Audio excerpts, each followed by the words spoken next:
Good morning, everyone. Let's begin the conference, please.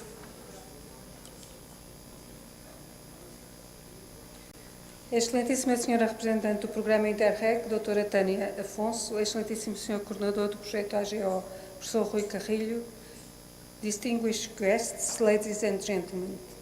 It is my great pleasure to welcome you to the final conference of the AGEO project, Platform for Atlantic Geohazard Risk Management, here at the National Laboratory for Civil Engineers in Lisbon.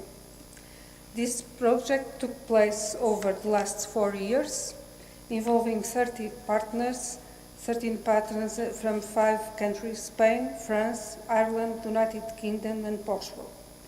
The theme of the conference, Geohazard Risk Management in the Atlantic Area, reflects the work developed throughout the project, which aimed to explore, based on 5 pilot areas, new forms of participation of civil society and local authorities in geological risk management systems.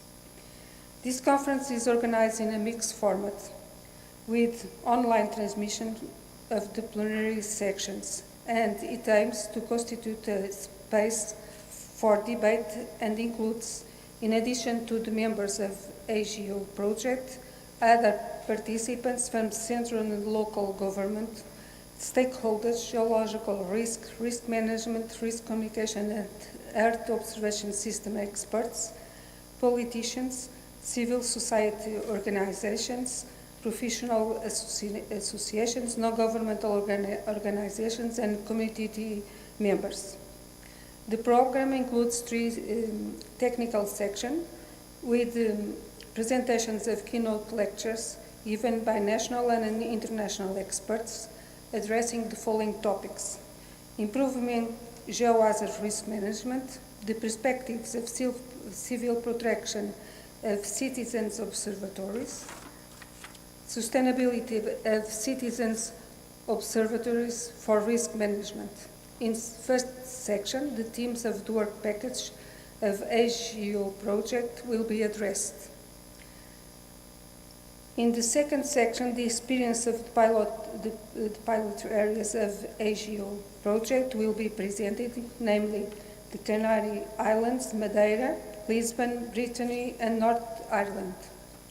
The third section on the second day in the morning includes a workshop dedicated to the subject Citizens Observatory, a tool to engage citizens on geohazard risk management, aiming to promote the debate on the sustainability of citizens' observatories and their contribution for the risk management, with the participation of keynote lectures and moderators.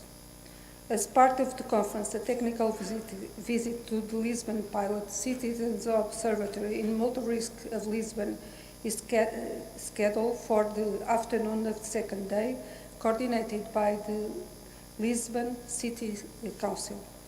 Finally, I sincerely hope you will enjoy these 2 days of debate and networking, resulting in contributions to the management of geological risks that will be benefit for the world, for everyone. Thank you for your participation.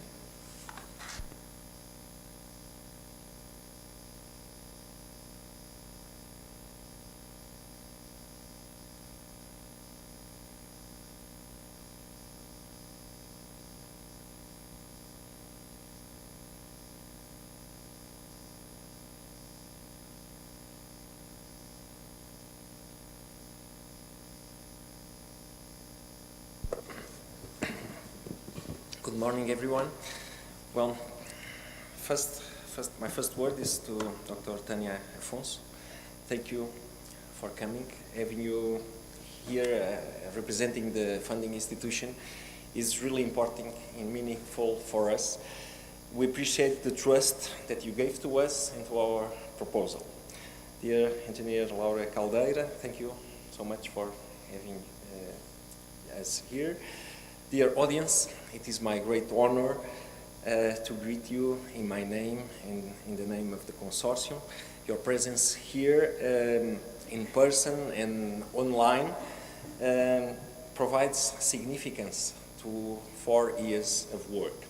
So, my dear friends of the consortium, it is time to show the result of 4 years of work with the citizens, for the citizens, to make our society more resilient, more aware, more educated, and more capable of dealing with geohazards, especially the extreme events.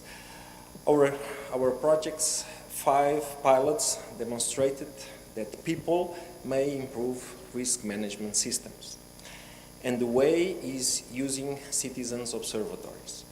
Citizens cannot be viewed as passive actors waiting to be rescued. Instead, they may contribute with information and through actions to the risk management. This will be step by step demonstrated over these 2 days of the conference. AGEO, I believe, will be a landmark for citizens' observatories for geohazards that should become the new normal in 5 to 10 years. AGEO Consortium, it's showtime. Let's get started revealing the AGEO outputs. Thank you.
Okay, again. Good morning, everyone. It's a pleasure to be here with you today. And first of all, I would like to thank the LNEC and Engenheira Laura Caldeira, also Professor Rui Carrilho, the manager of the project AGEO. We've been working for these past 4 years together, and I'm very happy to be here today with you and to see your results, your work that I was following from my office, but today it's a pleasure to be here and to meet you.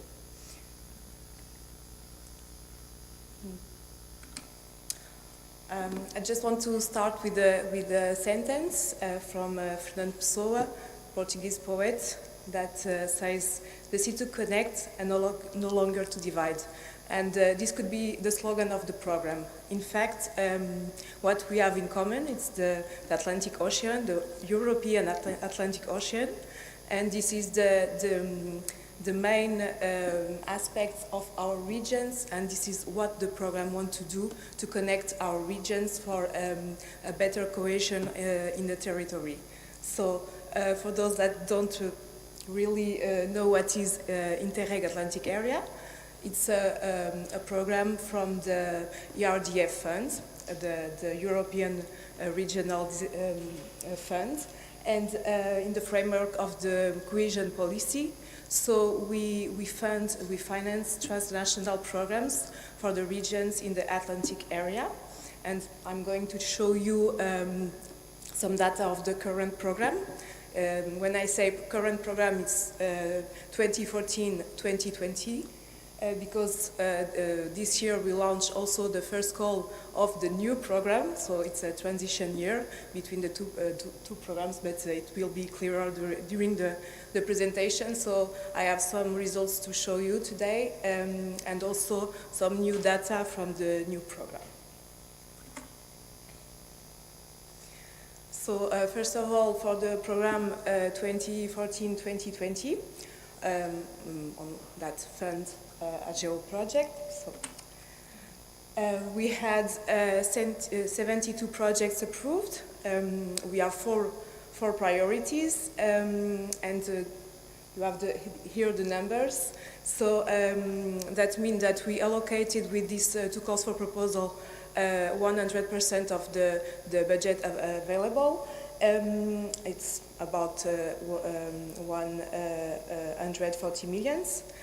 We have partners, of course, for all the 5 member states and the Atlantic regions, but also partners outside what we call the eligible area. In 2021, and after the whole pandemic situation, and taking into account that the execution of some projects already closed was lower than we expected, the program decided to launch a third call for projects to extend projects already closed or to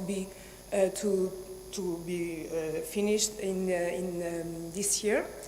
To allocate all the remaining funds. So with this third call of projects, we approved 23 extensions, which is about 8.4 million euros in total budget. So the results we have so far, and as the program is not finished yet and projects are ending, but what we really can conclude at this point, really the asset of the program is the partnerships. It's the what you give to the area, to the regions, and really tackle common problems that could be not tackled if you are working separately. So this is really the asset, it's the partnership, it's the having you working together, and also to facilitate public and private investment that could be not done outside this type of projects and programs, and also to foster policy changes in specific areas as your project does. So some results also, as I already told you, the program is not finished yet, so the cutoff date is 2022.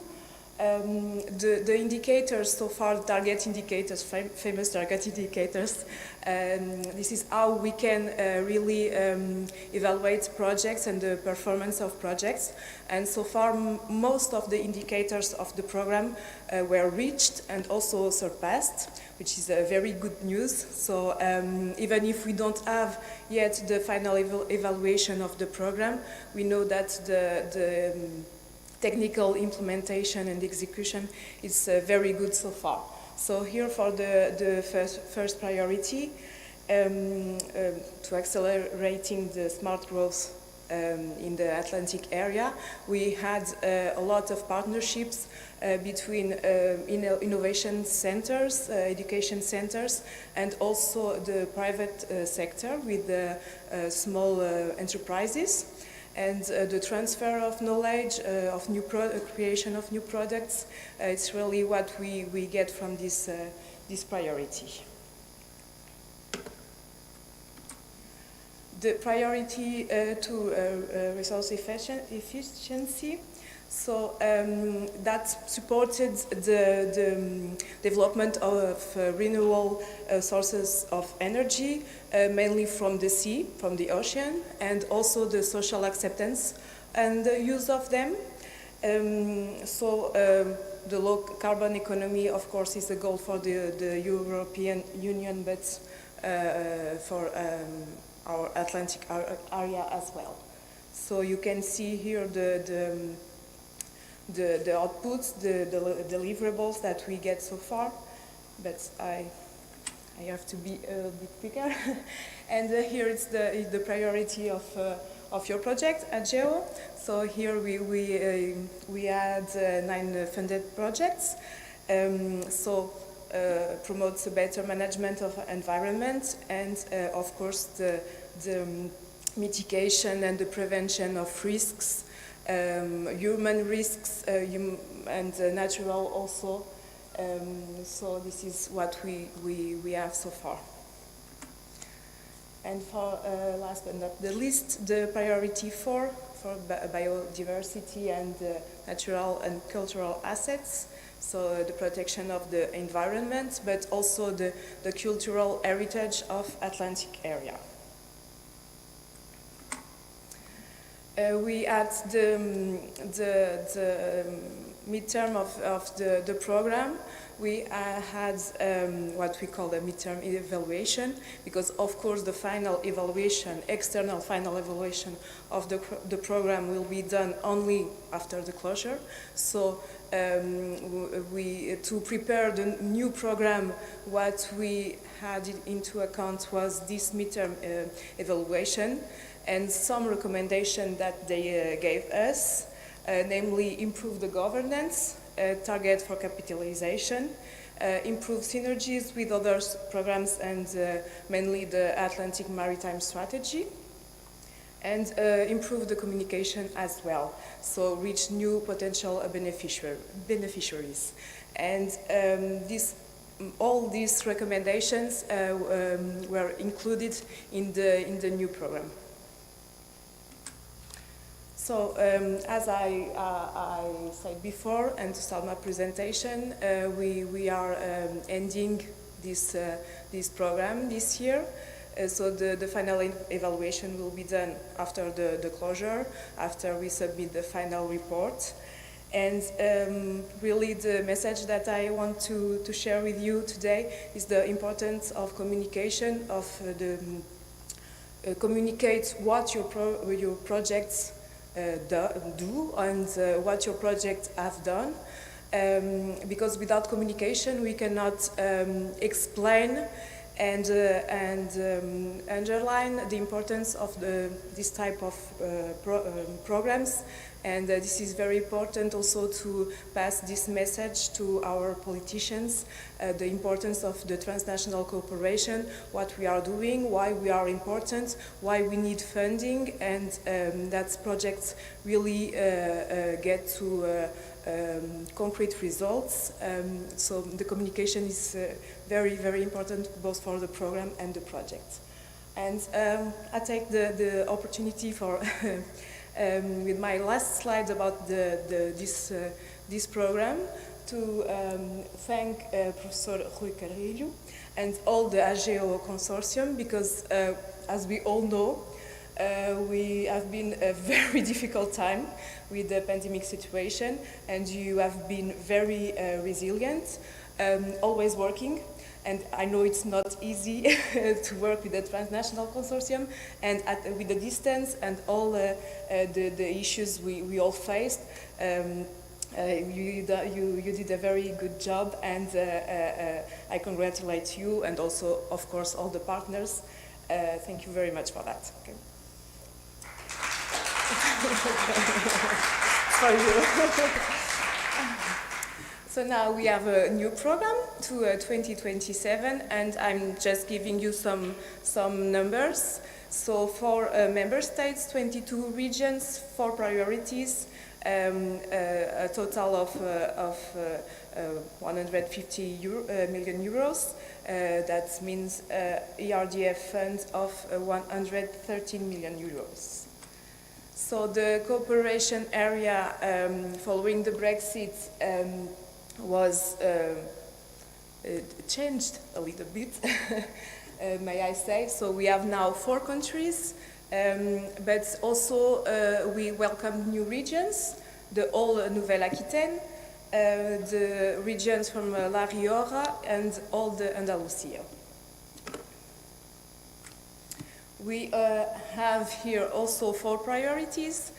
blue innovation and competitiveness, blue-green environment, blue sustainable social tourism and culture, and a new priority that we did not have in the previous program, a better governance for cooperation in the cooperation area. The ERDF by priorities as follow.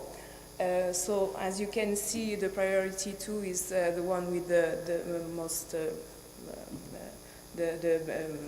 greater budgets allocated, and here maybe you can see that the priority 4 is a very small budget, because it will be probably, we don't know yet, we are working on that, but it will be a target call for proposal directed to a very specific stakeholders, so probably only one project will be funded under this priority. So we had the first call that ended this year on 3rd March. It was directed to traditional projects, open for the thematic priorities 1, 2, and 3. The 45% of the program budget was allocated to this priority, but that doesn't mean that we will approve all this budget. It could be less, it could be more. It depends now on the assessment of the proposals.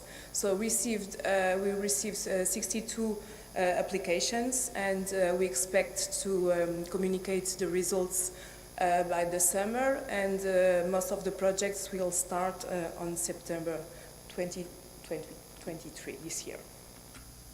So this was my presentation. Of course, it's very summarized information about the two programs. You can find more, of course, in our website. You have there all the documents that you need, and mainly for the new program and the new calls that will come for sure, and possibly, why not, to continue this work of AGEO with new projects, new goals. But this is up to you, of course. But what we expect really is that the projects and the work, this transnational work, this cooperation network doesn't end with the project, and go beyond, and also to follow the long-term results. This is what we expect. So thank you very much again, and I'm very happy to meet you all today, and thank you.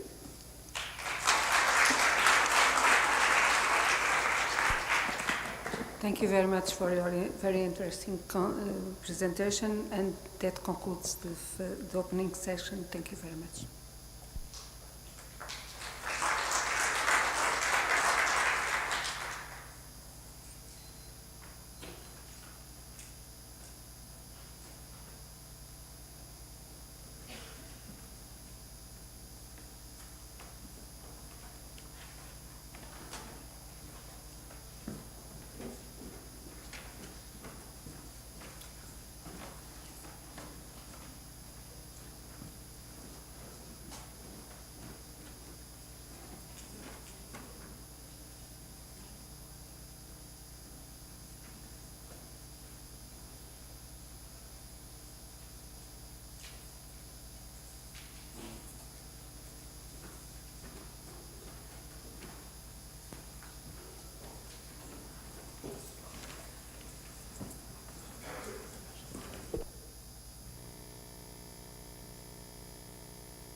Good morning.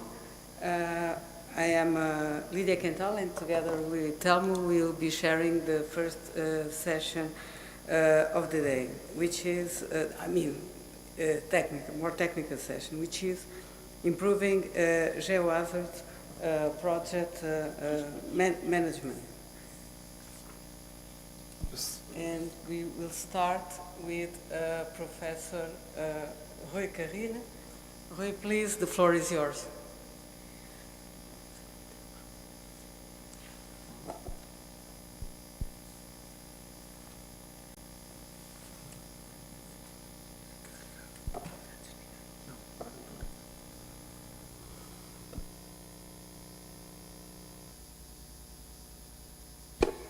Hello again. So my goal is to, well, introduce briefly the AGEO project, the Platform for Atlantic Geohazard Risk Management. So I thought many times how I should start this presentation, so I decided to start by the map. Okay, so these are the partners, and we are 13 partners from 5 countries, 5 universities, geological surveys, state laboratories, private associations, and a municipality. So we are a diverse consortium, which is great.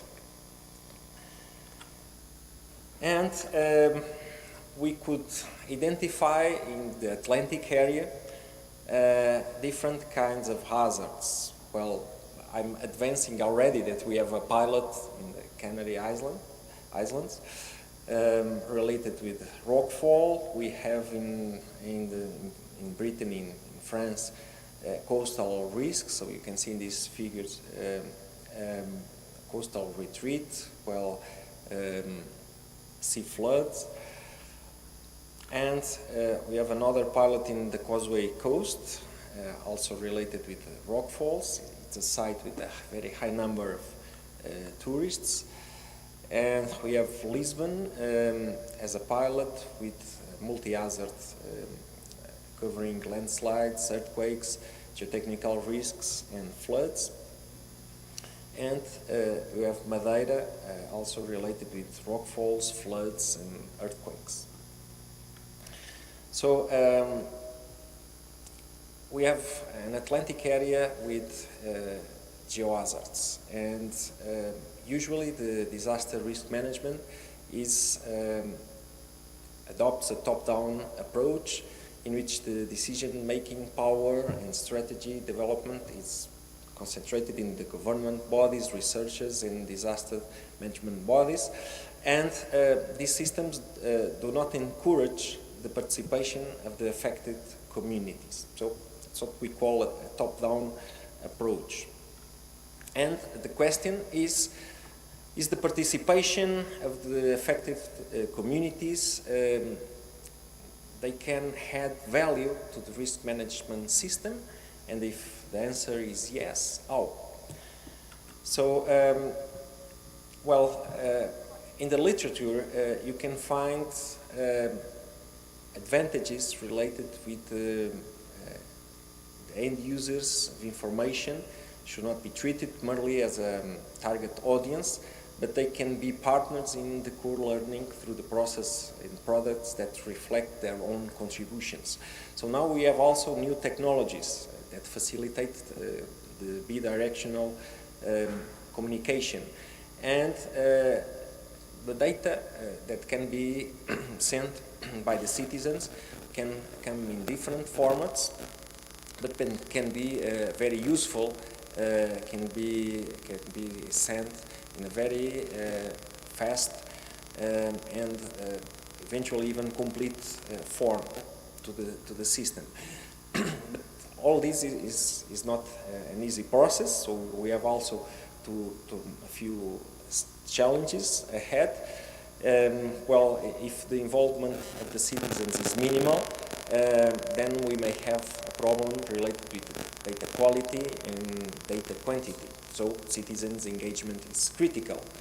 We may have problems related with privacy data. So we need to define data protection. And the collection of data in various forms creates problems in terms of the harmonization of that information and insert the information into the risk management system. So standardization is critical. And also the lack of scientific expertise in financing. So this means that we can prepare a tool, and after the end of the project, it may be no more used. And also, we should acknowledge the contributions of the volunteers and make the findings of the data processing accessible to anyone.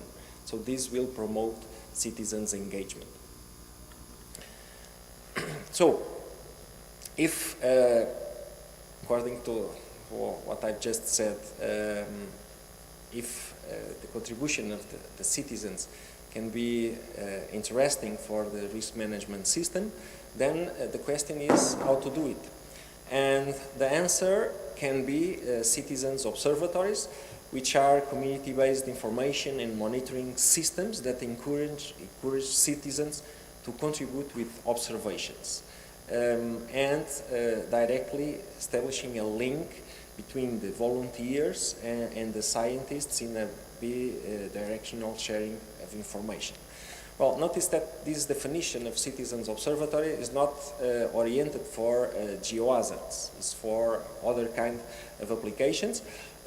So it's our goal to change and enlarge this definition of citizens' observatory. So basically, we'll have a top-down approach that is led by scientists and experts and risk managers, but also a bottom-up which comes from the citizen initiative to solve problems and situations. So the question is how to connect local and regional authorities with the scientists, with the citizens, with stakeholders.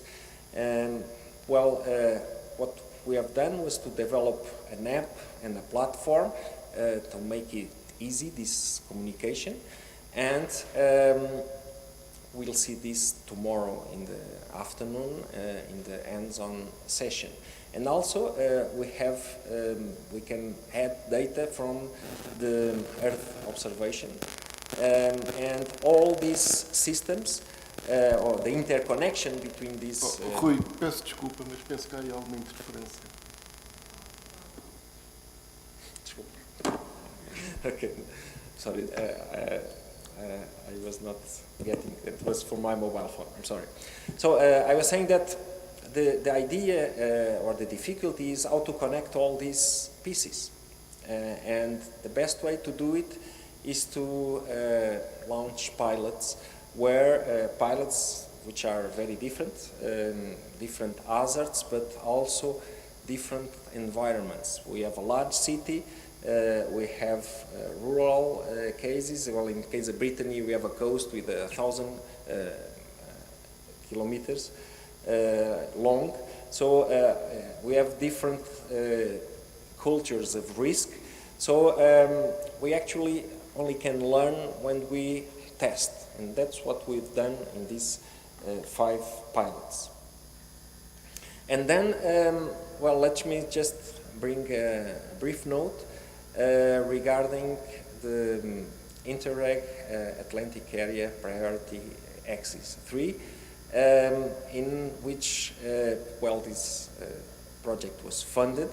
Well, looking at the specific objectives, well, this priority aims to increase transnational cooperation to strengthening risk prevention. So that's exactly what we have done. And this support will have a threefold dimension.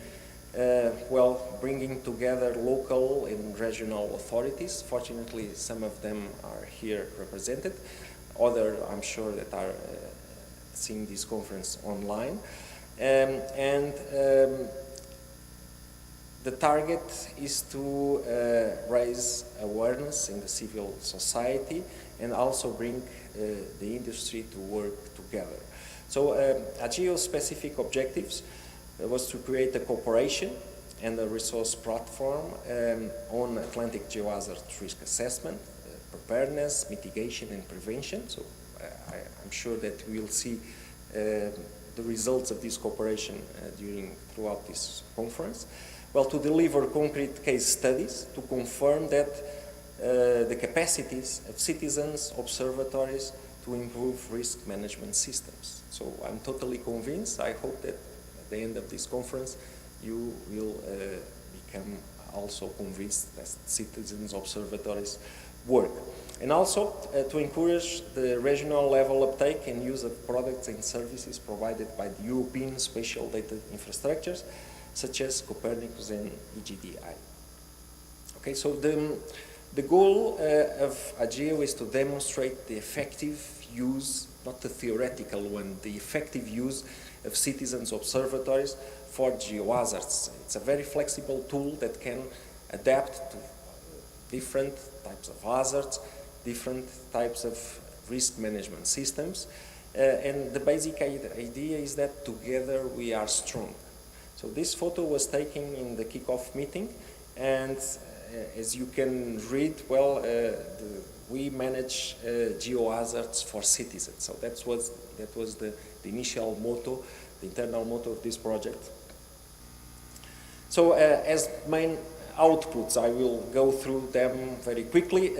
Well, the main outputs are, of course, 5 citizens observatories, but also a comprehensive toolbox that facilitates the deployment of the citizens observatories elsewhere in any part of the world.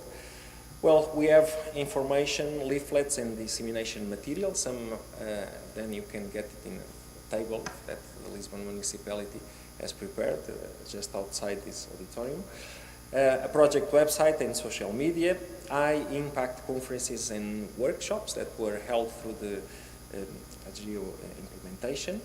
Well, the platform for long-term cooperation, an evaluation of the AGEO citizens observatories that will be released in the format of deliverable, but also will be included in the book that will be edited by Springer. And an evaluation of the status of regional use of Copernicus that will also be included in the book. Overreaching recommendations for the development of new policies, and all these results, well, aim to help the regional authorities and stakeholders to be better prepared for facing potential risks in the Atlantic area, but I would say worldwide. So as long-term effects, well, we proposed in the proposal that we submitted to the Atlantic area to enable long-term partnership. And I think this goal was achieved. I'm sure that we, in the future, will keep contact because the environment inside the consortium was really, really great. So the establishment and joint enabling capabilities amongst the partners will allow to facilitate rapid deployment of data analysis and decision making for fast responses. So basically, if you want to implement a citizen observatory, let's say in 1 week, I would say, I'm not optimistic, but I will say that yes, you can do it. You have the platform, you have the knowledge, so just talk with us. Well, the supporting tools to be developed will be based on harmonized procedures, so to make this deployment process easier. So I will briefly mention what I have witnessed during the 4 years of AGEO implementation. Well, I can see now that AGEO has planted seeds inside each institution. So we are transforming the institutions, the public institutions, by inside, which I think is the most effective way. Well, I've seen creation of leaders. Through AGEO, leaders were trained and now they are acting. They were, let's say, promoted through the work that we have developed. We are able to engage citizens and stakeholders. Some of them are here, so thank you so much for coming. Well, the internal cooperation was intense. Well, we have also as output a toolbox to explore Copernicus data. And we have, of course, an app and a platform that will be introduced today and will be tested tomorrow.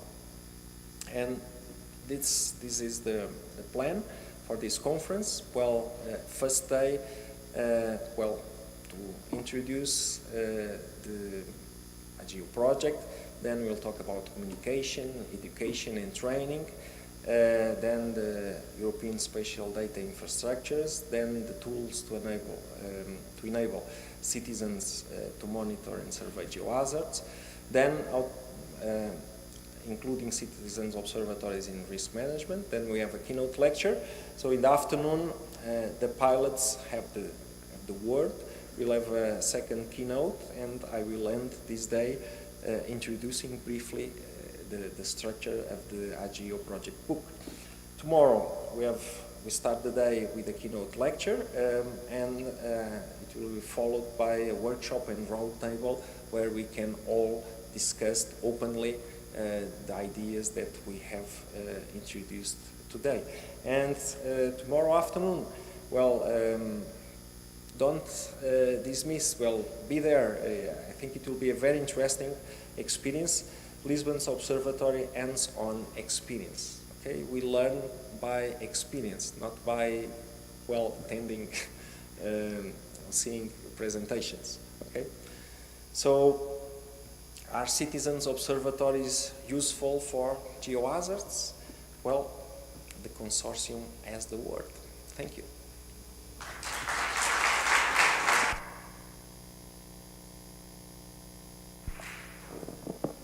Thank you very much for this excellent overview of the project and this journey. So we will now go for the second communication and dissemination in citizen science by Ariadna Ortega and Claudia Pinto.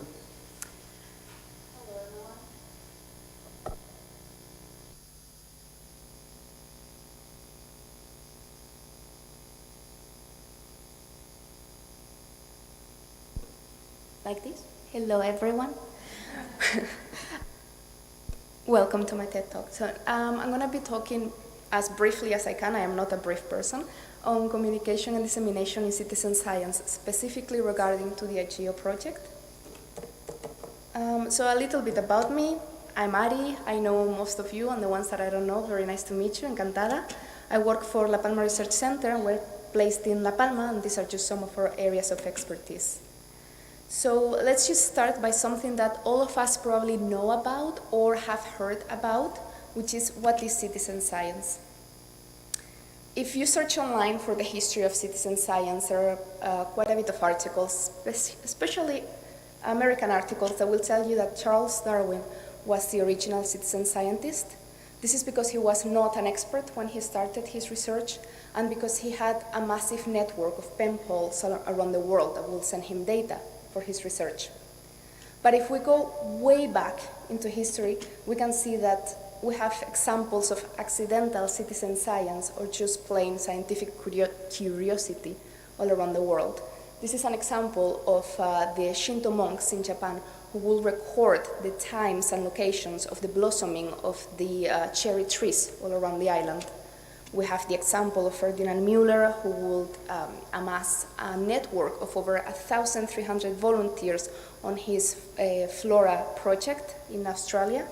And we have the Audubon Christmas bird count, which is a project, a citizen science project that has been going strong every year since the beginning of the 20th century, only stopping during the war period. So what has changed? If we have citizen science all around history, why do we need a name now? There are three main things. Now we have structure, technology, and reciprocity. Structure means that now we have conscious projects on citizen science. We have created this project thinking about our citizen scientists. We have guidelines, we have work packages, etc. Secondly is technology. We have an app now where everyone can use it, everyone can give us even more amounts of data, and also we can reach them easier through websites, social media, etc. And lastly, we are reciprocal now. We give something back, in our case, in the way of educational materials, in the way of making them part of the mission of the project. So we come to the present, and we have our project AGEO. We have the technology, we have everything, and that's Claudia there. Sorry. So, just a little bit about AGEO. I'm not going to stop a lot here because Rui has already explained everything. But the three main objectives of the project, they have to be translated into communication objectives, into something that we can communicate to the public. And in our case, when we're talking about citizen science, what we're most interested in is in our citizen scientists understanding what are the citizen observatories, why they are important to your specific region and situation, and how can you participate. And of course, we need to explain what are the pilots, so where they are and what are their priorities. Sorry. This is going very slow.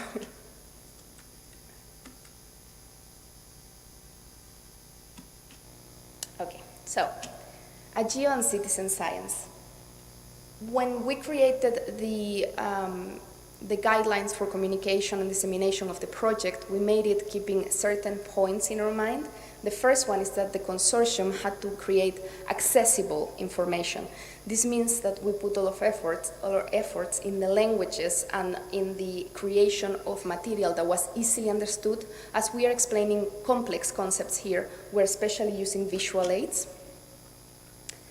We have grown a community, not only within us, which we already have the AGEO community, but we have gone physically to stakeholders. We have gone to places, some of them are here today, and we have grown a very engaged community on which we have put a lot of effort in keeping the participants engaged, trying to talk to them about their priorities and what is important to them in their own region. Lastly, we have tried to be open and transparent with our aims, with the data that we are recollecting and what we're using it for. This is just for me. I just did this because I really wanted to do it. So just let me go with this. Okay. So what are the challenges of citizen science? I am not going to stop in specific challenges of the specific and interesting time period that the project lived. We are all aware that we passed a pandemic, we're all aware that we passed a volcanic eruption, and we're all aware that this affected a lot the way that we could communicate. But what I am going to do is to talk about the four main challenges that we as a project has faced, but that also apply to most of the other citizen science projects that I know. The first of them being lack of public awareness. Especially if the topic is a bit obscure, you're done. So we need to find a way of not making topics obscure. For us, due to the special time that we lived, this meant social media, this meant website, and this meant traditional dissemination activities. Some non-traditional ones that my colleague will explain later, but I'm not going to stop on this. We had to use always inclusive language and avoid scientific jargon, but also we had actual languages. So this meant that we had a three-step when we're trying to communicate. We have to pass from researcher speak to normal speak, so from expert to non-expert. We had to pass to 4 languages, so this had to be in English, French, Portuguese, and Spanish. And then we had to do the separate campaigns for the expertise levels and also per region. So we cannot have the same communication for you here than we will have for a school in El Hierro in the Canary Islands. So this is a 3-step of uncomplicating the project, so to speak. The data quality standard, also, we have a secret weapon that you will meet her later if you haven't met her in the lobby. We have the data quality question, which is always a question in every citizen science project. For us, we have set clear data quality standards, translated into simple protocols for those volunteers, and then of course to have a simple and easy app interface for them to use. Then we have organized the workshops, the AGEO workshops, where we have gone to the end users and tried to explain how to use this app. And the last one, which for me it's quite complicated, is the one about inclusivity and diversity. So we need to be inclusive. This sometimes can look like going to underrepresented groups, but for us it has looked like going into some remote and rural areas to try to engage people in the project. For people in some of these areas, the ivory tower of research is not only very tall, it's in another continent. It has nothing to do with them, it has nothing to do with their lives. So trying to bring this to them and explain to them why this is important, it's a bit of a complicated work, it's a challenge. This translates in us having to create safe spaces, having to have open communication with them, and trying to see the world from their point of view, trying to see why this is not interesting for me, why I don't think this is effective, and have this open conversation, not just going there with a leaflet and leave it in the table. And the last thing that I've put here is the participation on the European Researchers' Night. The reason why I always put this here is because it's a very low-cost, high-impact way of communicating to people that usually wouldn't hear of your project. Either they are not part of the area where you're communicating, or they are part of the area, but their school is not in the list of schools that you're communicating, or their neighborhood is not one of the neighborhoods where you're doing the pilot, but they might have a lot of interest and they might be part of your network in the future. And let's see if this works.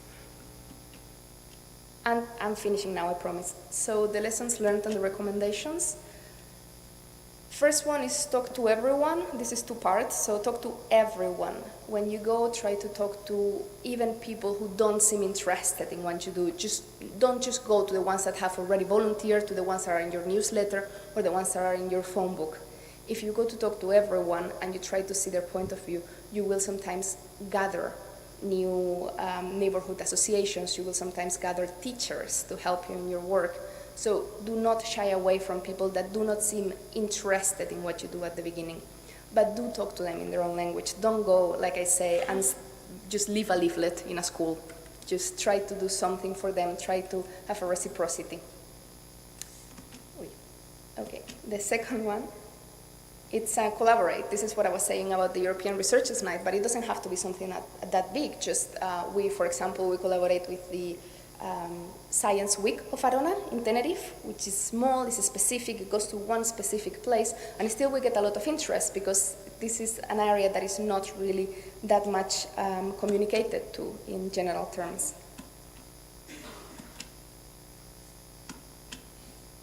Become a storyteller, and I know everyone knows this, and I know everyone says this in every communication presentation. Everyone tells you that you have to tell a story, but it is true, and I'm going to repeat it today. The what, the who, the when, these are very, very, very important questions that we need everyone to be aware of. But what people care about is the so what. So what does this have to do with me? Why should I care? Why is this interesting? It's specifically for me in my case. And this is where story comes. And the last one is that one size really does not fit all. So what I'm giving here is my view and my advice. And one of my favorite quotes is that advice is a form of nostalgia, so be kind to those who give it.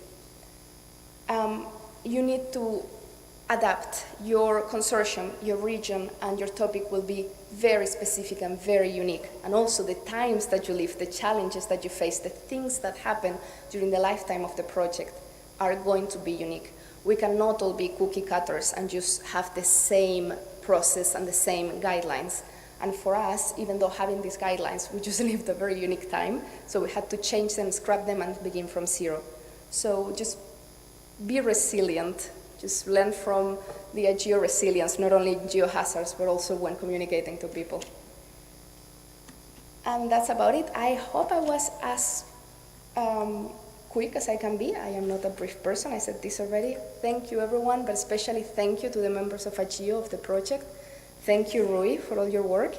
And if someone wants to check this is the website and the social media.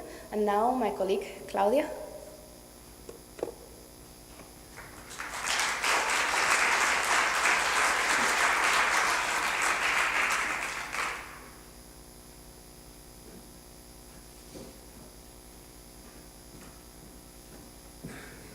Thank you, Ari. Good morning to you all. I'm Claudia Pinto. I'm from Lisbon Municipality, and I will continue this presentation. Ariadna give us the information that we need to go through this objective that was the citizen science, how to communicate with citizens. Ariadna is right. People are they have very low awareness about geohazards. Most of all don't know what we mean when we think about, when we talk about geotechnical risk. Most part of the people doesn't know what this means. They know it is a flood, what is an earthquake, what is a volcano eruption, but what is a geotechnical risk? What is a settlement?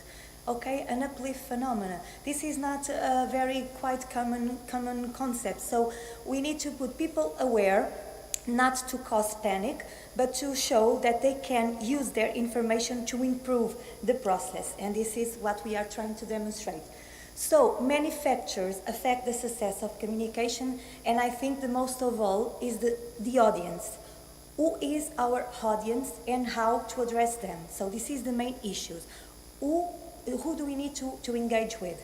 We selected various stakeholders. They are different in the several pilots, but this is the main question: how to involve them, and who are them? Who do you need to involve with? And this leads us. Ariadna has already talk about this, but this leads us to the 5 W's in risk communication. That is when the communication takes place. Should we communicate with people when we are during a crisis? We don't think so, because people need to be prepared before the event. They can act proactive if they are aware before something happens.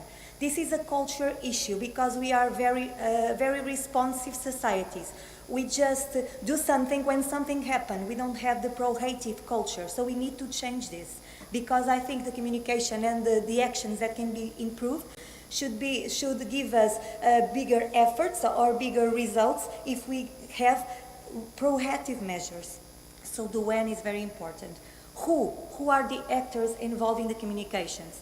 The public agencies in disaster risk management, but not only, because we have a lot of stakeholders, and we are going to show you during the presentations in the afternoon.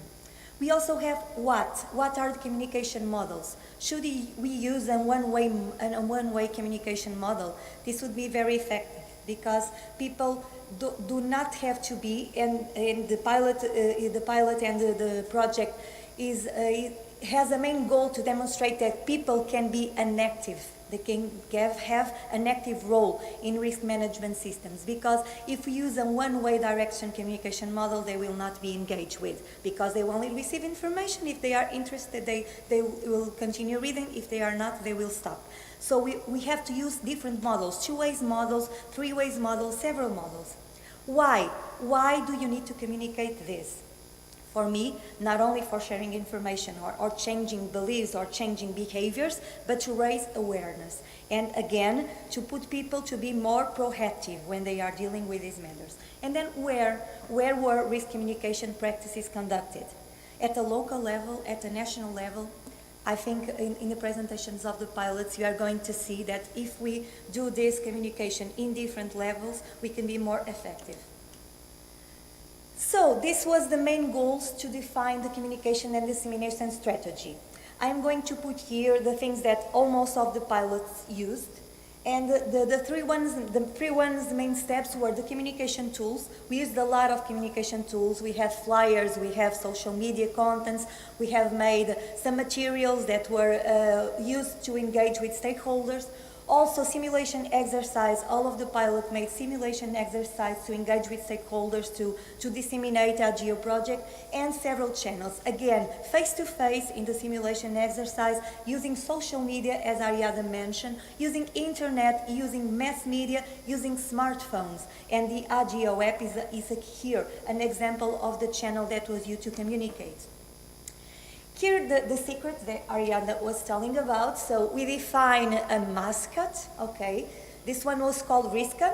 She was developed to enhance communication, to have a visual identity. And then Riska, here you have the first drawings of Riska, and then Riska in a digital format.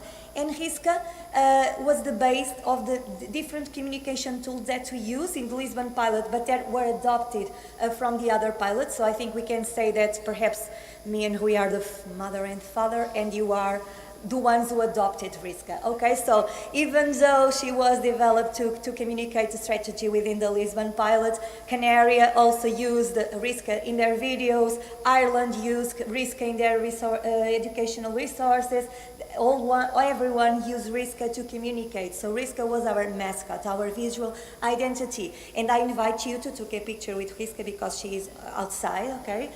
So RISCA was used to explain, was used to teach, was used to alert to some daily problems. There are the geohazards, specific in Lisbon, but in all areas.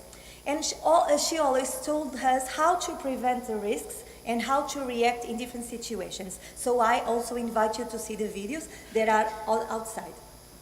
Here are some examples. I will not go further because I will present you in more detail in the afternoon session within the framework of the Lisbon pilot, but here's some general information. You have here the website, the Ariadne presents the general website. Here you have additional information that is in the Lisbon Municipality website, and also the videos. We made 7 videos. The first one regarding to the ADUTA project, so present all the pilots, present all the consortium, and then to the specific risks that we deal in Lisbon Municipality. So earthquakes, geotechnical risks, floods, and landslides. We also made a call to action video to put people to participate using the app, and also a tutorial to explain what to do.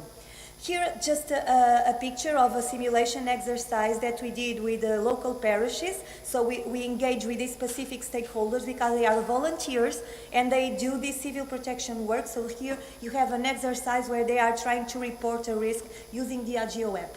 And then some examples of the social media posts that were used. We try to use information like to sign a specific day. Here you have the National Day for Historic City Centers. A one there was a call to action, and a one that was did you know that? And we give information to citizens using this simple language. And then I will explain you more later in the afternoon. Thank you.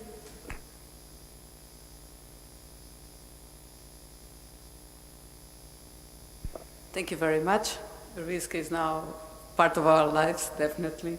We now go for the next session, which is education and training on geohazards. And it is Kirsten Lehmann. Please, Kirsten.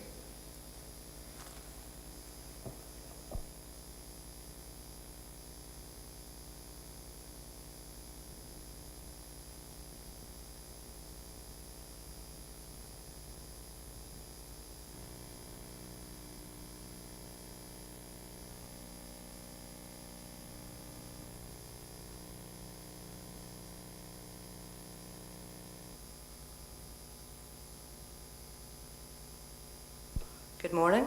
That's working now. So good morning, everyone. My name is Kirsten Lehmann. I am a geologist with the Geological Survey of Northern Ireland. And this morning I would just like to give some more information on some of the dissemination methods that we've used as part of the AGEO project, but specifically focusing on education and training for geohazards. So what I'm going to talk about is specifically education resources that we've developed for the entire project area, how we've developed those, and then talk about geohazard training in the local community and the legacy of those two. And then I'm going to pass on to my colleagues from Lisbon to give a more site-specific example as to how some of these have been implemented on the ground. So as part of the AGEO project, dissemination, as has already been said, was really key because people don't know what geohazards are, they don't understand how they can impact upon them. But by getting school children involved and getting local communities involved, it's a really good way of helping to improve our responses to some of those geohazards and then ultimately improves risk management.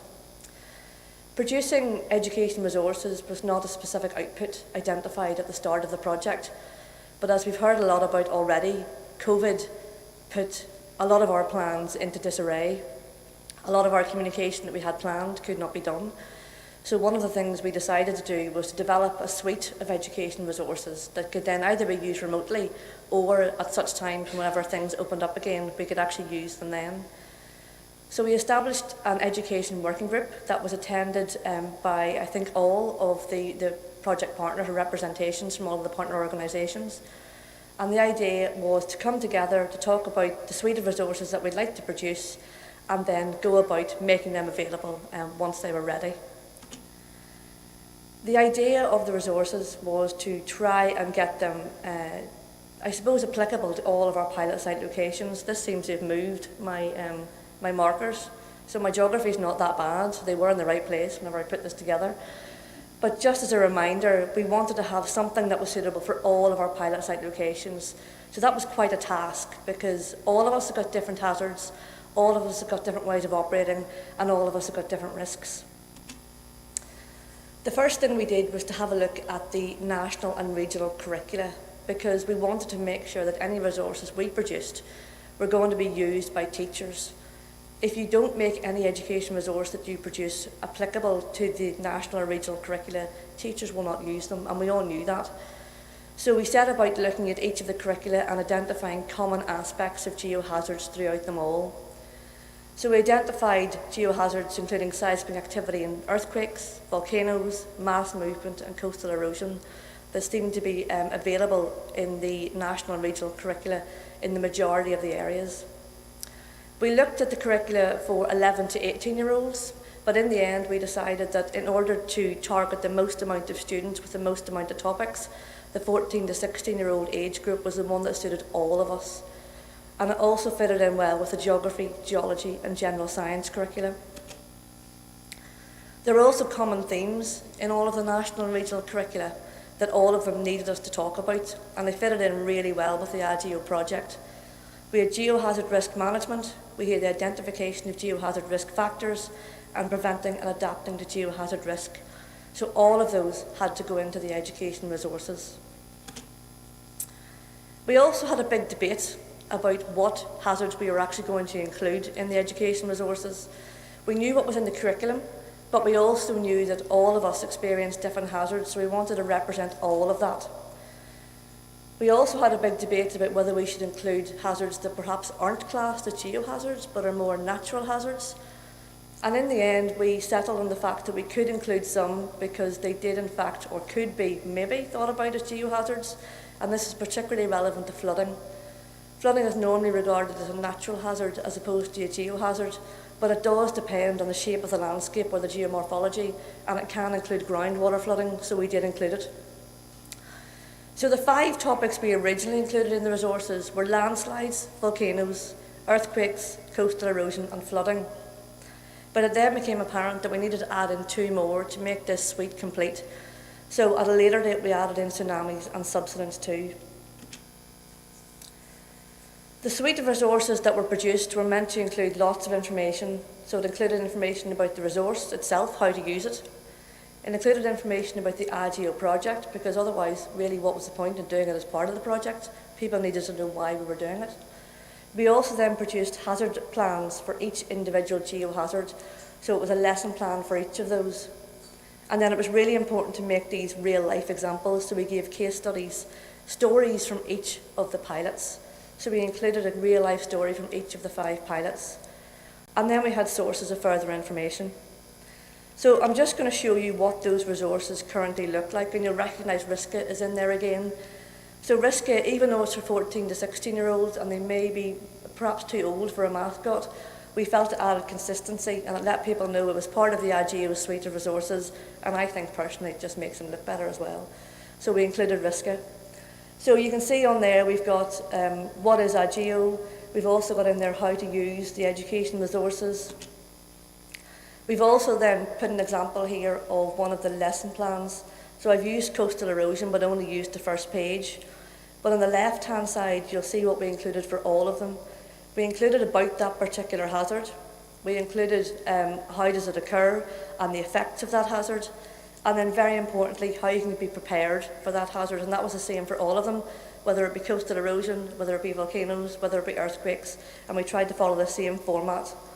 We then also had student tasks, and student tasks could be hands-on activities in the classroom, they could be online resources. It was something that teachers could do with pupils in a classroom relatively easily. We then also included case studies. This is what I was mentioning about our stories, and this just happens to be the one from the Causeway Coast that I'm involved with. So how have these resources been used? So the resources were only really finalised at the end of 2022, so we're still implementing how they're being used. In Northern Ireland in particular, we have started to deliver these as formal class sessions, and we've done 2 of these so far. But they also act as a basis to deliver informal events. The information in there is useful not just for teachers, but for anybody who's delivering any kind of activity to do with geohazards. And in this case, we've used it together with an event on climate change, because the majority of our hazards, or some of our hazards, are impacted upon by climate change. It also has got very complementary elements throughout the AGEO project. So information that was produced as part of the education resources has now been included within the AGEO app, and it also relates very well to the Hazards and Satellites game that's been developed by Lisbon, that I think you'll hear a bit more about later on. So my fonts have got a bit funny in this as well, so I'm just going to apologise for that. I'm just now going to talk very quickly about geohazard training in the community. This is another element that we felt was very important. So the learning objectives we have for geohazard training in the community are again about raising awareness of geohazards, but also to encourage participation in citizen monitoring, and then to improve disaster risk reduction as a result of all that. One of the first things you need to consider whenever you're doing any work in the community is to think about your audience and locate where you're going to do it, and that's very, very important. We were very lucky because we worked in Northern Ireland with the Causeway Coast and Glens Heritage Trust, who are a charity that deals with the promotion of heritage all along the Causeway Coast area. They have a lot of local contacts, and they helped us to identify locations and helped us to really develop our audience through social media who would attend our workshops. We delivered 3 workshops in different locations. We delivered them in the evening, but because of various delays in the project, they were only completed in November and December. And for those of you that have been to Ireland for any of our trips, November and December is not perhaps the best time to get out in the evening. It can be very cold, it's very dark, so it wasn't the ideal time to deliver an event, but we still went ahead and did them because of time constraints. Some of them were very, very successful. You can see the picture we have here on the right-hand side. And the content that we used was really, really thought about in very, I suppose, specific terms. Thinking about what Aria said and what Claudia said, we had to make sure our content was really applicable to the local communities. We made sure that we told them about the project. We also told them about what geohazards are, because most of us not in this room know what geohazards are, but I'm very well aware that the majority of people outside of this room will not. So we had to make sure people knew what geohazards were. And then we had to tell them about local geohazards, because quite frankly, if I go into a room in County Antrim in Northern Ireland and start talking about earthquakes, people will not care. We don't get earthquakes in Northern Ireland, but they do have landslides. So I had to tell them about local geohazards, everything that affects them. And then we told people how to get involved. People wanted to get empowered. They wanted to feel that they were getting involved in the project. And of course, this was all done with lots of cups of tea and coffee and lots of biscuits. And it was a really informal situation. People had a chat, people asked loads of questions, and it was a really good way of us getting to understand what the communities want and how they can work with us. So we learned a lot of lessons by doing community workshops. Number one, it's essential that you have a local community champion. It can't just be a scientist from a central government organisation going into a local community and telling people what they need to know. You have to work with local communities, work with local champions to deliver that. You need to engage as early as possible. We only did our engagement in November of 2022. The project started, 4 years ago. We should have done it then, but we know that now.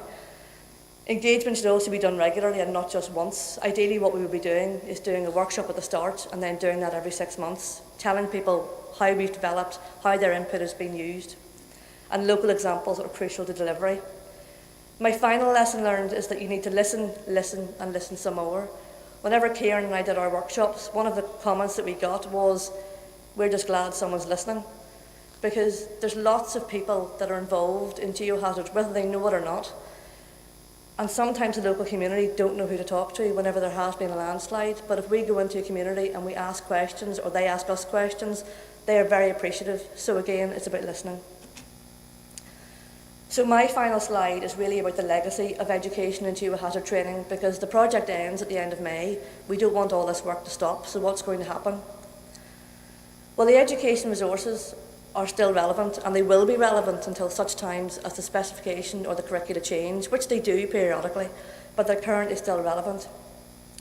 We have planned teacher training events to try and build capacity. We've been out to 2 schools in Northern Ireland. there's 200 to get through. We can't do that. We are in an organisation that only has 13 staff, so we need to do different things in different ways. So if we train teachers, we can do 12, 13 at a time, and that makes it much easier. And there will be an accompanying webinar for the education resources, which will mean it's available online all the time. With regards to community training, we realise this is vital for further geohazard work. The communities are the ones on the ground. The communities see these hazards all the time, and they're the ones that have to live with the impacts. So they're absolutely vital for geohazard work. The engagement with the stakeholders, and I include the communities in that, is really important for us. And it's really important for us to steer our work planning for the future. By working with the communities and the stakeholders, they've actually given us vital information that we didn't know before. And it's meant that we were able to put that into our work programme, and we've just done that. So all that work that we're doing as part of AGEO will be able to be carried on, monitoring, engagement and dissemination of information for the next 3 years at least. So it has got a legacy. So I'm going to finish there, and I'm going to pass it over to my colleagues from Lisbon to provide a more detailed case study and more localised case study. So thank you very much.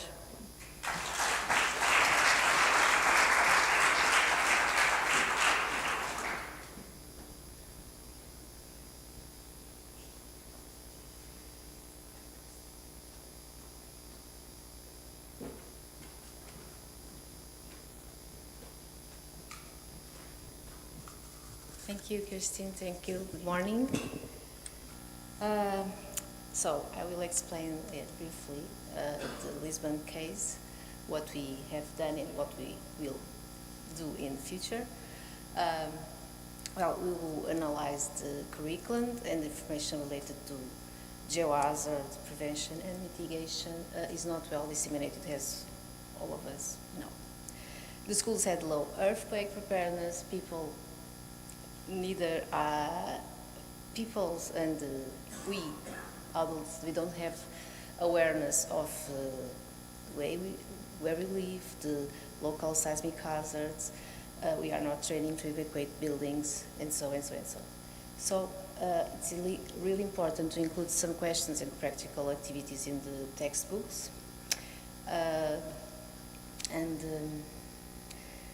During this from November to March this year, we went to 107 classes. So we visited, 30 schools in Lisbon. The target audience was from kindergarten to secondary pupils, and we gave classes to 2,500 people.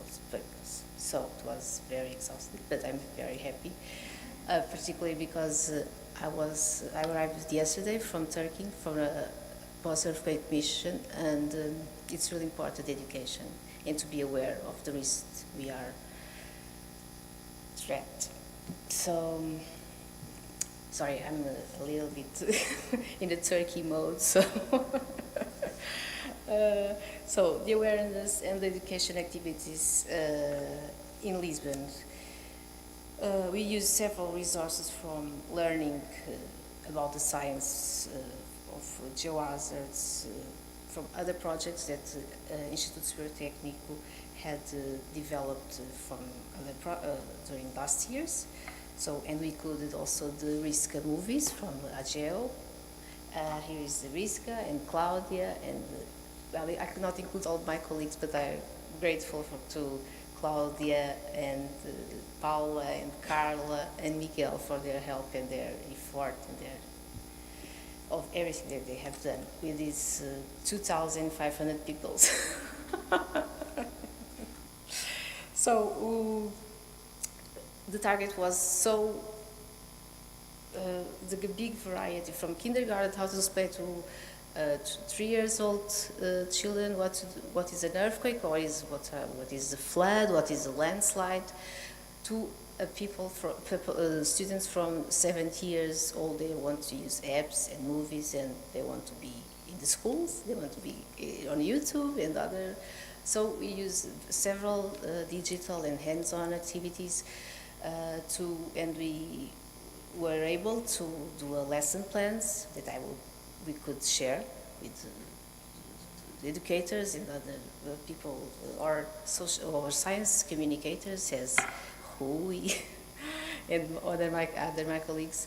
So we can now we have built lesson plans from kindergarten, which are the tools that we used to talk about earthquakes, floods, and other geohazards from the kindergartens, primary schools, grades, middle school and secondary schools.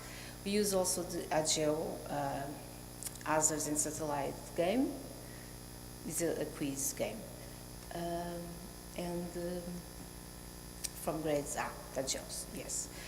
We try to use the AGEO app from grades up to 9, so it's students with 15, 16, well, something like that, years old. But unfortunately, sometimes we don't have access to Wi-Fi in schools, but I think it's a good tool to include in some classes, in some, like, let's just say, sorry, disciplines.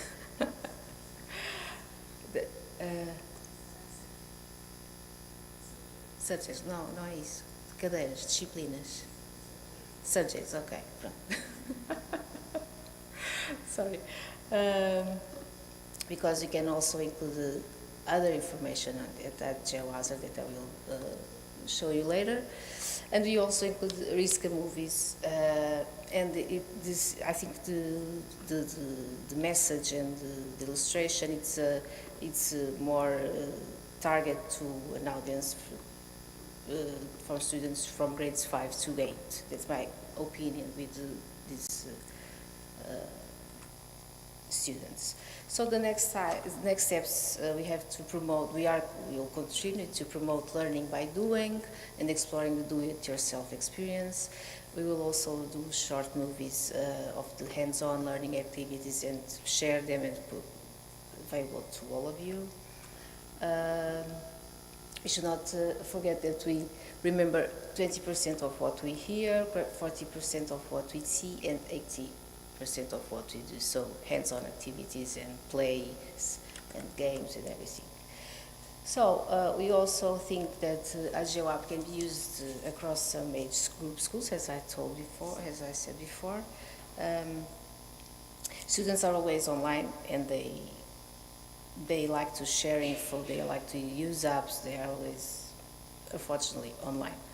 But why not to include some information about geohazards? Why not to include tips on what to do during, before, and after an hazard?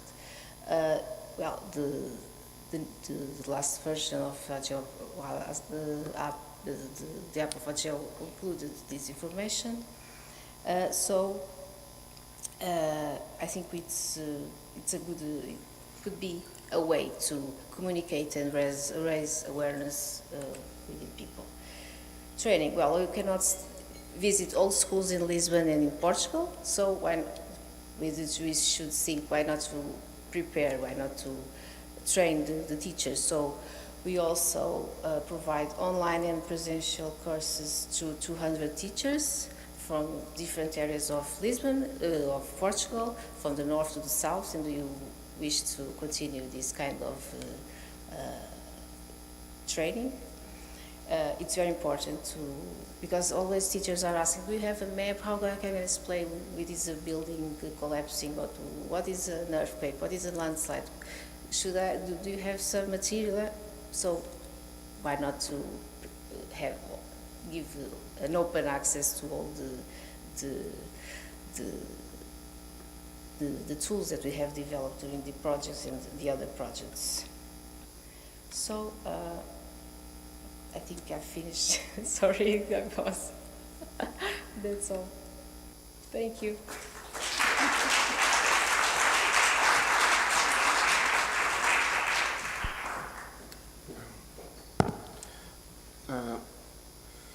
First of all, I would like to thank you for all speakers.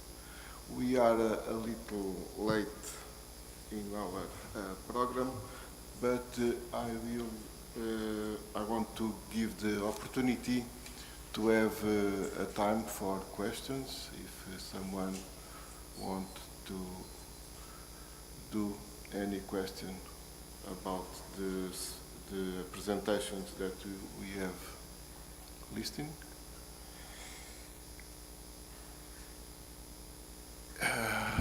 Okay.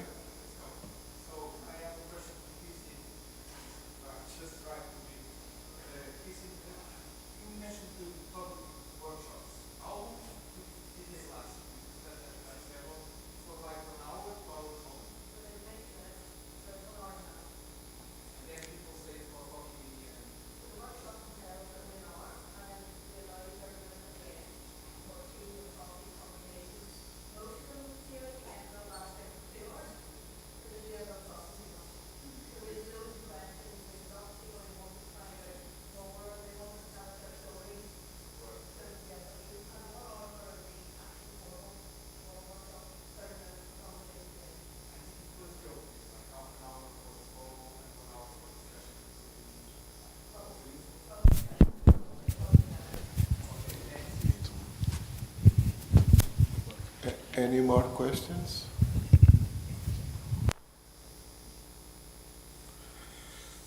Okay, I have announcement to do that there is a QR code for a questionnaire by our colleagues of the Las Palmas Research Center that will be shown in the screen.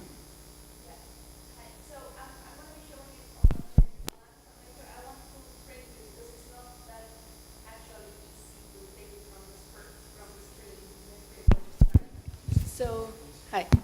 Hi, everyone. So, yes, so what we're going to do is that we're going to be showing a QR code later. We were just doing some tests, and it's not so easy to take it from the screen, so we're going to print it and then put it on the screen for those who are at home streaming. But for us, it's going to be easier to just print it and put it around the lunch or and the coffee break after. This is just a short questionnaire on, well, your hazards priorities, so what you think are priorities, the scenarios in which this geohazard management can be improved. It's very short, it's absolutely voluntary. If you can just take a look, see if you think you can give something, so just answer something, give some ideas. And thank you so much for those to fill it out. If you have any question, my colleague Elena here, she's the one who wrote the questionnaire, so she can help you. Yes, and that's it. Thank you. Okay, thank you. So our coffee break will end at 11:10, so because we are late. And finally, I want to thank you, Lydia, for help in manage this session. Okay.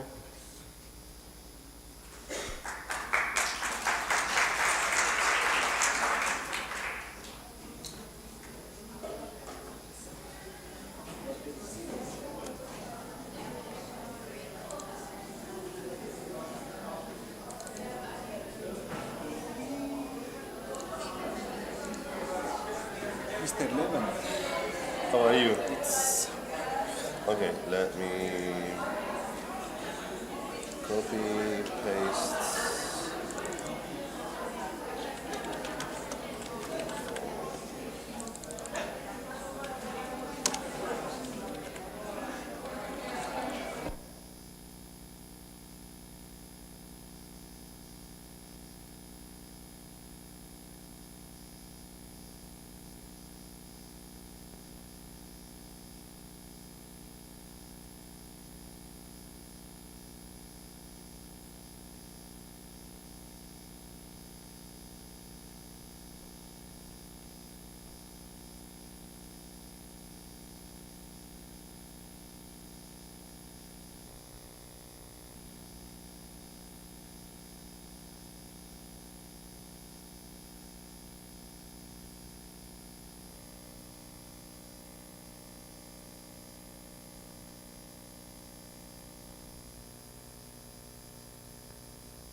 depends of your voice. I can speak very loudly. Yeah, You can me see, too. you I can hear. speak here and But you cannot.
Soy Jesús Vargas, investigador postdoctoral y profesor de Geografía Humana en la Universidad Pablo de Olavide. Continuamos con el taller Los Observatorios Ciudadanos, una nueva forma de hacer ciencia y geografía. En este tercer vídeo del taller vamos a hablar sobre la utilidad de los geovisores web como herramientas fundamentales para la difusión y el intercambio de información geográfica entre los científicos, los usuarios y la ciudadanía en general. Y además vamos a presentar el geovisor web del Observatorio Ciudadano de la Sequía.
Empezaremos definiendo qué es un geovisor web.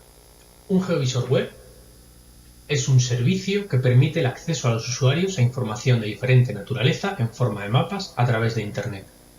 En los entornos de los geovisores web, los usuarios toman un nuevo papel al ser potenciales productores y usuarios de datos geográficos. Para ello, será fundamental que la información esté en formatos interoperables y que el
people want to talk. Hello, folks.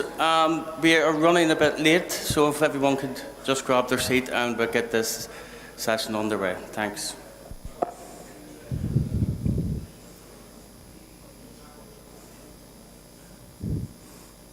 That's you told.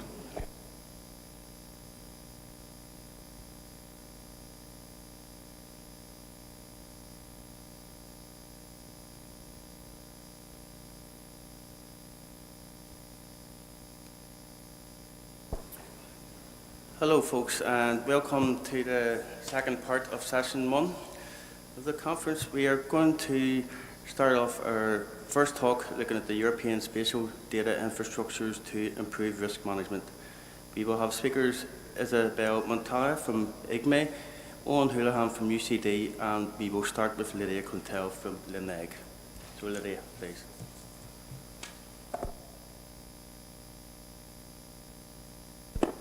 Thank you, Kieran. Good morning again.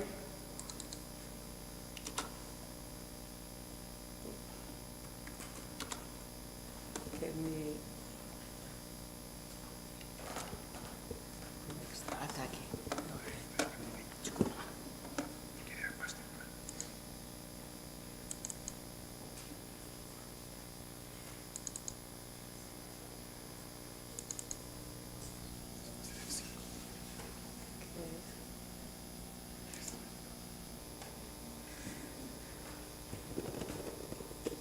So this session is about the European spatial data infrastructure to improve risk management. And the outline will start an introduction, which is this one. So we'll speak about these European platforms that are foreseen in the project that are supposed to be promoted and used, like AGDI and Copernicus. Then Isabel will speak about emergency platforms of Copernicus, including the activations in the Atlantic area, as well as the uptake of the Copernicus services in AGEO geohazard citizens observatories. And finally, Eugen will talk us about development of tools. So the European Geological Data Infrastructure, AGDI, it's a platform owned by the AGEO service, which has 37 members, and it has tools for searching and showing data, like as well multilingual, thesaurus, data search, and of course a map viewer. The scientific teams that you can find in this platform are from basic geology, which is very important when we are talking about geohazards, and several other, like mineral resources and so on. But in fact, what is more relevant to us is what is linked to the specific theme of Earth observation and geohazards. So here you can see on your landslide database that is not harmonized. I mean, it's harmonized what is there, but not all over Europe, because some of the members countries don't have this geodatabase within the Euro service.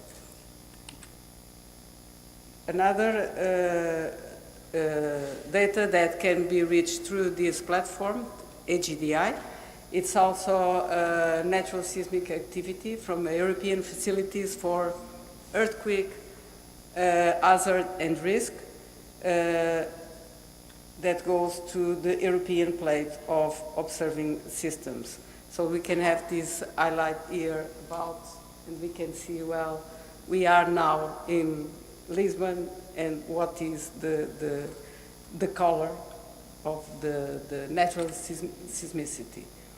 In this platform, in AGDI, we can also find a ground motion service that comes from Terra Firma, which is the predecessor in the global monitoring for environment and security, which was which turned out now actually into what we call Copernicus. We can also access this data through this platform. And Copernicus itself, it's the European Space Program led by the European Commission, and it can be split in 3 components. The space component, which is operated by ESA, the European Space Agency, is responsible for the launch of the Sentinel missions and all the technical part of the space. And also includes here what is called contributing missions, that was the one that are not specifically dedicated for the program. The other component is in situ data that are, the objective is to produce, enrich and validate the services, which include the third component, by improving their accuracy and reliability. And the service itself developed in 6 thematic domains: land monitoring, marine environment monitoring, atmosphere monitoring, emergency management, which is one of the most important in the case of the AGEO project, security and climate changes. In the land, the land service, there are elements that work as base data and for exposure and vulnerability assessment. This is an example, it's the Urban Atlas or the AGEO dam, but there are several others that are of interest. But certainly the most relevant that we have now in Copernicus is the European Ground Motion Service that results from Sentinel-1, coming from 2015 to 2021, and updates will follow. That data are processed all over Europe. You can see here what is the vision that we have on this. On the left, we have the a fine resolution, -10 to +10 millimeters per year. On the right, you can have a more detailed resolution, -5 to 5 millimeters. There is a lot of data associated with this product, and you can also pick it up, this information, and put on your laptop and use it, or you can upload some of your data here as a service. And now Isabel will speak about emergency planning.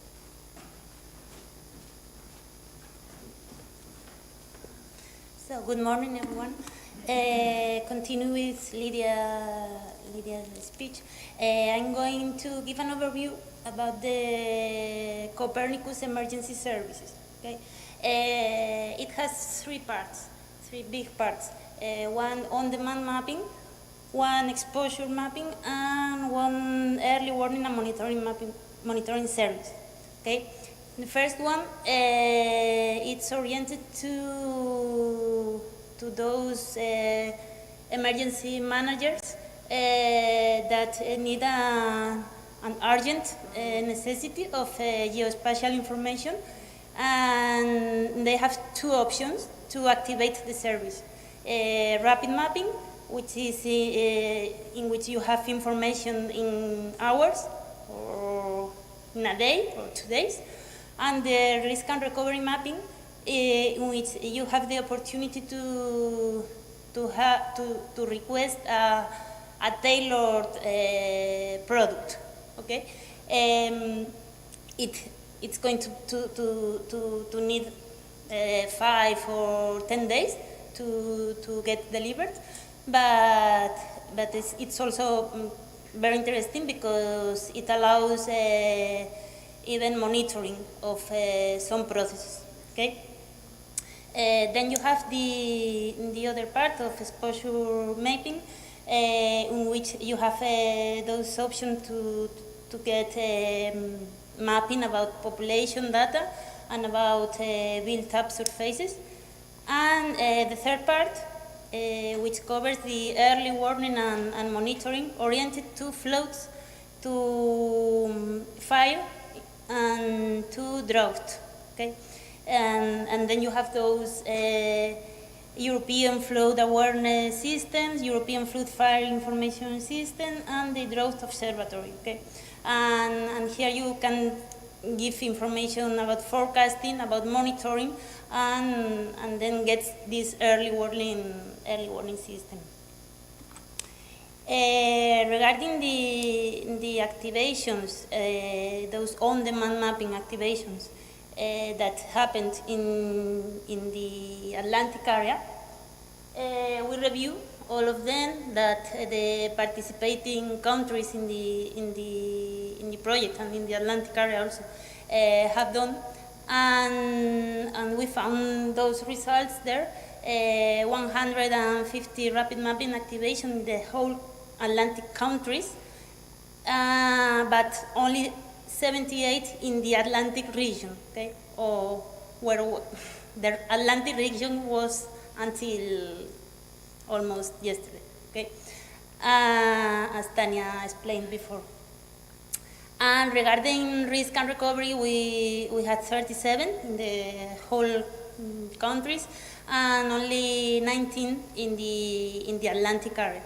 Okay, the hazard most the requests were oriented to fire, floods, and it was almost 91% of the activations were oriented to those hazards, and the rest were volcanic activity, windstorms, humanitarian causes, and other like biogenic hazards or whatever. That in the left refers to rapid mapping, and this refers to recovery mapping, risk and recovery mapping, sorry. Okay, as you can see, in this case of risk and recovery are much less the countries that activated the service. And if you have a look on those graphs there, you can see the evolution of the request a long time, from 2012 until 2022. And you can see the growing pattern of the activation, which this here is the rapid mapping, and this here is the risk and recovery, okay? But this pattern is interesting because it means that it's growing the use of this service, okay? So at least it's working, okay? Going through the uptake of the Copernicus, or the Copernicus use addressed to geohazards, those Copernicus data can be or can contribute to each of the stages of the risk analysis, okay? So in the pre-event, in the during event, and the post-event, and for each of the geohazard, of the specific geohazard, okay? There you have all the information that could be useful for each of those cases. In the pre-event stages, it's going to be interesting, Copernicus products are going to be interesting for a general characterization of the area, with all the factors, okay, involved in each of the hazards. For the during and post-event stages, the most demanded products are the affected areas and the structures affected, okay? The builds and the population and all of the elements exposed. Regarding the activations done by the observatories, the AGEO observatories, we have those there in which the Canary Island Observatory and the Madeira Island Observatory were involved. Okay? In the case of those here, okay, were about rockfall hazard, and the other one volcanic hazard. well, because of the eruption, La Palma eruption, okay? The rapid mapping was activated in the case of La Palma, and also the risk and recovery, in order to get the limitation of the lava flows and also the associated hazards and the affected areas, of course. And in the case of the rockfall activation for La Gomera Island, it was a kind of experiment, okay, to test the service and compare it with the in situ data that we had acquired with other systems like drones or field service. Okay? And the results were quite interesting. And in the case of Madeira Observatory, they activated the service because of heavy rains and winds that generated landslides, and they needed an accurate picture of those movements. So they activated that. And regarding the uptake of the use of or the uptake of Copernicus services and products in the observatories, each of them include the use of those products or Copernicus or Earth observation products in their pilots. Okay, in the case of the Canary Island, some maps about source areas of instabilities were generated and susceptibility maps. In the case of the Brittany Observatory, they get to gather they review all the databases of Copernicus and Pleiades, compare them, and get indicators of elements at risk. Elements at risk. Okay, and they generate those fact sheets, and those maps for each of the pilots and for each of the elements exposed. Okay. And well, they get interesting conclusions as well regarding the resolutions and other limitations of the product, because they compared that Earth observation with the national databases. Okay. And Lisbon Observatory, they review, again, they use the data sets of the land service of Copernicus, and also using the Sentinel-2 data to get a characterization of the pilot. Okay, and also they use the Sentinel-1 data to get a fluorescent map, okay, which happened in two events, and they compare them, and they get also interesting results, okay. And then Madeira Observatory and Causeway Coast oriented the use of these products to monitor mass movements with INSAR tools. And that's all from my part.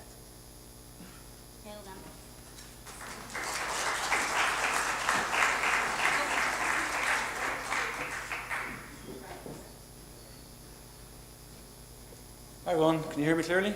Back? Yeah? Good. So Lydia showed you some European ground motion service data, which relates to a technique called INSAR. For those who aren't familiar with INSAR, this stands for Interferometry of Synthetic Aperture Radar.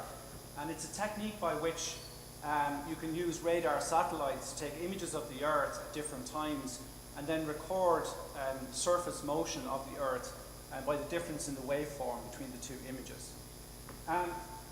Now, we developed a toolbox in the AGEO project called Easy INSAR, the idea being to make this sort of the processing of the radar imagery in order to get such ground displacements a bit more accessible. And to tell, like Ariana said, to tell the story, essentially we went to a meeting in Lisbon at the start of the AGEO project, and there was a lot of commentary at the project that, well, it'd be really great if we could get this sort of data to be able to map landslides. I have to beg you, because the people in YouTube can't listen. Ah, sorry, people in YouTube, sorry. Stand a bit closer to the mic. So we went and, and we rethought our contribution from UCD to the AGEO project, and we proposed to Rui that Alexis Rajcevic, who's working in UCD and is very good at INSAR, he should develop a toolbox that would be easy to use and available for everybody. So that's what we tried to achieve, and Xiaowen Wang, who joined us for a year, also contributed very strongly to this, this part of the project. So the idea is that if you want to go out and make your own INSAR data and you don't want to rely on the European Ground Motion Service, you've got a couple of options. You've got this commercial software. This can do all sorts of great things, but it's really expensive. It's like about 35,000 to 65,000 euros for a license. So that's out of reach of most people. There are lots of free and open source options to do this sort of work as well. They come with various limitations, pros and cons, which I won't get into in this table. And there's another couple of issues. But the main thing we want to do is we want to take these open source softwares and try and take their strengths, put them all together into a new toolbox that can kind of do everything, all in one place, and in a very intuitive way. The reason the intuitiveness is important is because most of these softwares, these open source softwares, run off command line, which for most people is not a very intuitive way of working. So there's a lot of these pain points as highlighted here. One of which being that if you want to do different parts of the processing chain, you actually have to switch between the different software packages. So again, the point was to unite. The point was to unite. Sorry, YouTube. The point was to unite everything into one box. So we had this 3-in-1 box. We take an open source code called ICE from NASA, which puts together these differences in the radar images, and then we have two methods. One called stamps and one called MintPy, which put together the image differences into a time series of surface displacement. So this is what the toolbox looks like. It's a MATLAB-based toolbox. It has these different modules. One is to prepare the SAR data. This is all automatic, as I'll show you in a minute. We then have a processing module to generate these interferograms, as we call them, so these INSAR data. And then putting the INSAR data into a time series displacement, we have this time series analysis module. There's 3 steps, and it's a very simple workflow the way it's been executed. This is an example here. This is, if we take Belfast, this is Belfast Lough here. This is the city of Belfast. All you have to do is define an area that you want to process the data in. You then just basically press go, and it will automatically look for all the available Sentinel-1 data that applies to that area. And it will tell you if it's already on your machine or not. Then if you want to take the next step, it'll also show the coverage of all those Sentinel satellite imagery, so you can select which images you want to use, which one you don't want to use, etc. You can combine them in different ways. This is more of a technical slide, but there's a lot of flexibility here in how you actually execute if you want. And it's not a black box. You have full control over all processing parameters in this software. So the bottom line is you end up with a result that looks like this, a bit like what Lydia was showing earlier. The colours here represent displacement of the Earth's surface in millimetres per year around Belfast City. If I then ask you, well, okay, this is all great, is it any good? So is this actually reliable? So what I have on this slide here is a comparison of the same sorts of processing of INSAR that was done with a commercial software, one of these really expensive commercial softwares, a comparison to our easy INSAR results. And I hope you can see in the Belfast area, these blue areas indicate subsidence. We're getting very similar results. We'll get a little bit of uplift here. That's also recorded in our data. So we're able to produce data quality which is as good, more or less, as the commercial codes. And this is to show you, this is the time series. The commercial codes here is gamma. That's the small points, and then the large symbols here are the easy INSAR results. So almost identical results for the same points. So we're quite happy that this is an accurate tool. Why would you use it instead of the European Ground Motion Service? Well, first of all, it's bespoke, so you can do your own thing. You have control. If you're a citizen or a researcher or a government employee, you can check if eGEMS is correct. You don't have to rely on somebody else's work. You can do your own work. Secondly, it's a higher spatial resolution potentially. And lastly, and quite importantly, it's it can be more up to date. So eGEMS has the disadvantage that it's only updated once every year. And at the moment, the data that you find on eGEMS, fantastic as they are already 18 months out of date. So it's not very good if you're trying to deal with a situation that's happened only a few months ago, right, or a few weeks in the future. So the other reason for using it, it's free.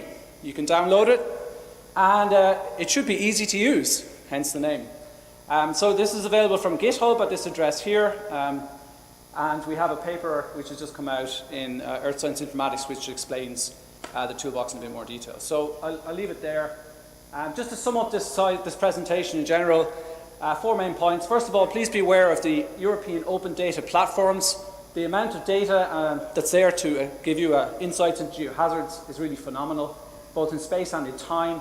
The Copernicus Emergency Management System is a very powerful and increasingly useful resource. We are developing tools within AGEO, which Levent and Eleni will talk about in the next presentation, which will facilitate citizen participation and wider use of Copernicus data for this geohazard monitoring. And ultimately, this should support citizen observatories both in AGEO and in the future. So, thank you.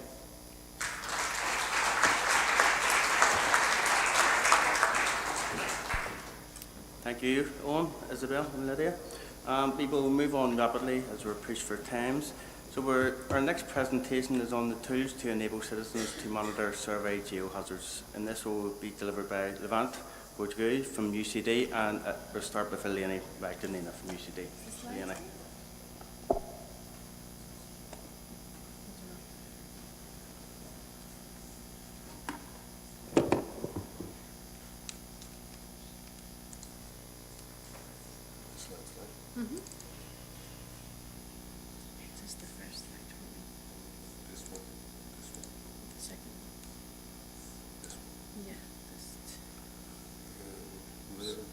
It's okay, just put the slideshow.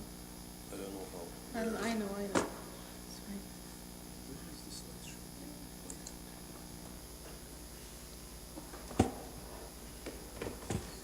So do I have 5 minutes? 5 minutes? 10 minutes? 5 seconds. I don't think so. But do stop me because I tend to talk a lot.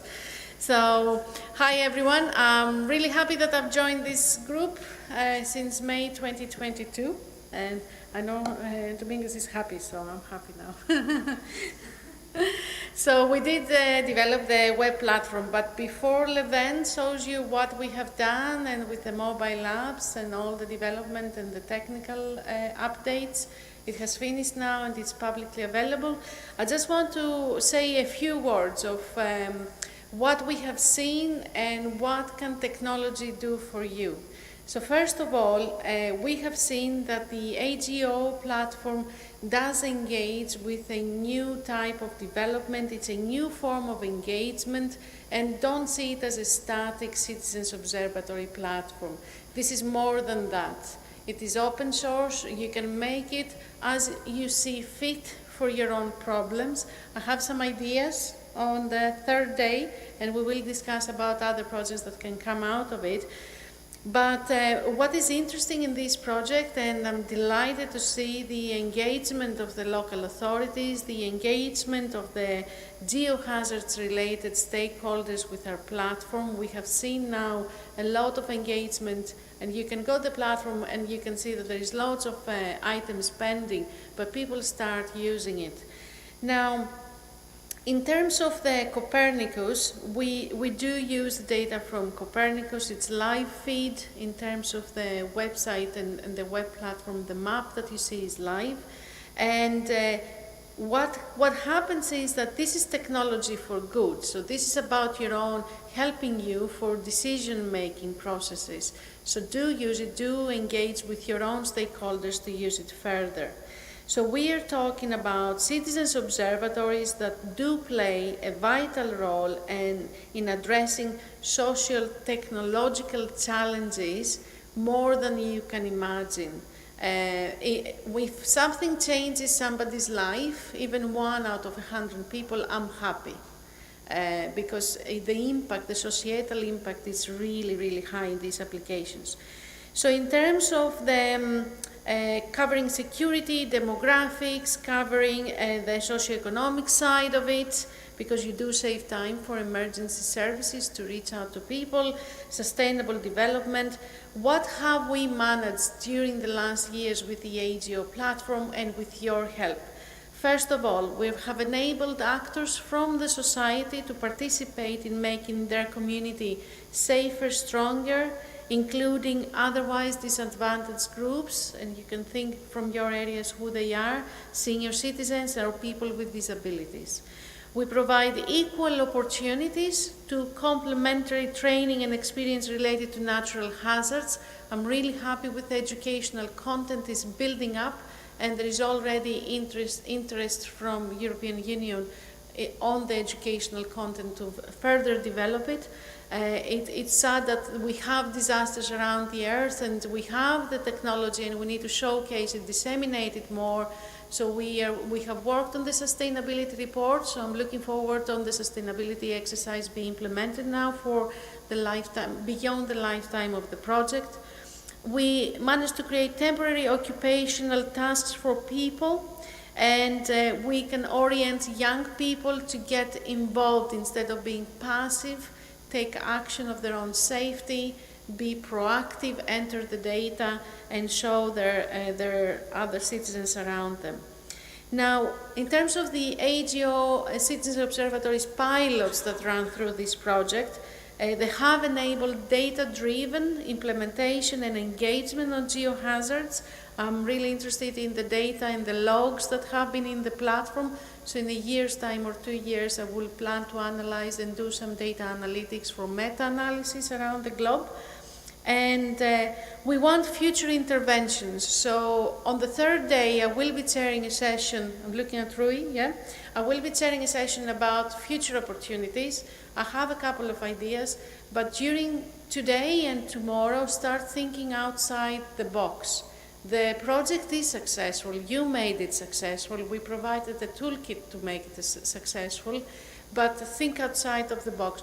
Where do you see it going further? We have collected your sustainability plans individually, but when you work together, you can do even more than this. And furthermore, in terms of the platform itself, you will see what you see in front of your screen or in front of your mobile. It's an effort of more than me and Levent. There is a group of people that have worked on it. Levent has actually managed to supervise the whole development process. But we have the success stories, we have existing initiatives now within the platform, and it's great to see it live and open source. You can ask us, you can download it from GitHub within your own authorities, and you can further develop it. So citizen observatories, it's not static. This is part of our daily life, and it will be a lot stronger within the 10 years. It's a regular component for the risk management systems at local, regional, national, international, European level. It makes stronger public awareness of the importance of geohazards, and it makes more efficient the uptake of the Copernicus data on a regional level. So it's not technical, you can have access to them through the platform. And we're always up for new methodologies and technologies, so I would really like to use the platform in 2 years' time, once I have collected a lot of big data around the globe, to actually do maybe some prediction analysis. Do the geohazards, for example, in Madeira, do they repeat themselves in specific time points in the year? So we can increase the knowledge from that. Also increase the public confidence to the regional authorities that you're using the latest technologies in your systems, and empower your community leaders to be part of your authorities and enter the information. So that was just an introduction. I'll talk more during the next 2 days, but I'll let Levent to show you the platform. Those that haven't downloaded the apps, they can have the opportunity to do it today. Thank you.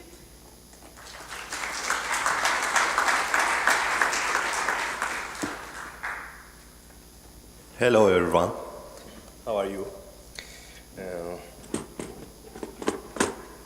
think I was planning to just to update you with the major updates before our last meeting, since after our last meeting from that area. But it's good I give you an overview what we are doing. So okay, I will just open the web page. Yeah, okay, good. So this is where you can monitor. I mean, any person registered or not can monitor the events here, and you can just you have these pins based on the type of the event, and when you click on the thing, you can see more information about it, etc. I will talk more about this, but now I will turn back to this guy.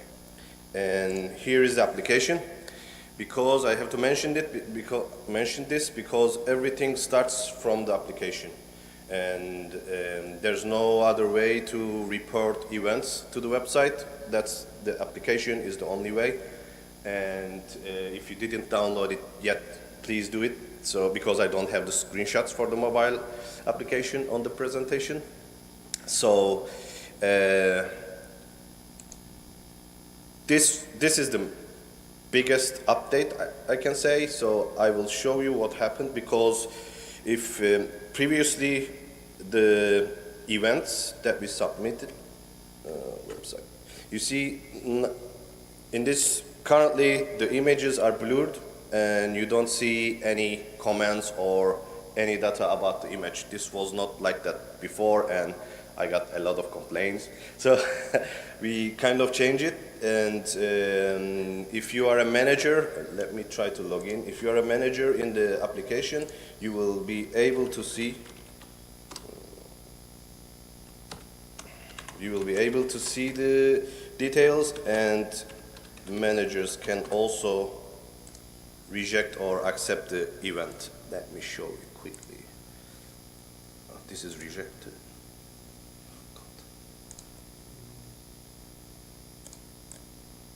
I have to find the pending one, and I hope this one. Yeah. So it seems like I couldn't log in. Great. Let me try one more. Please be patient.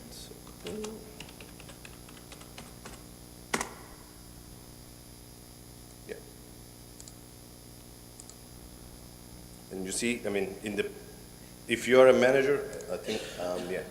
If you are a manager and you are checking pending events, you can now see the image and the data below, and you can reject or approve. This is the story from the previous meeting. The admins can reject, approve, or archive events. Okay, so I will turn back to slides.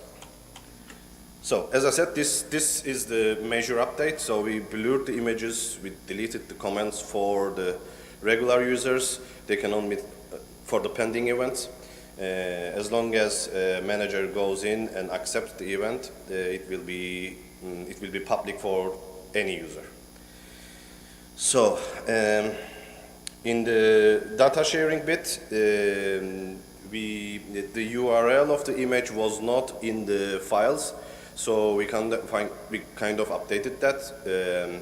And now, if you download the data, I'll show you how. Yeah, if you, let's say you pick this guy, and then you have these options here. These all the files now has the URL of the image, so it's easier for the user to locate them and download them. And we also added the GeoJSON version. So we are now supporting GeoJSON type of file type. Anything else?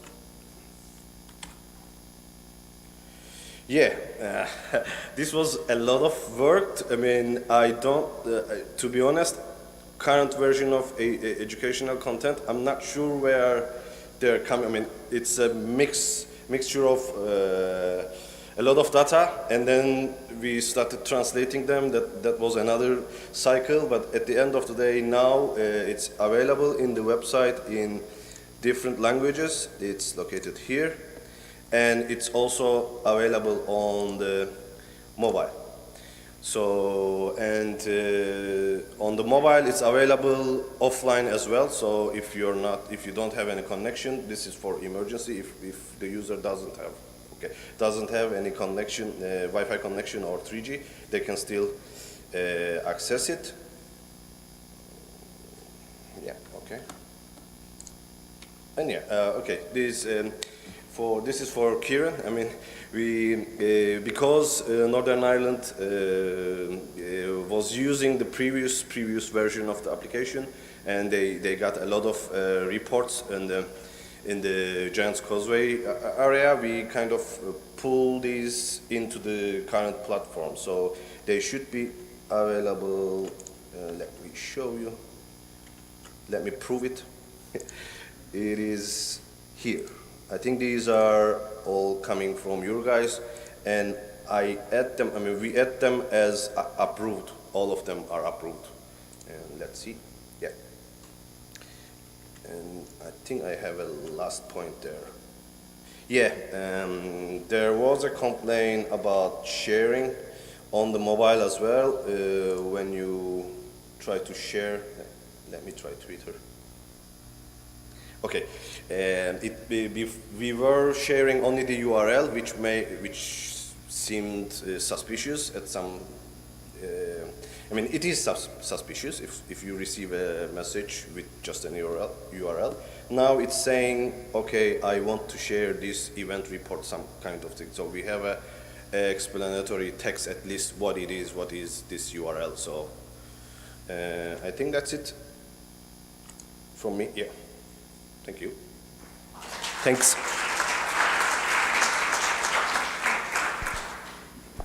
Thank you, Levant and Elena. We move on to our next speaker. We'll be talking on including citizens observatories in geohazard risk management, and it's Ruud Ramos from Limerick.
Good morning, everyone.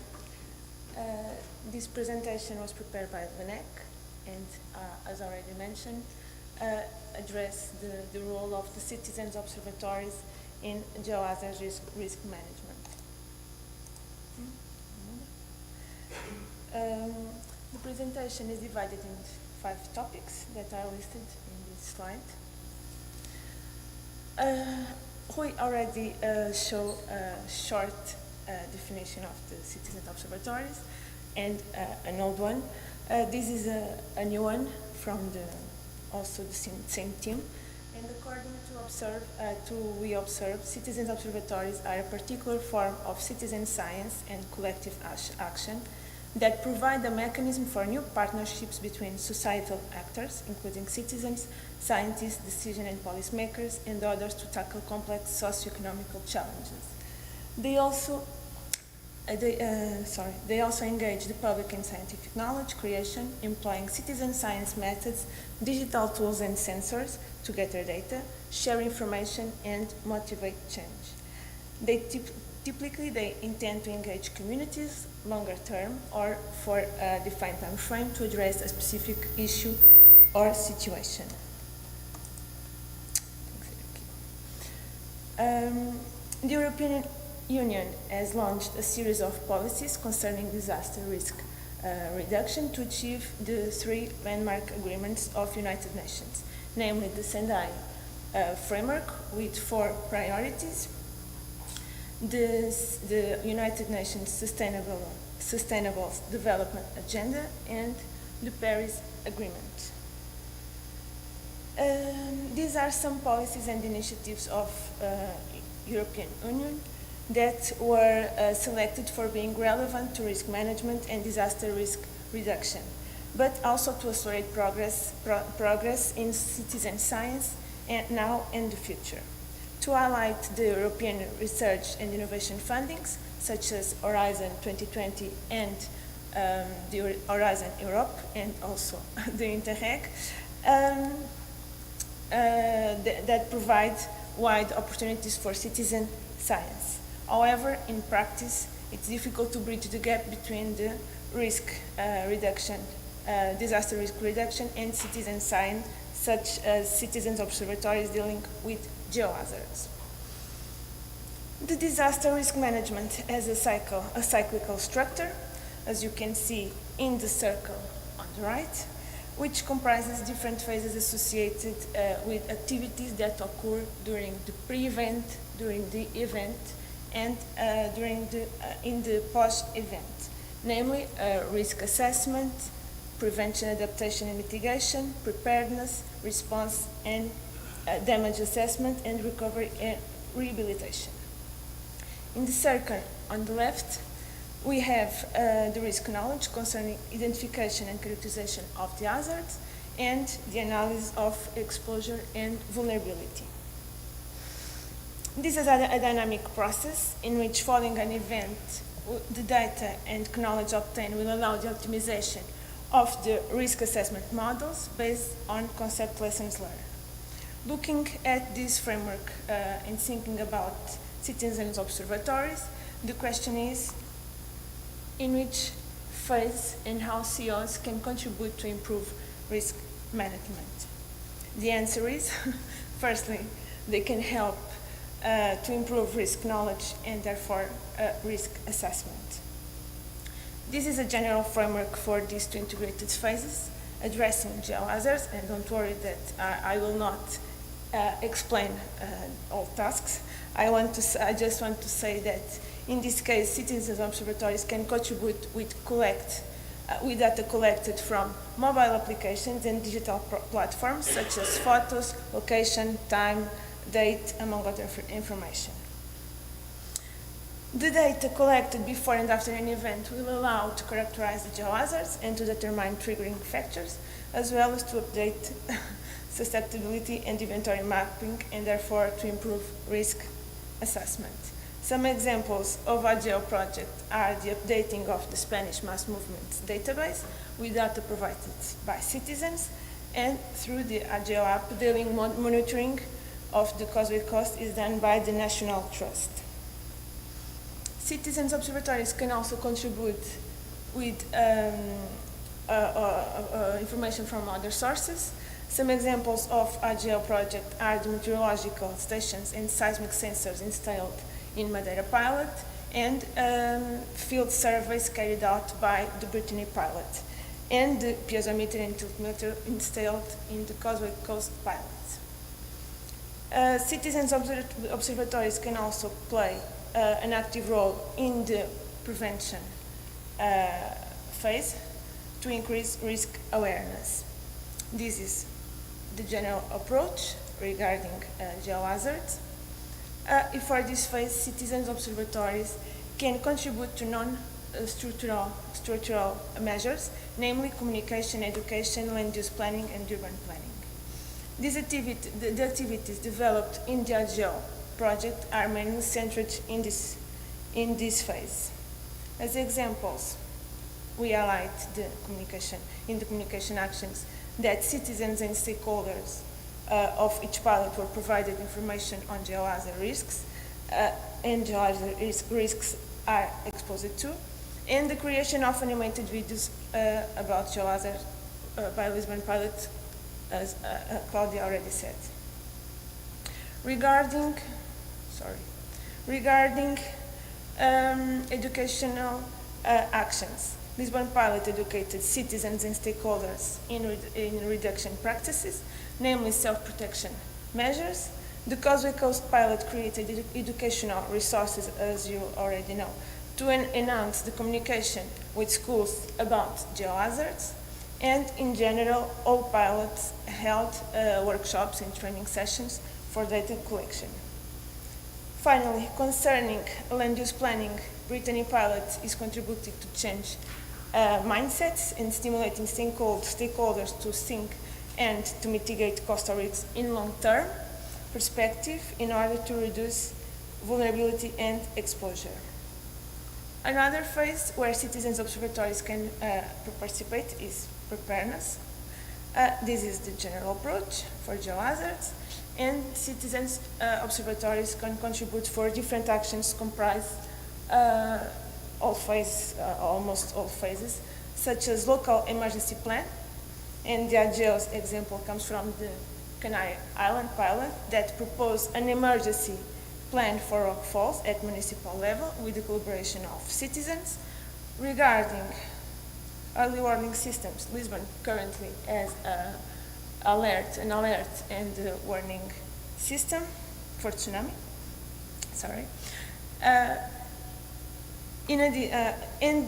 What concerns to training actions, we highlight the Causeway Coast pilot for its regular training sessions to the site managers on risk issues, and in addition, Citizens Observatory can also participate on civil protection exercise and validating training safe pathways. Citizens Observatories can also contribute to the post-event phases, namely response and damage assessment. This framework represents the actions to taken after the occurrence of a geohazard, an event. For this situation, CEOs can contribute to data collected from mobile applications and digital platforms, giving information about the local and the consequences of the event that will allow to update inventory maps and impact data. Also, after the event, the Citizens Observatory leaders can communicate to the local community the impacts of the event and show mapping outputs, and citizens can give back about the emergency response. LINEC carried out a series of face-to-face interviews with the 5 pilots with the goal to identify best practices and challenges, barriers, on using the outputs on risk management processes. The analysis of the interviews allowed identification of 4 main barriers. The first one is that current national policies and regulations do not yet include a bottom-up approach. The second one is related with changing mindsets regarding the use of citizens' data and actions to prevent geohazard risks. Another one is the confidence in the quality of data obtained by citizens. And the last one concerns the availability of human resources to validate data in time. The analysis of the interviews provided the basis to draw some recommendations to improve the operation of future citizens' observatories and their integration in risk management systems. For instance, in what concerns to policy dimension, several pilots identified the need to create a legal framework to allow citizens to contribute data. Regarding a technological and scientific perspective, guidelines should be put in place to facilitate the use of citizens' data, also addressing new models of citizen interventions such as crowdsourcing and social networks. The created tools to monitor geohazards and collect data should be simple tools. In what concerns to citizen engagement, most recommendations from pilots include design networking strategies in an early stage of a citizen observatory development, identify and recruit allies to citizen observatories activities, and adopt a reward-based approach. And finally, demonstrate the added value of citizens observatories' created data to increase their acceptability by risk management authorities. Sorry. In conclusion, as United Nations said, hazards do not have to turn in disasters, and we may say that citizens observatories can improve their risk management processes. And that's all. Thank you.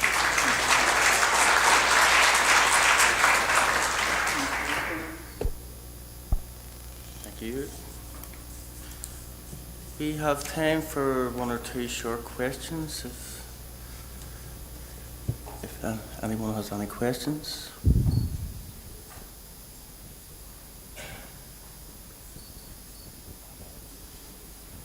No, we'll move on. Thank you, Kirill. We shall proceed now to the first keynote lecture, which will be delivered by Professor José Luís Zezer.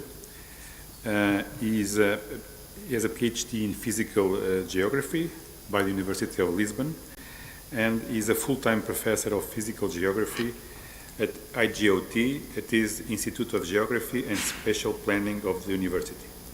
He is specialized in applied geomorphology, landslide hazard assessment, and risk analysis. Currently, José Luís Zezer is also director of the Center of Geographical Studies at the University of Lisbon, and is currently vice president of the European Center on Geomorphological Hazards of the European Council. So I would like to invite Professor Zezer to deliver his keynote lecture. For you. Good morning, everybody. Thank you very much, and thank you very much for the organizers for them to invite me to come here. It is really a pleasure. I surfed a little bit on your project during the last few days, and in my opinion, it's a really interesting project, namely in what concerns this engagement of citizen knowledge and citizen data inside the topic of geohazard risk management. Okay, this is the proposal of or the outline of my presentation. I will start. I am coming from a school of geography, so scale and mapping is crucial for me, which means that any possibility you give me to discuss and to put these two topics on the road, I will do it for sure. So I will go first to a little bit on the disasters and the lack of land use planning, then the framework for geohazard risk analysis. I will do it quite rapid, I hope.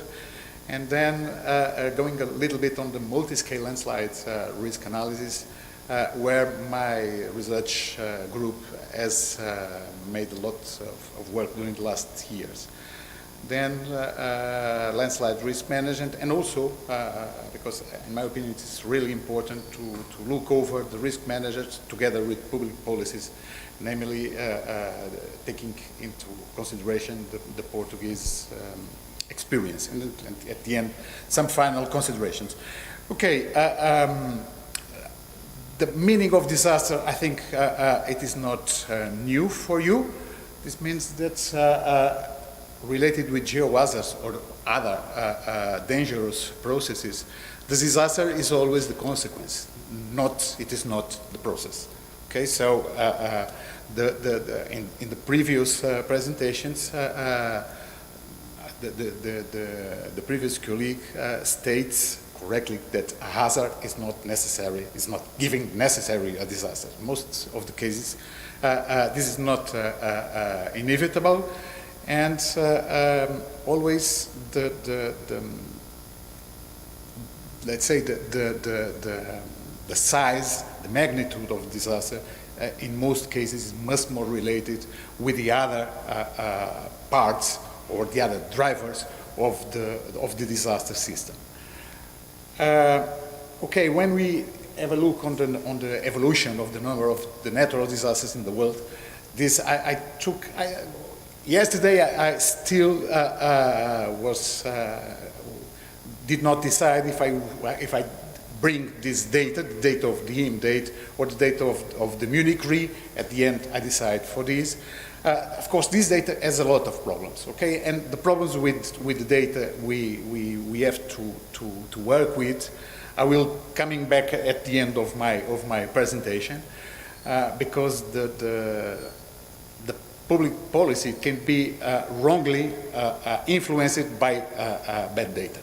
These data have problems. I will not go into detail. Namely, in the first part of the temporal period that is covered by the IM date that starts in the beginning of the 20th century. They use these criteria. Okay, the criteria are not cumulative. It is enough that one of these criteria is present for them to include any event occurring in any part of the world into this database. Anyway, the point is looking on, namely, let's say the last years change a little bit the picture, but when we were in the beginning and the first part, the first years of the 21st century, the picture was really impressive, looking on this exponential growth, at least apparently, on the natural disasters on the world. In the beginning of the century, Munich Re also made some projections for the middle of this century, pointing out this average data, 100,000 deaths per year, $300 billion per year due to natural disasters. And it's a nice picture, in my opinion, a nice picture of one of the last floods in the Tagus. But the point of the question is, this question has been put it over the table during the last years, not only for the scientific community, but also for the stakeholders dealing with spatial planning and civil protection also. If natural phenomena with damaging potential, if they are or not increasing in intensity and frequency. And usually, the second question is more or less like this: what is the impact of climate? Today, nowadays, nobody, almost nobody, hark if climate change is present or not. The question is more, what is the impact of this climate change on the frequency and the magnitude of dangerous geodynamic processes? So the temptation is more or less like this, which means if disasters are increasing, if climate is increasing, if climate change is also increasing, namely temperature, but also, for instance, the occurrence of for instance, rainfall extreme events, then maybe this kind of temptation to associate quite easily both occurrences is very, very high. I think we should consider this association between climate change and disasters, but we have to also to take into account other issues. Namely, this question is, in my opinion, at least so important like the previous one, which means to which degree the physical support of the territory has been duly considered in land use planning and urban planning. I must confess, I like very much this picture, and I use it quite seldom, because when we look on this picture, we understood that something is wrong. The point is, what is wrong in the picture? We can choose, okay, the river and the flood is the wrong, and if we consider the flood the problem, then we can argue that climate is changing and the problem is there. Or in the other hand, we can argue who licensiate this building in this area. Okay, so and maybe this is the biggest problem, is something is wrong. The problem is not with the water, the problem is the location, with the location of the buildings in a place where this building should not be constructed, never. So looking on when we have, in fact, looking on the territory, we have both things in territory. It should, in an ideally territory, maybe we can have geohazards in one place and anthropic activity in another place. The problem, they act together in the same places. So considering that geohazards can be defined more or less like this geology, we're talking about geological processes that may cause, that have enough energy, that have enough energy to cause loss of life, injury, or other health impacts, property damage, social and economical disruption, or environmental degradation. Okay, this can be a definition of geohazard. And when we look on the last decades in a typical territory, like the case of Portugal, we look on the combination or the working together between geohazards and anthropic activity in territory, we found that a huge, that has been in the last years, a huge increasing of exposure, which means the expansion of population, infrastructures, and activities into dangerous areas. These areas were before dangerous. They are not dangerous now. They were always dangerous. The problem, or the point is, traditional, maybe 50 years ago, they were not used, and now they became to be used and to be occupied by people and by activities. Furthermore, in some cases, the anthropic activity on territory is enough strong to interfere with the processes and to increase the hazard or the activity of natural processes. So, looking, for instance, in the case of the small hydrographic basins, this is clear, where the probability to have flow peaks related with flash flooding is increasing a lot inside these small basins, for instance, in the areas located nearby Lisbon or nearby Oporto. But in the case of Lisbon, it's much more evident. So this means that even without climate change, we have conditions in these territories to explain an increasing frequency and magnitude of disasters, mostly due to exposure, in my opinion. Also, in some cases, together with vulnerability, but in most cases, related with exposure, excessive exposure. So, going to the flow chart for landslide risk management, I will not go into details. Usually we use this flow chart that was provided more than 20 years ago by the Australian geomechanics. And one critical part for the management is the analysis. And in fact, I must confess you that I am much more familiar with landslide risk analysis than with landslide risk management, so, which means in most of cases we stop at the end of the analysis. But for the analysis, the point is to let's say we can resume it to find the good answers to these questions. Which phenomenon, which dangerous phenomenon can occur in my territory, where the phenomenon should occur, down to where, which is much more complicated to solve than the where, but anyway, it is really important also to model and to analyze this. How large would be this project, because the size matters a lot, namely when we are interested to assess and to analyze the consequences that the process can generate. When the question 5 is really a challenging question, because we need to know when this process can occur.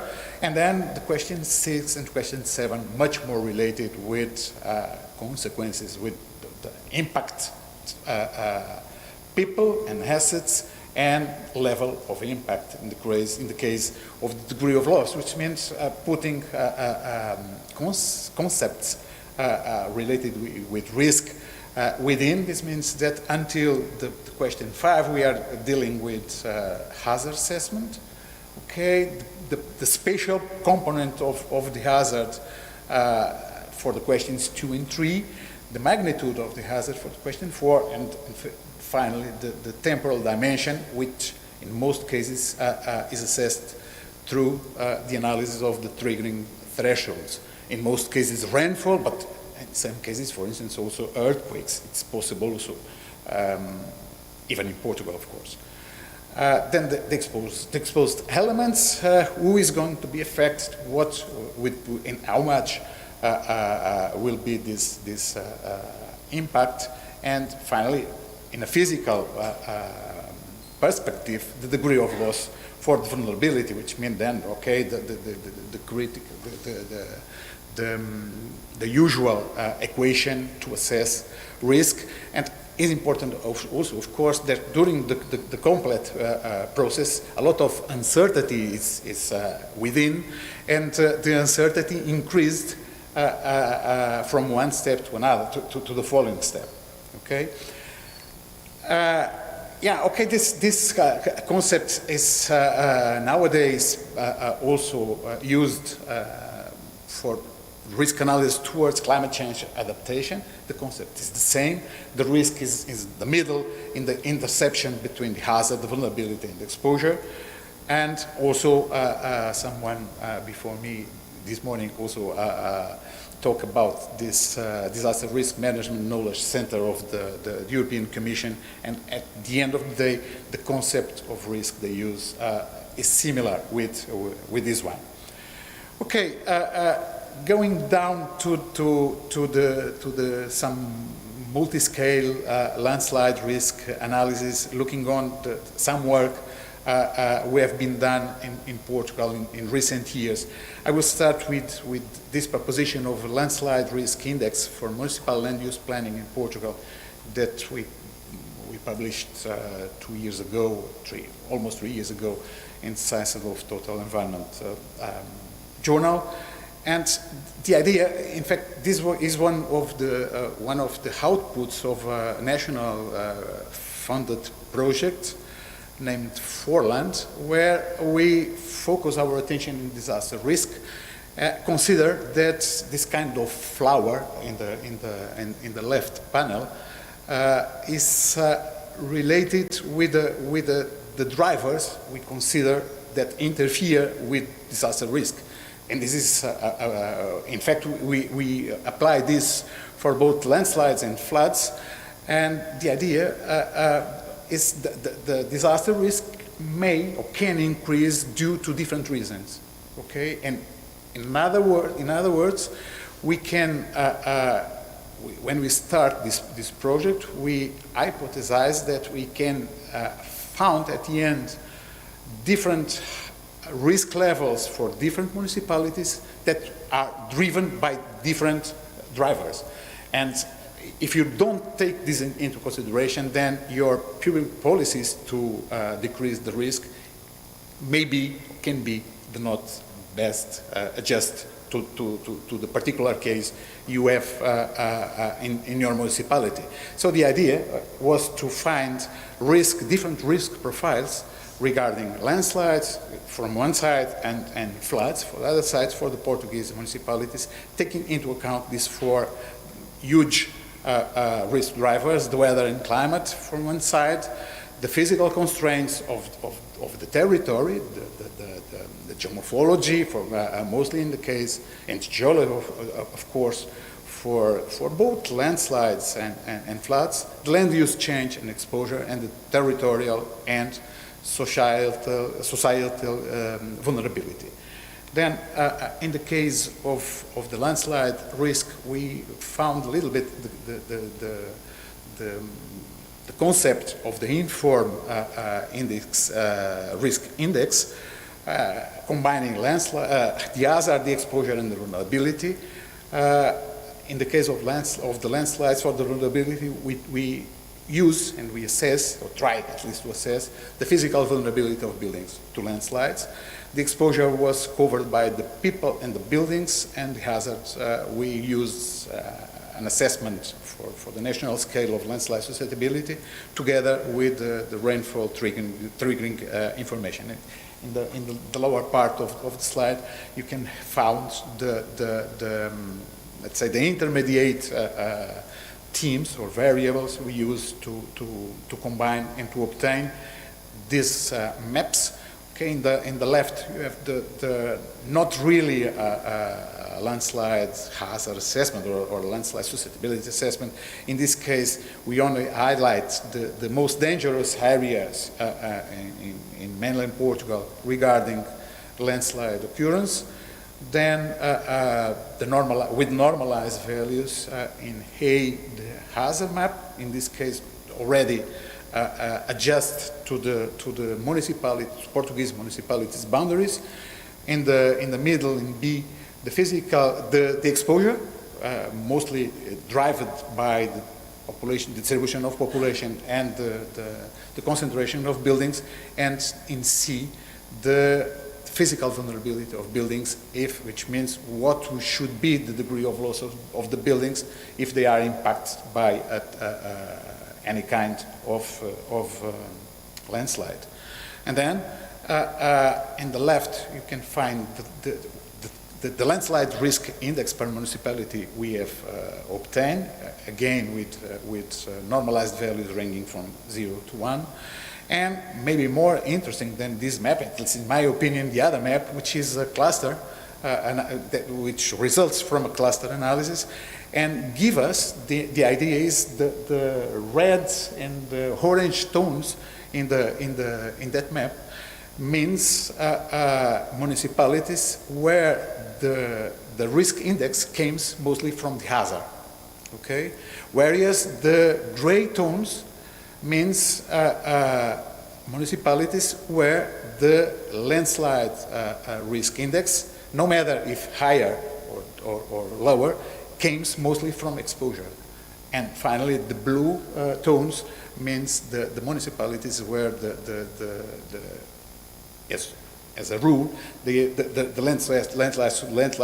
landslide risk index is low in these areas, and anyway, the main driver of the risk is given by the vulnerability of the buildings. Okay, so this means that we have to, and this, in our opinion, at least these two maps should be used together.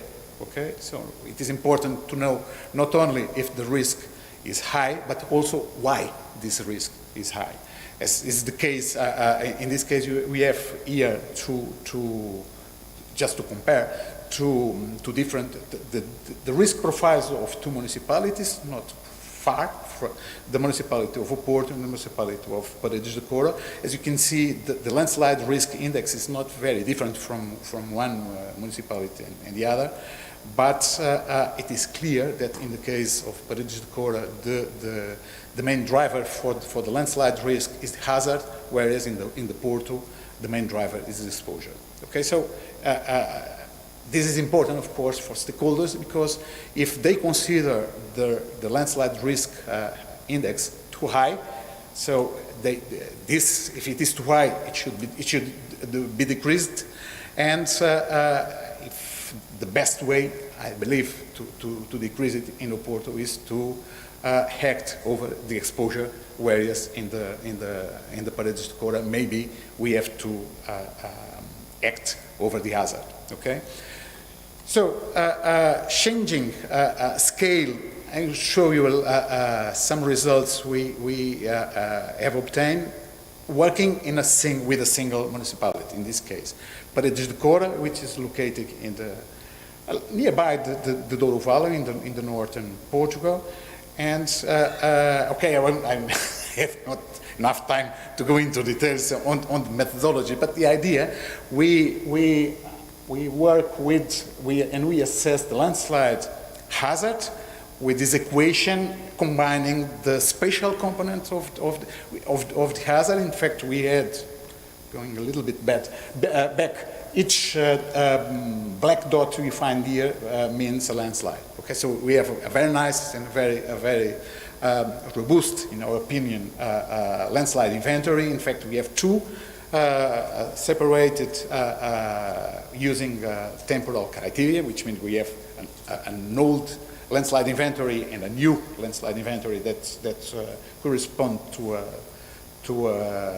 an event, rainfall event that occurred in 2010. And it was important for us because we used this second inventory to validate the previous landslide susceptibility map. We also use and adapt rainfall triggering scenario corresponding or similar with an event occurred here in 2001, and also the landslide magnitude, combining landslide area together with landslide volume and landslide thickness. At the end, landslide thickness to assess the at least at the end the risk for the buildings. Okay, then the buildings were our exposed element. We consider the building types, and we construct vulnerability curves that were combined with two different landslide magnitudes, and also the economic value of the buildings that were at the end put together with landslide hazard and the physical vulnerability of buildings to obtain landslide risk for these buildings. Okay, this is the landslide susceptibility that we obtained for this area. It was validated with an independent landslide subgroup that was not used to build the model. Then the landslide magnitude in the right, and two different landslide hazards for two landslide magnitude scenarios. In the first scenario was built for small landslides, which means landslides with area higher than 100 square meters, and in B, the second landslide magnitude scenario for landslides higher in area higher than 1,000 square meters. Okay, which means it's important for us because as smaller the landslides, has higher the probability of occurrence. This is typical, you know. And this is the title, which means at this scale we can go to the building scale. Okay, and we went there, which means we assess the economic value for each building within the municipality, as well as the physical vulnerability of each building type, depending on landslide area is highly correlated with the thickness of the landslide rupture zone. At the end, these are some zooms of the obtained results dealing in this case, regarding in this case landslide risk for buildings in euros.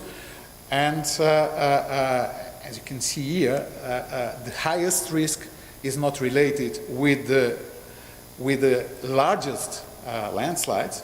The risk is higher for the smallest landslides because of the frequency of occurrence of these landslides. So this is important. These are some summarized data. And we calculated this for each landslide hazard class. We know how many buildings we have within each hazard class. What is the probability of this hazard class to be affected by landsliding per pixel in this case? What is the potential loss and total risk at the end? In our opinion, it's important to give or to provide stakeholders both information, not only the risk, but also the potential loss. Because as you can see here, the potential loss is much more higher for the case where the risk is lower, okay? And the risk is lower not because of the potential loss, but because of the frequency. So, and as we are putting all this information together, it is important to provide them the both information.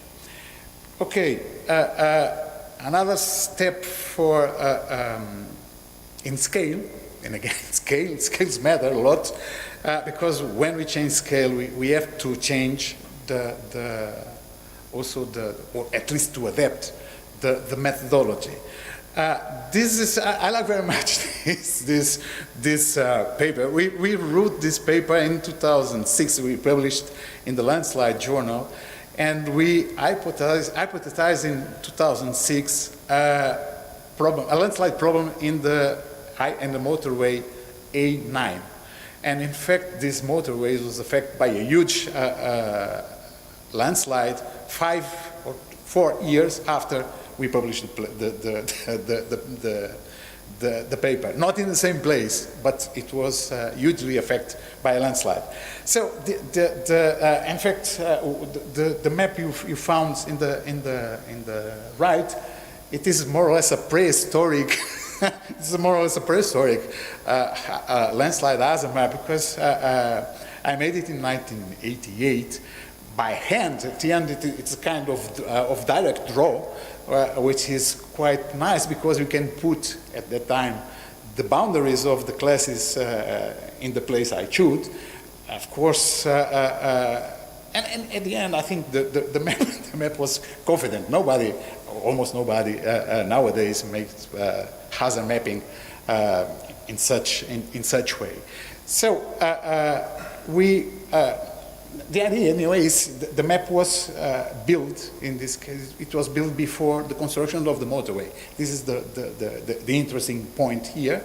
And this motorway, it was built, it was open to traffic in 1996. Unfortunately, during a very wet year, and a lot of problems, geotechnical problems occurred along the motorway. So for this area, more recently, we had some probabilistic landslide hazard assessment for both rotational slides and translational slides. You have here the maps, and going, as you can see here, the location in this image, the location of the motorway, together with the location of in some cases, some huge, at least for this kind of hilly, not very high region of landslides. In green, they are rotational slides. In red, they are translational, deep-seated landslides. Okay, and with combining the both probabilistic approach, we found two critical spots. The critical spots 1 and 2 in the left panel, where according to our data, the occurrence of a huge landslide can occur. So, and we had at that time the probability assessed in a very dense and detailed way. And we simulate this. Okay, what is going to happen if the motorway is affected by a landslide? What should be the direct costs associated to this? But also, what would be the indirect costs associated to this. And this is very, very important, in my opinion, when we work at this scale, because for the indirect costs, we take into account timing loss, because the road, okay, if a road is blocked by a landslide, of course we have to put all the material out, we have to reconstruct, if needed, the road itself. But in fact the road, of course, and this means money. Someone is going to lose money to make this, and to spend money to reconstruct. But in fact the point is the road exists for a purpose, you know, for the people driving there. So it is important to look on the indirect cost resulting for the landslides. And we try to assess this at this time, taking into account the timing loss. Okay, if this is blocked, what would be the alternative paths for the driving? What is the additional fuel related with this? And also important, the loss in toll gates, because this road is explored by an enterprise, Breeze in the case, that cover, and the roads at that time, like nowadays, the toll gate is quite expensive. Okay, so comparing this in the table, in the down part of the table, you have the comparison between the direct costs and indirect costs, assuming 3 scenarios regarding the timing of the interruption of the motorway.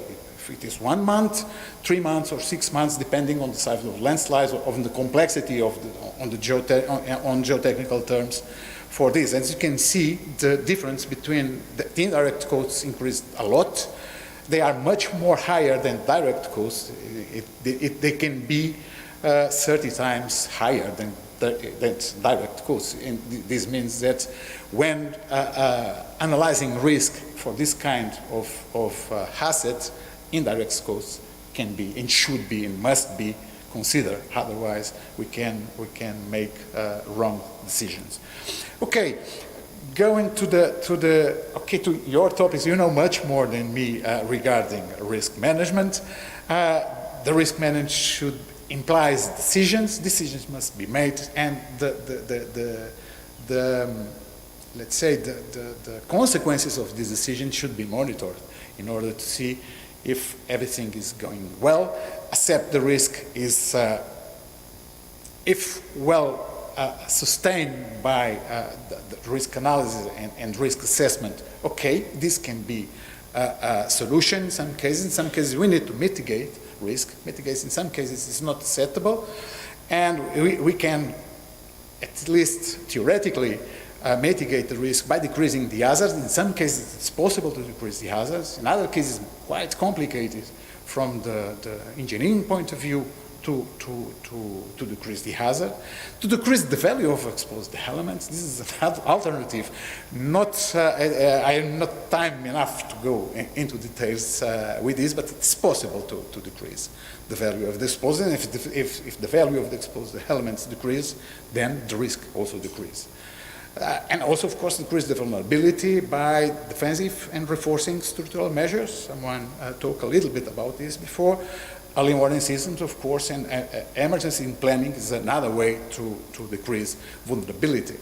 And a third possibility is to avoid the risk, which means decrease the exposure at the end. If we avoid the risk, in some cases it's not possible, of course, if the assets are already built, no?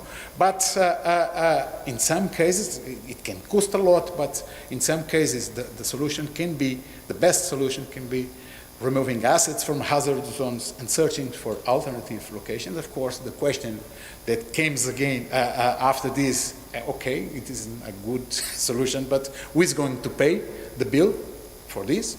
But the interdicting or strong restriction urban expansion in hazard zones, this can be an important tool. Of course, both are related with land, mostly with land use planning, and taking into account mostly preventive measures. Okay, I'm going to the end. When we look on the public policies that deals with risk, hazard and risk assessment and management, at least in Portugal, we found two huge public policies, one related with civil protection, and the other related with land use planning. Okay, these are two different things. In my opinion, the kind of information they need from risk analysis and risk management are not the same. In some cases, if we not assume these, we have problems, namely with some kind of entropy, because at least in Portugal, the mode risk is used too much to define things that are not risk, that are other things, that are hazard, for instance. And this is a problem in some cases, namely when someone has to apply the concepts and to ask to another people for instance, for mapping. Okay, so clear, in my opinion, land use planning public policy needs mostly hazard mapping. So they need to know where the dangerous zones are in order to be preventive when they are dealing and generating mitigation public policies. So they have the tools to prevent and to be preventive and to avoid the use of hazard zones. In the case of civil protection, of course, they need also to know and to have hazard assessment, but the hazard assessment is not enough. Okay? So for civil protection, they need other kind of tools. They need risk analysis. Of course, they need to know who is exposed, how many people are located in dangerous places, and namely in order to go there to pick these people out the dangerous zones before the water comes. If we are talking about, or before the rock comes, if we are talking about a landslide or a flood in the first case. The point is, in fact, both the hazard assessment or the risk analysis is,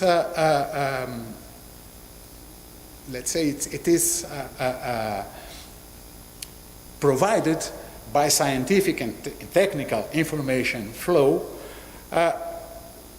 where we have a lot of uncertainty. We have, in some cases, the data, and we have to work with the data that is not the ideal data, but the available data. In some cases, the data is very, very complicated, let's say. Coming back to one of my first slides, the case of EM data. Okay? If the data have problems, then the public policy that is driven in this case typically from in a top and down approach can be or maybe not the best. Okay, and in fact, at the end of the day, the kind of public policy that is generated both from the side of land use planning or from civil protection sides reflects in some way the quality of data we are working with at the end. Okay, and this is the idea that in some cases in Portugal we use hard that we spend too much time learning and we are not very good in deciding. And I was to say, okay, be careful, because we know only a few, very few, at least I speak for myself, I have a lot of doubts. Okay, so I admit that someone are much more strong and confident with their data.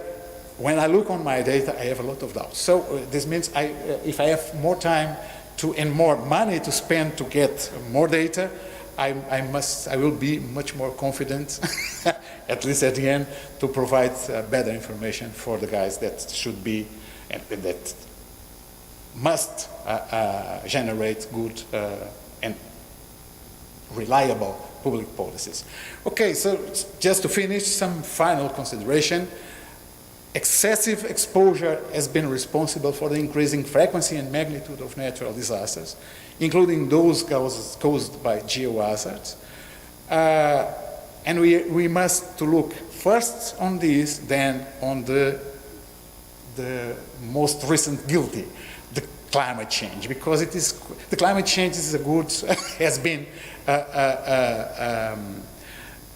let's say a nice, kind of nice justification to explain other things, other problems on territory. But the problem is, climate change is really happening, and climate change is worsening the problem by increasing the frequency and the magnitude of extreme weather events. Namely, all the problems we had with, or related with the rainfall triggering, they have conditions to increase nowadays and in the near future also. Okay, this is trivial. I would say geohazard risk management should be based on a good, well done, well sustained geohazard risk analysis, and this can be made at several scales. I expect you are convinced with this, with the examples I show you. Risk management is addressed, it's important about two major public policies: civil protection, land use planning, and the needs, the material, the information they need from science, from us, are not the same, and we have to take this also in account. And of course, be preventive should be the rule, in my opinion, for geohazard risk management in the context of uncertainty that characterize nowadays the future of evolution of climate. So we don't know, in fact, what would be the climate at the end of the century. Anyway, we don't have any reason to be too much optimist about this. So we should be prevented. Maybe we will going to face in the next decades some process with magnitude that we never saw before.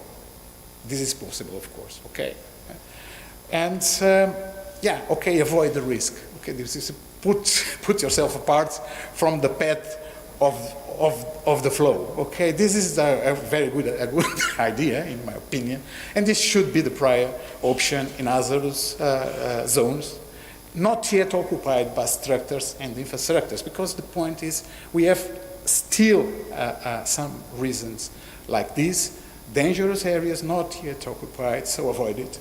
And we have the obligation to make anything we can to maintain these areas not occupied because of precaution, because of prevention, because of efficiency, and also because of economy if we are looking on the problem on the long-term perspective. And thank you very much for your attention.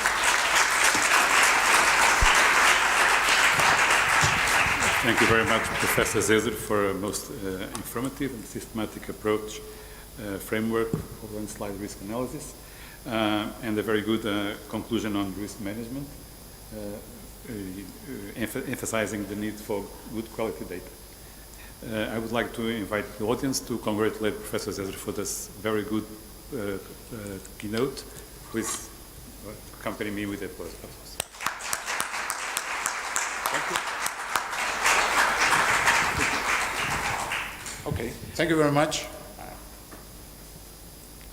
I have some notes about the more practical things like lunch. So we had some delay on the session. So the lunch, the afternoon session will start at 2:30, 15 minutes later than the program, and the lunch will be on the social center of LNEC, which is in the above the hill there. It is indicated by arrows, the path, but anyway, it's on the left and go up of the stairs along the hill. It's a 5 minutes walk. Thank you very much.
Thank you, man.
So.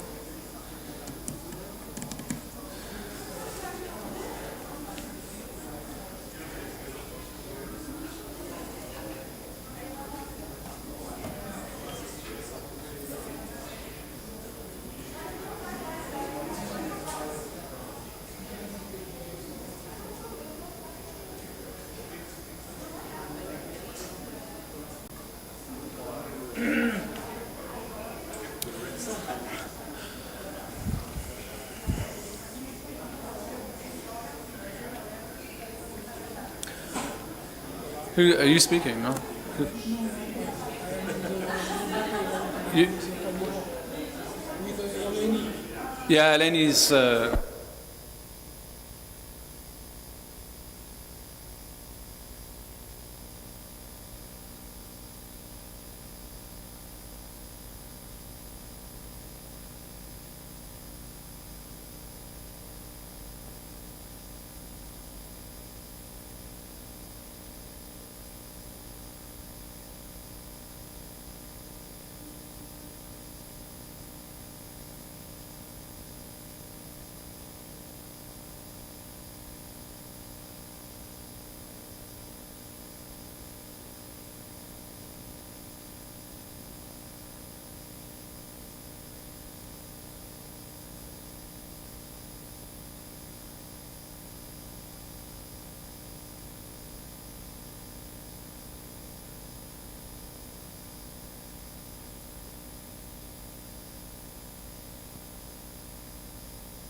Hi everyone, and welcome to session 2 for today. This is about the experience of the 5 citizen observatory pilots in the Atlantic area.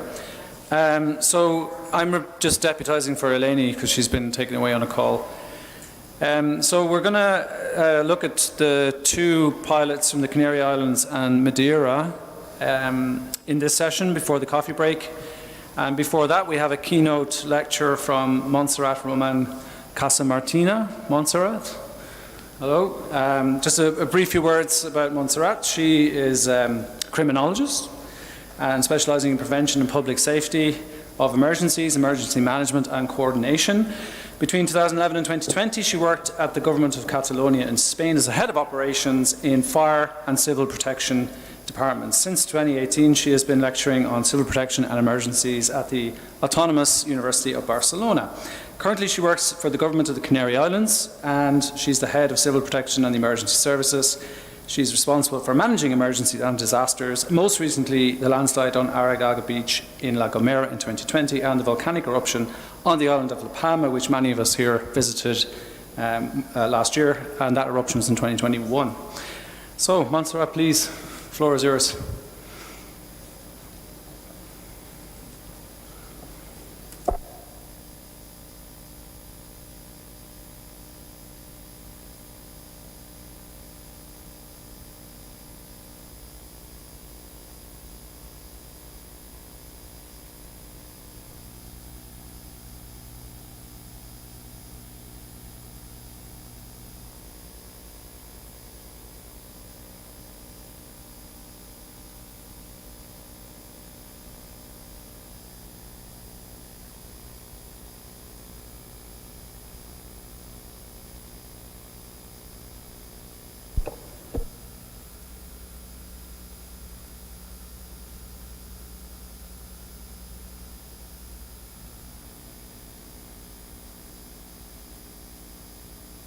Hola, sí. Good afternoon, everyone.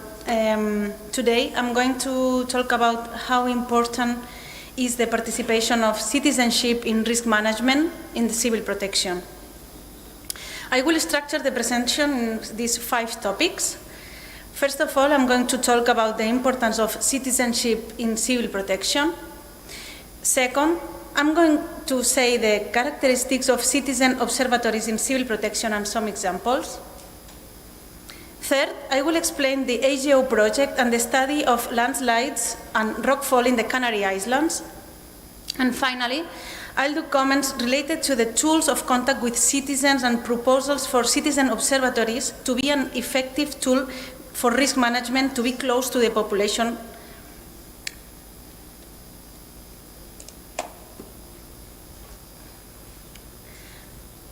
Let me start by saying that citizenship are the base of the civil protection pyramid.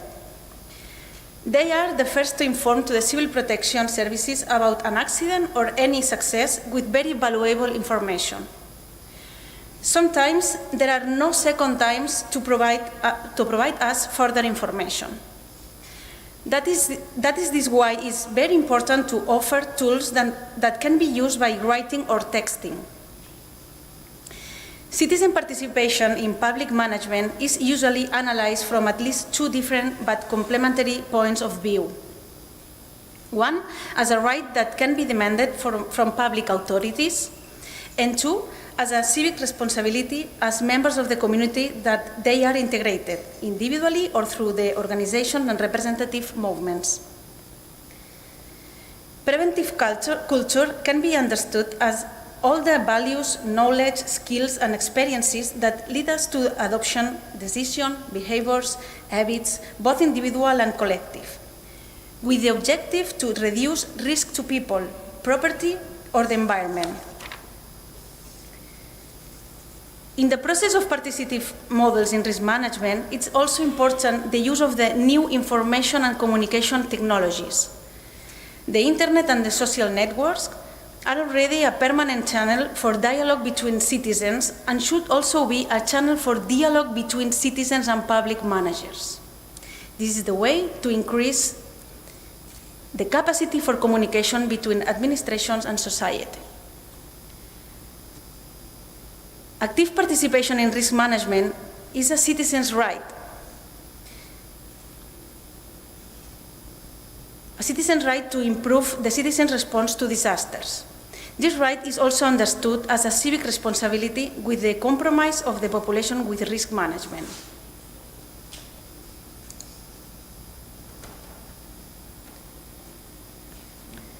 Let's now move on the citizen observatories in the civil protection area. Citizen observatories are spaces created to improve the participation of society in risk and disaster management. The great advantage of these spaces is that promotes the involvement of citizens in the management of their environment, and this works toward prevention and monitoring. These observatories are composed by civil organizations, academics, experts, local communities, and government authorities. The main objective has to be the non-stop improvement and evaluation of civil protection actions and plans in a specific geographical area. The law of the National Civil Protection System in Spain talks about the coordination between public administrations and the active participation of society in risk management and the civil protection.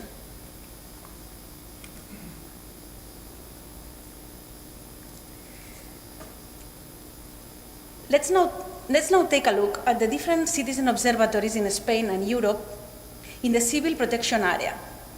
There are topics as civil protection, nuclear risk, or natural risks. I would like to share with you a video from the Citizen Observatory on Drought, developed by the University of Sevilla. It's an example of how close can be science and citizenship.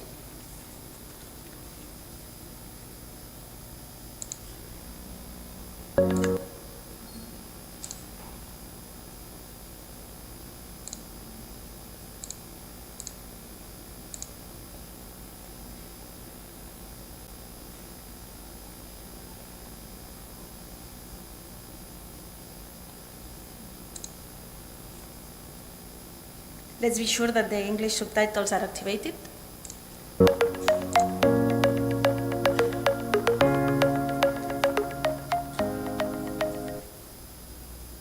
Soy Jesús Vargas, investigador postdoctoral y profesor de Geografía Humana en la Universidad Pablo de la Vide. Continuamos con el taller Los Observatorios Ciudadanos, una nueva forma de hacer ciencia y geografía. En este tercer vídeo del taller vamos a hablar sobre la utilidad de los geovisores web como herramientas fundamentales para la difusión y el intercambio de información geográfica entre los científicos, los usuarios y la ciudadanía en general. Y además vamos a presentar el geovisor web del Observatorio Ciudadano de la Sequía. Empezaremos definiendo qué es un geovisor web. Un geovisor web es un servicio que permite el acceso a los usuarios a información de diferente naturaleza en forma de mapas a través de Internet. En los entornos de los geovisores web, los usuarios toman un nuevo papel al ser potenciales productores y usuarios de datos geográficos. Para ello, será fundamental que la información esté en formatos interoperables y que el intercambio de información sea bidireccional. En la web podemos encontrar diferentes geovisores web que abordan temas de diferente naturaleza. Esto es gracias al avance de Internet, de las redes de comunicación y al desarrollo de las tecnologías de la información geográfica.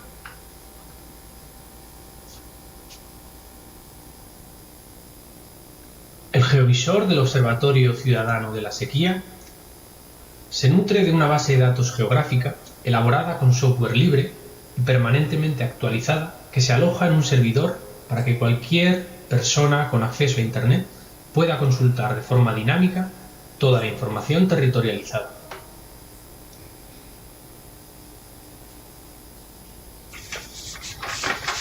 Además, a través de la pestaña Geovisor podrás acceder a un atlas de mapas en el que podrás consultar y descargar información territorializada de diferente naturaleza relacionada con la gestión del agua y de las sequías para las demarcaciones del sur peninsular. Podrás consultar información hidrológica de referencia, como la delimitación de los sistemas de explotación y las demarcaciones hidrográficas con información sobre los recursos hídricos disponibles y las demandas de agua de cada una de ellas, el estado de las masas de agua superficial y subterráneas y los objetivos ambientales asociados a cada una de ellas, y consultar información actualizada mes a mes sobre el nivel de todos los embalses. También podrás consultar información climática de referencia, temperatura media anual, precipitación media anual y los niveles mensuales del índice de sequía estandarizado. Todo ello a través de mapas dinámicos para las series temporales disponibles. En relación a la planificación y la gestión de las sequías, podrás consultar también información actualizada para los índices de sequía prolongada, escasez coyuntural, y conocer si algún territorio se encuentra en situación de sequía extraordinaria. También podrás acceder a información relacionada con los abastecimientos de agua municipales, el tipo de gestión, las empresas que ofrecen y gestionan las fases de abastecimiento en alta y en baja de cada municipio, así como conocer qué abastecimientos urbanos tienen la obligación de elaborar un plan de emergencia por sequía y cuál es la situación administrativa de estos municipios. Por último, podrás consultar los valores obtenidos para el cálculo del índice de vulnerabilidad para cada uno de los sistemas de explotación y las demarcaciones hidrográficas del sur peninsular. Pero no solo eso, sino que además podrás consultar los valores obtenidos para cada uno de los componentes que conforman la vulnerabilidad: exposición, sensibilidad y capacidad de adaptación, pudiendo consultar también los valores obtenidos para los indicadores utilizados para caracterizar cada uno de los 3 componentes de la vulnerabilidad.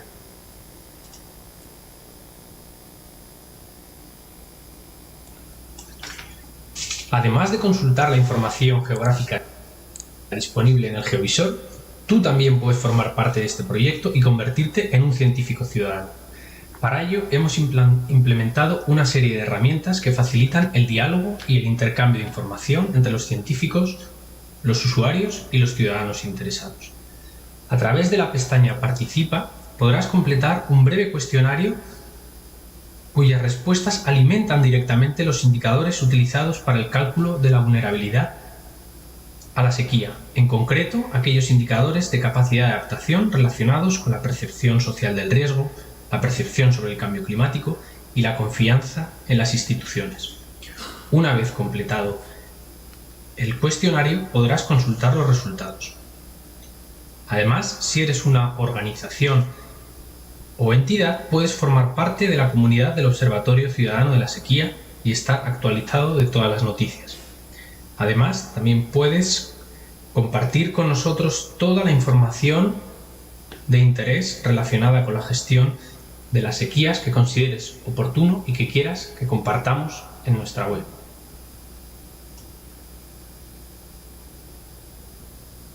Muchas gracias por participar en el taller del Observatorio Ciudadano de la Sequía y os esperamos en el siguiente vídeo.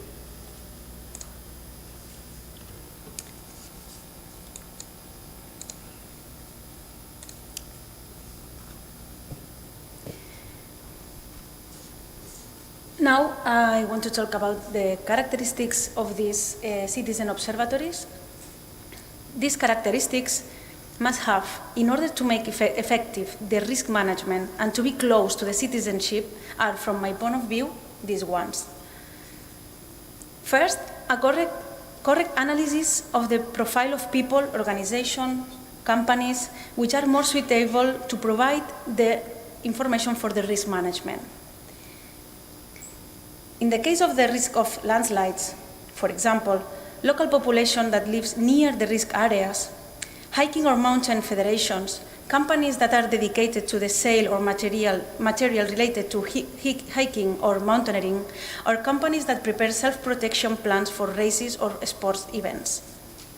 Second, a correct identification of the best communication channels between citizens and the administration who manage the risk, based on the analysis of the profile exposed in the first point.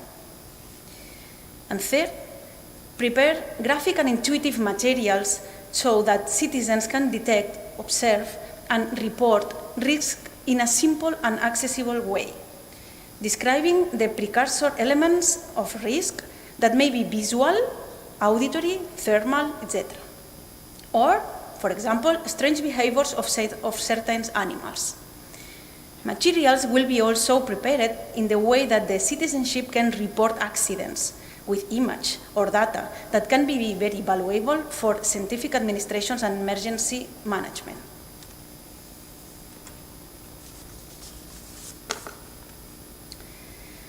Now I'm going to focus on the AGEO.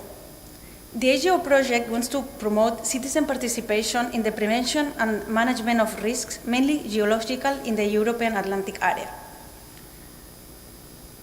AGEO wants to develop several pilot citizen observatories to show how citizens involved in risk prevention can make stronger regional and national management systems. With these conclusions, AGEO pretends to formulate recommendations for the creation of future permanent observatories in response to the wide range of hazards in the European Atlantic. Rockfalls are recurrent events in the Canary Islands and through also Macaronesia, and are most likely to occur after rainfall events.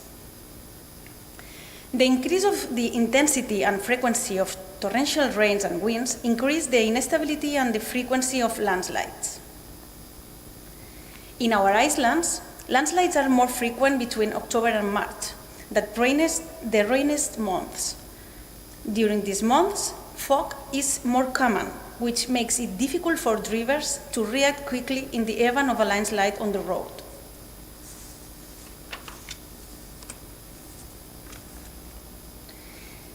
This leads directly to my next point, about the statistics of landslides since 2019 in the Canary Islands in the 7 islands. In total, 417 landslides have been attended in the 112. This statistic will be higher with a citizen observatory that will allow us to know about small landslides or precursors that actually are not reported to the 112. In the second statistic, we analyzed the relationship between these landslides and the occurrence of an adverse meteorological phenomenon in progress or in days before. You can observe that in 50% of the cases, the landslides are directly related to episodes of strong winds or rain.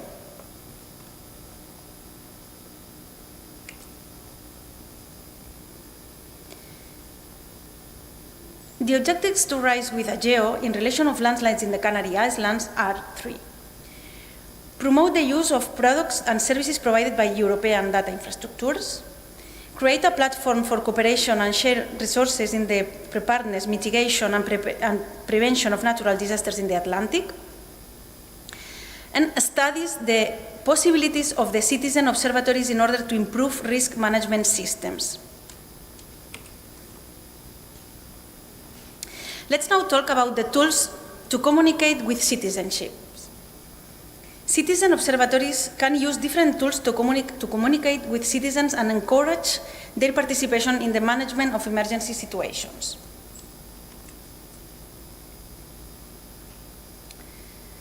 To make citizen observatories effective, it may be important to take these considerations. 1. Use the reference apps in each region for communication with emergency services and incorporate into this tool the possibility of interaction with the administration to report useful information about risks in real time. 2. Use other channels to share the materials exposed in the first point, such as web pages of activities involved with the risk that we want to analyze, or web pages of the public administrations, or information points in local administration where the precursor elements detected by the local population can be reported directly. In the specific case of landslides, we can incorporate the materials into the information provided by national parks, rural parks, visitor centers, rural hotels, in order to have feedback with the information that people or visitors can provide. 3. Decide the appropriate communication and action protocols so that once we have this information, it can be directly classified by level of severity. And in the most urgent cases, be able to act quickly in risk management by the emergency services.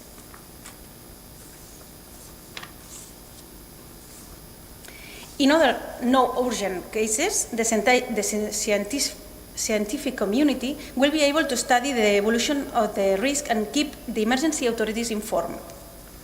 In this way, it will be possible to give an early response to risk management to anticipate its occurrence or manifestations.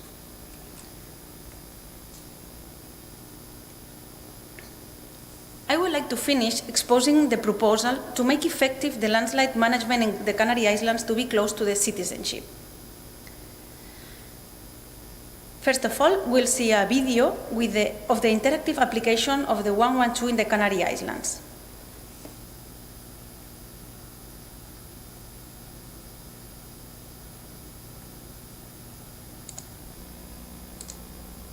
El 1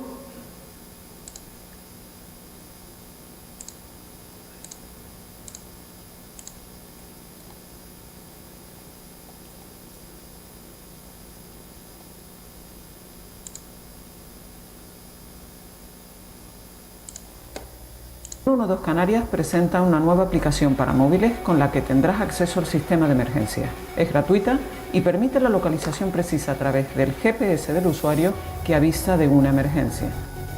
Con esta app podrás comunicarte con el 112 a través de una llamada o mediante mensajes de texto. La aplicación, que consta de iconos básicos para facilitar su uso, proporciona un acceso sencillo e intuitivo, incluyendo a aquellas personas con discapacidad auditiva del habla, así como a quienes por cualquier circunstancia no puedan comunicarse con el 112 usando la voz en una emergencia. Para ello, usa un lenguaje adaptado y dispone de un chat de texto. Además, permite enviar fotografías y vídeos de la emergencia. Asimismo, si configuras la correspondiente opción, el 112 puede recibir datos personales y médicos para mejorar la atención y avisar mediante un SMS al contacto que tú indiques.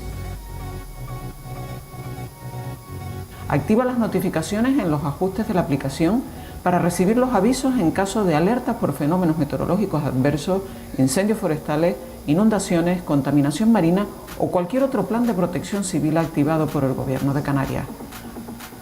Asimismo, podrás acceder a los consejos de autoprotección para saber cómo prevenir y cómo actuar para reducir riesgos en cada caso.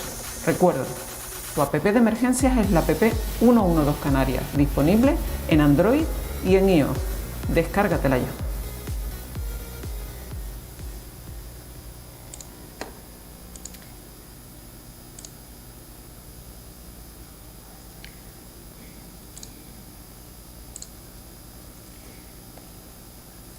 Well, the proposal would be to incorporate a communication system in this app from where people can report the fall for rocks or elements precursors of a landslide.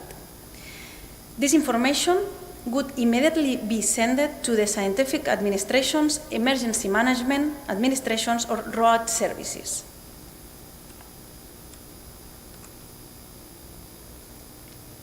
All this information will be useful not only for the emergency services, but also for the scientific community. We could have records of the landslides and their characteristics, such as the periods of occurrence, the affected areas, or the size of the rocks and their trajectories.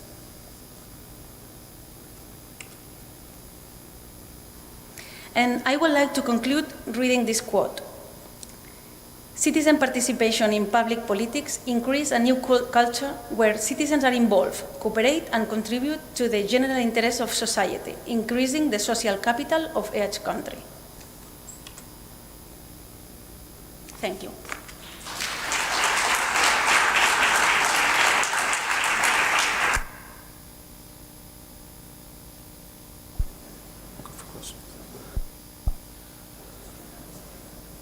Thank you, Montserrat.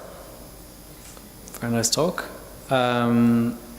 We will move to the next contribution, which is on the Canary Island rockfalls, the Citizen Observatory pilot, and I'd like to invite Isabel Montoya, please.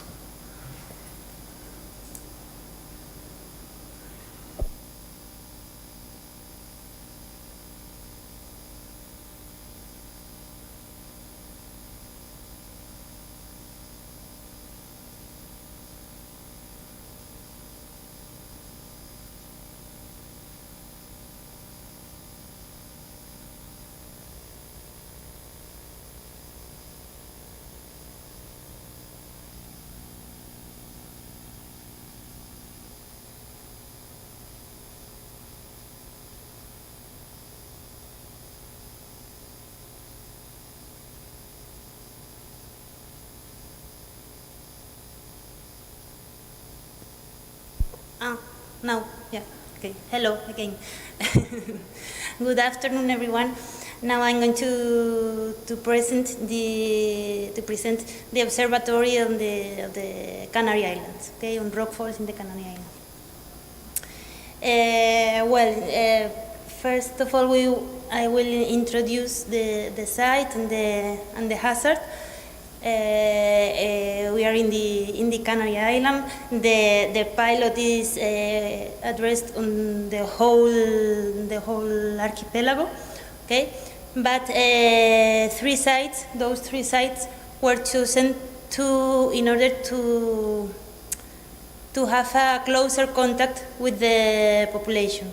Okay, so there are San Bartolomé de Tirajana, La Laguna, and El Hierro, the island of El Hierro, were the 3 sites chosen. There I wrote those factors: lithology, structure, slope, vegetation, weather conditions, seismicity, and anthropogenic factors as conditioning and triggering factors of rock falls, okay, which is the hazard, which is our focus here in the Canary Islands. Starting with, well, I'm going to give a quick overview of all those factors, starting with lithology of the archipelago. Of course, as you know, is a volcanic region, okay, where normally what we have is lava flows, of course, but also we have weaker layers composed by pyroclastic materials, okay, which are interbedded with the lava flows and gives a point of weakness to our site. Okay, it's important to consider this structure, okay, because those lava flows many times are affected by that columnar jointing, and those fractures, if are oriented in the slope direction, are susceptible to fall. Okay, if we have those alternance, did you say, of those layers, weaker and more resistant, it's easy to have these kind of situations. Okay. Of course, slope is another conditioning factor in the island. We have a very pronounced slopes, and this increases the possibility to a rockfall occur. Going to vegetation, I put like that in the middle of the conditioning and triggering factors, because it depends on how you think about it. It could be classified as one or another. Okay, if we have a lot of vegetation, maybe it can inhibit the movement, but also the roots can act as a opening structure to open those spaces between the rocks. Okay, discontinuities, and then trigger a rockfall. If we go to the weather conditions, as Mons said before, we have a period in the year where when the rainfalls are more concentrated, from October to March, and those rainfalls are mainly concentrated in the mid altitudes. Okay, there, and of course, going through the westward, the rainfalls increases as well. There are some works talking about those rainfalls as the thresholds of these rainfalls to promote a rockfall. Okay, and then there you have a comparison between the monthly rainfall and the rockfalls occurring in Gran Canaria and Tenerife Island. Okay, and here you have the mean annual rainfall in both islands. Some studies of the University of La Laguna group determine that there is a relation between the occurrence of rockfalls and the most important rainfalls, but they detected a delay on the occurrence of those rockfalls, and they say that there are up to 3 days as the period time with the highest possibility of rockfalls occurring after the rainfall, of course. Seismicity, of course, another triggering factor.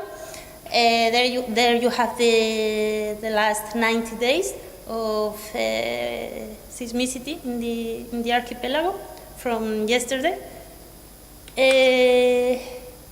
And the associated risks to that seismicity associated to volcanic activity. And the example of La Palma eruption, where we were monitoring those rockfalls during the whole eruption. Another triggering factor that must be considered is the anthropogenic factor. Okay? Here is the example of La Gomera Island in November 2020, where you have that crack, that fracture, and of course there were weather conditions that could be triggering factors, winds, thermoclasty, and rain.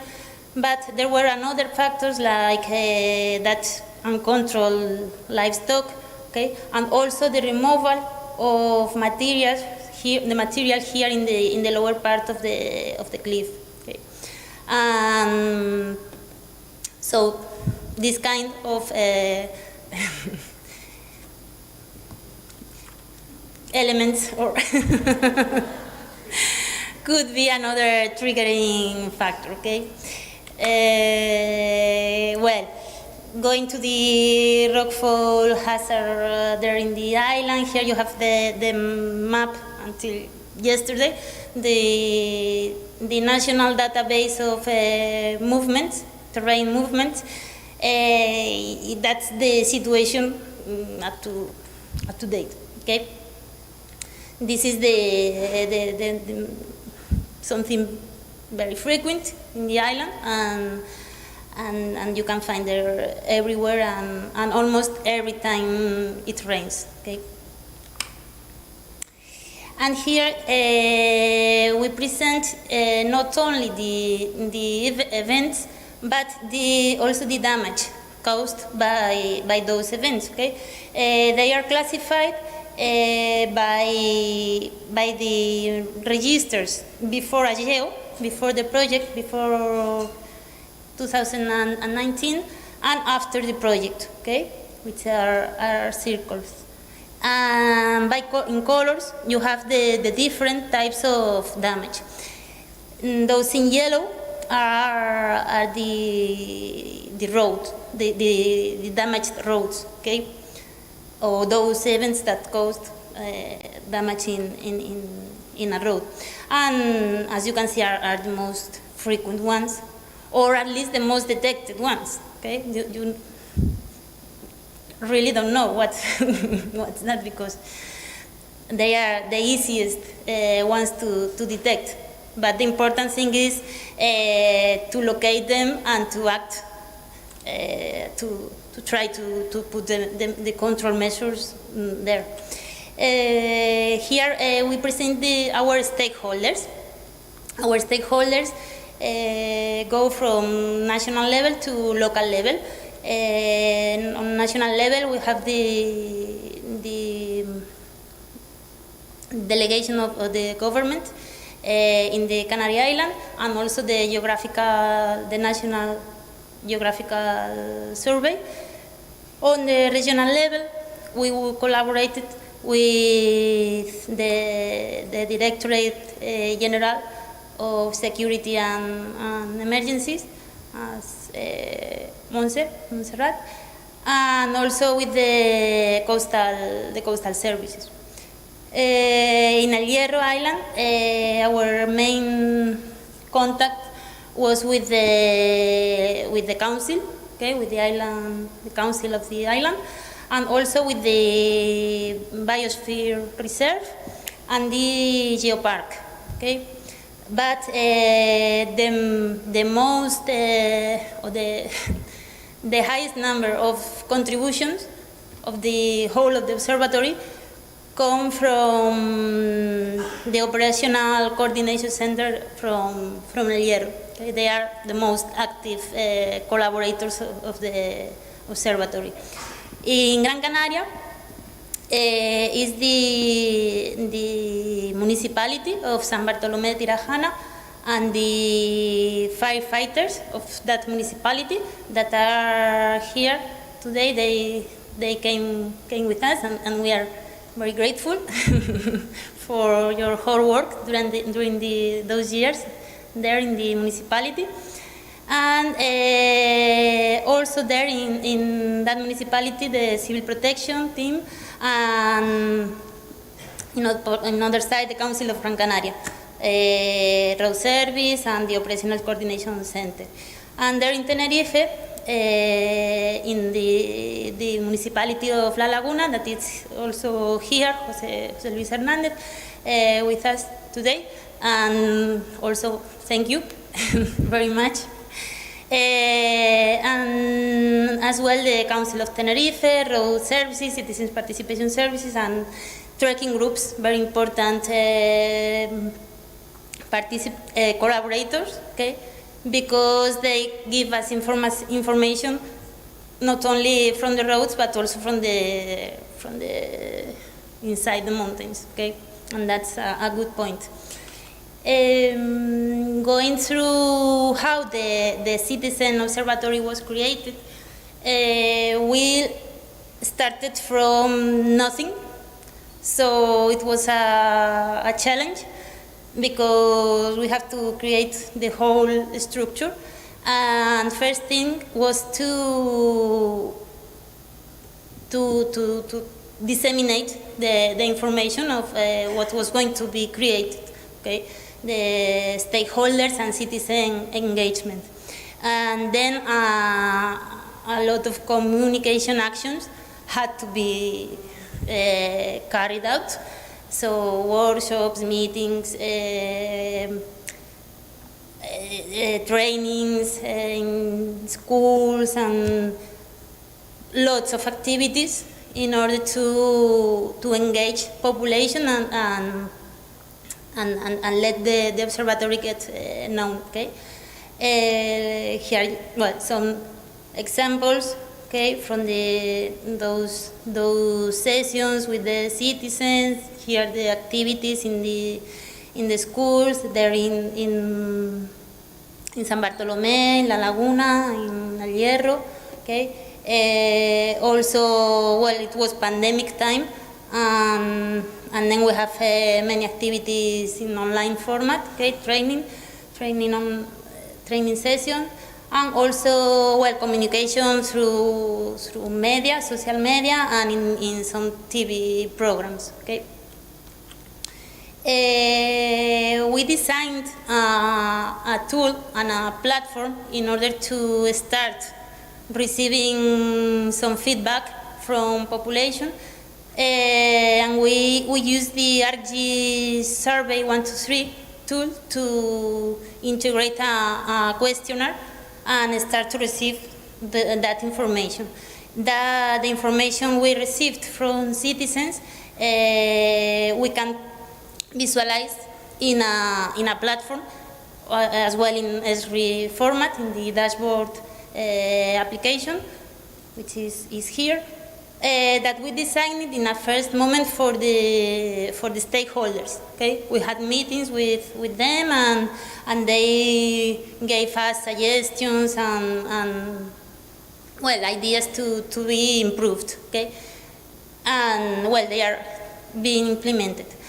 And here you have the methodological flux, okay, we followed when we received the information, because it needs, of course, a validation, okay? And the same Levan was talking about today, it needs to be rejected or not. And then you need to contact the person who sent the information and check if you have any doubt, of course. If not, it's not necessary. And lastly, we made some suggestions for the citizen observatory integration in the risk management structure. Okay. So, which one was the overview that Canary Pilot did to improve risk management? Well, first of all, the focus was to highlight the importance and usefulness of having up-to-date databases in order to have the real the reality of your site. Okay, and then to homogenize those criteria to develop the susceptibility mapping. Okay, then review the civil protection policies and detect some gaps regarding rockfalls protocols. Okay. We also generate useful information for managers, products like those susceptibility maps of the 3 pilot sites. Okay, well, not. It was in San Bartolomé, Tirajana, in La Laguna, and in La Gomera. Okay, where those source areas cartography and rockfall susceptibility mapping was done. As we were talking, we updated the inventory, okay, of rockfall events.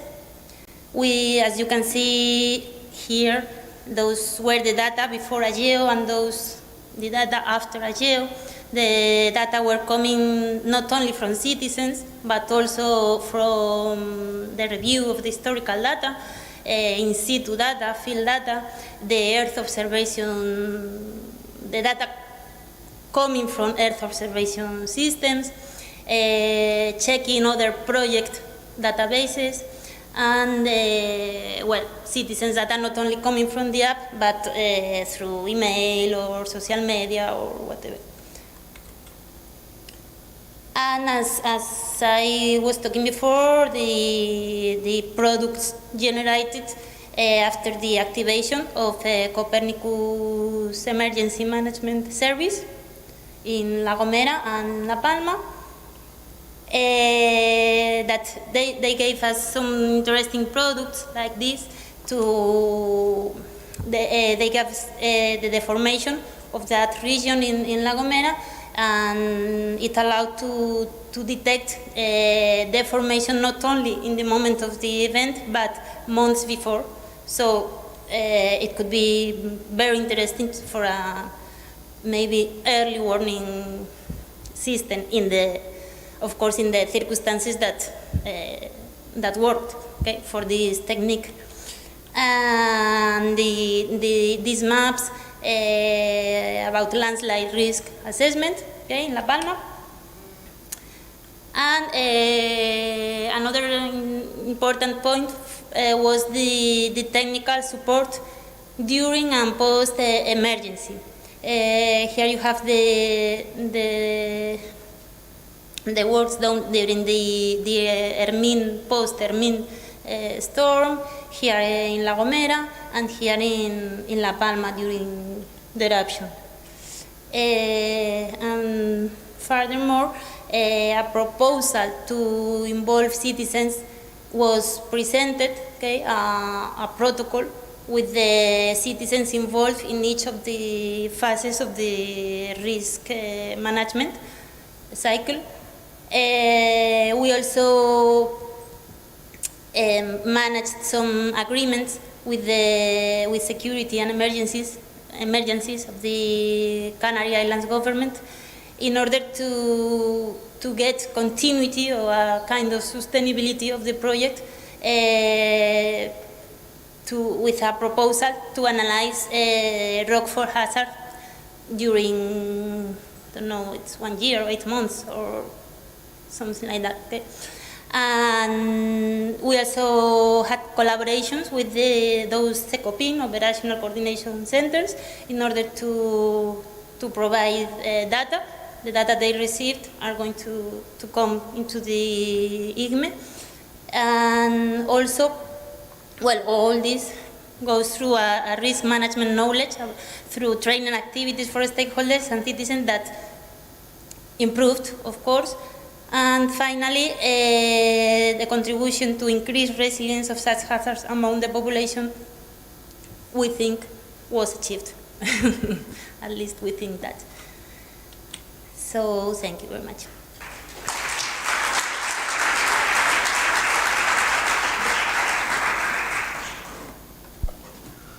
Hi, thank you as well. We were actually very well ahead of time.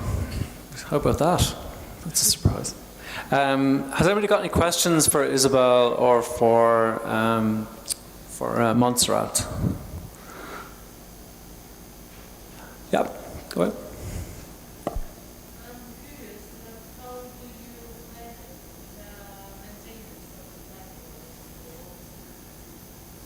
That's a good question. That's a really good question. Well, you need someone there paying attention to the information that is received and keep validating the data. You need someone there. If there is no other way to give continuity to that. So while we were there with the the data will keep being validated, hopefully. But after that, I don't know. Any other questions for either of our previous two speakers? No? Okay. I think that's a major issue. The sustainability of these efforts is a major issue. And yeah, let's see. We will discuss that, I think, tomorrow in more detail. Okay. Oh, yes, we have a question here. Go ahead.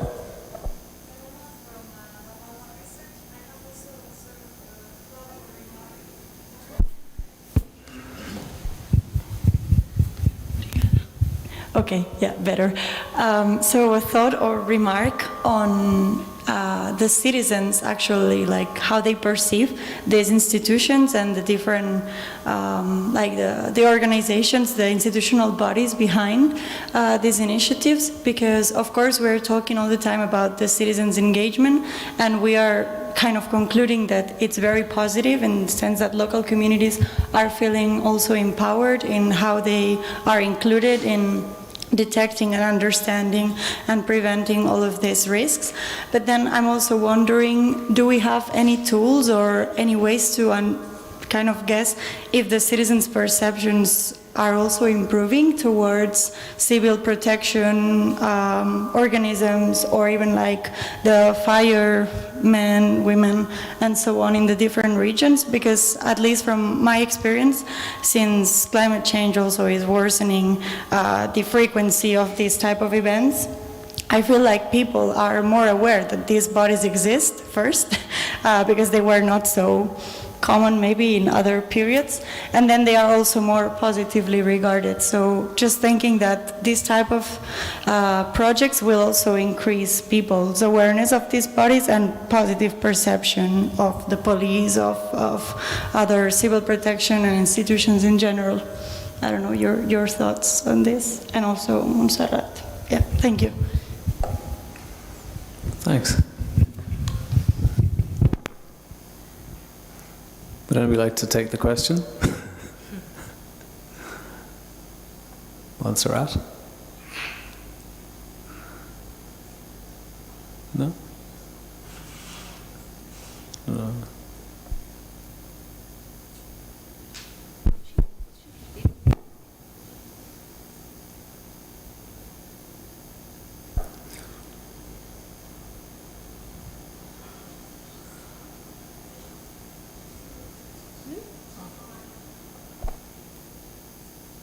entendiendo.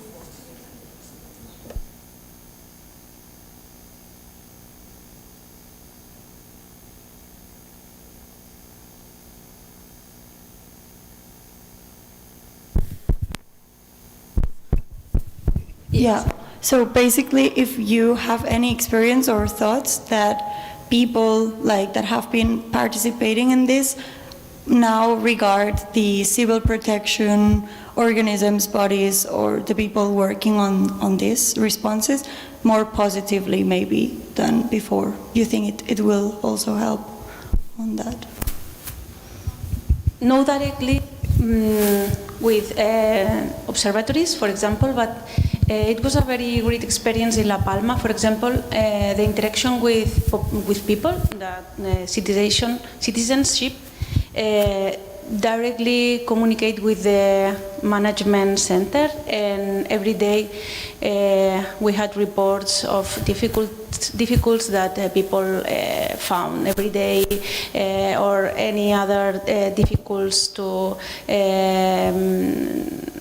have the access to some affected areas, and it was very positive. It's the first time in my experience that I have direct contact with people that are affected in the emergency, and it's hard. It's a hard situation, but at least I have a very great experience with this contact directly with citizens, with people that are affected directly in an emergency. So.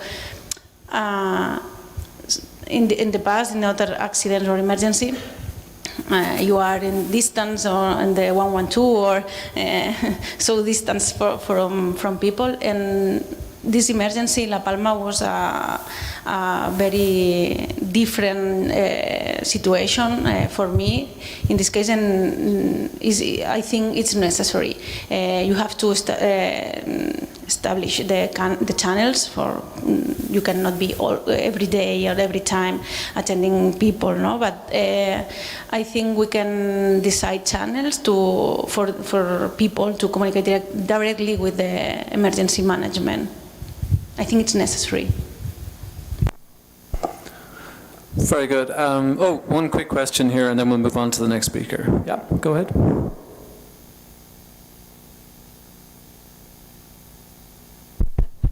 I can't. Sorry, I'm not sure if I have understood well the question, but I think that in our case, in my experience, it's just a tricky question, because the most important thing in our case is to have people like Santiago Mejías is over there. He's one member of the firefighters of San Bartolomé. He's a really involved person in this matter in the rock falls in Canary Islands, because in his municipality it's a really big problem. So he takes people to the workshops, to the meetings, and people are more prone to hear what we had to say, because he said this is important. So after that, people react much better than before. But if we didn't have Santiago or people like him, it was really much difficult to reach people, you know. So that's mean with a tricky question. So what was before? The egg of the gallina, sorry, in Spanish. But I think that the most important thing is to take the important people, to have the citizens be aware of the hazard, because the hazard was there. The rock falls in Gran Canaria are really terrible. We have a road that is permanently closed in the western part of the island because of the rock falls. So we have to construct another road, because people in the western side of the island have to make all the island to go to the capital, and it's really damage. The damage are really important, and a lot of money waste every year in the damage in roads. But I insist on that. So we need to take the adequate people to reach the citizens. In other cases, it's almost impossible. And the new problem, as we just said before, is how to maintain this in the future. So at this very moment, we have a contract with the government of the Canary Islands to to maintain this for 8 months, but it's a problem of funding. And after that, we don't know really. So we will try, but it depends on many things, and that's all. Thank you very much for that contribution. That was very good. Okay, so we'll move on to the next talk, which is from Domingos, and is on the Madeira Island pilot, and a similar theme, I think.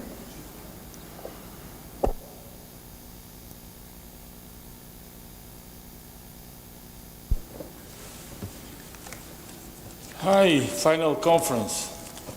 Very happy. No masks, no social distance, back to normal life. So, just before I begin, I would like to thank my team from Madeira University, from Funchal Municipality. Thank all of you who have been with us. I want to thank the organizers.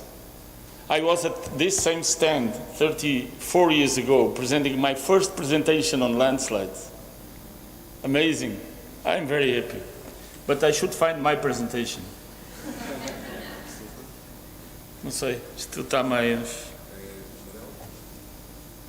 aqui? Ok.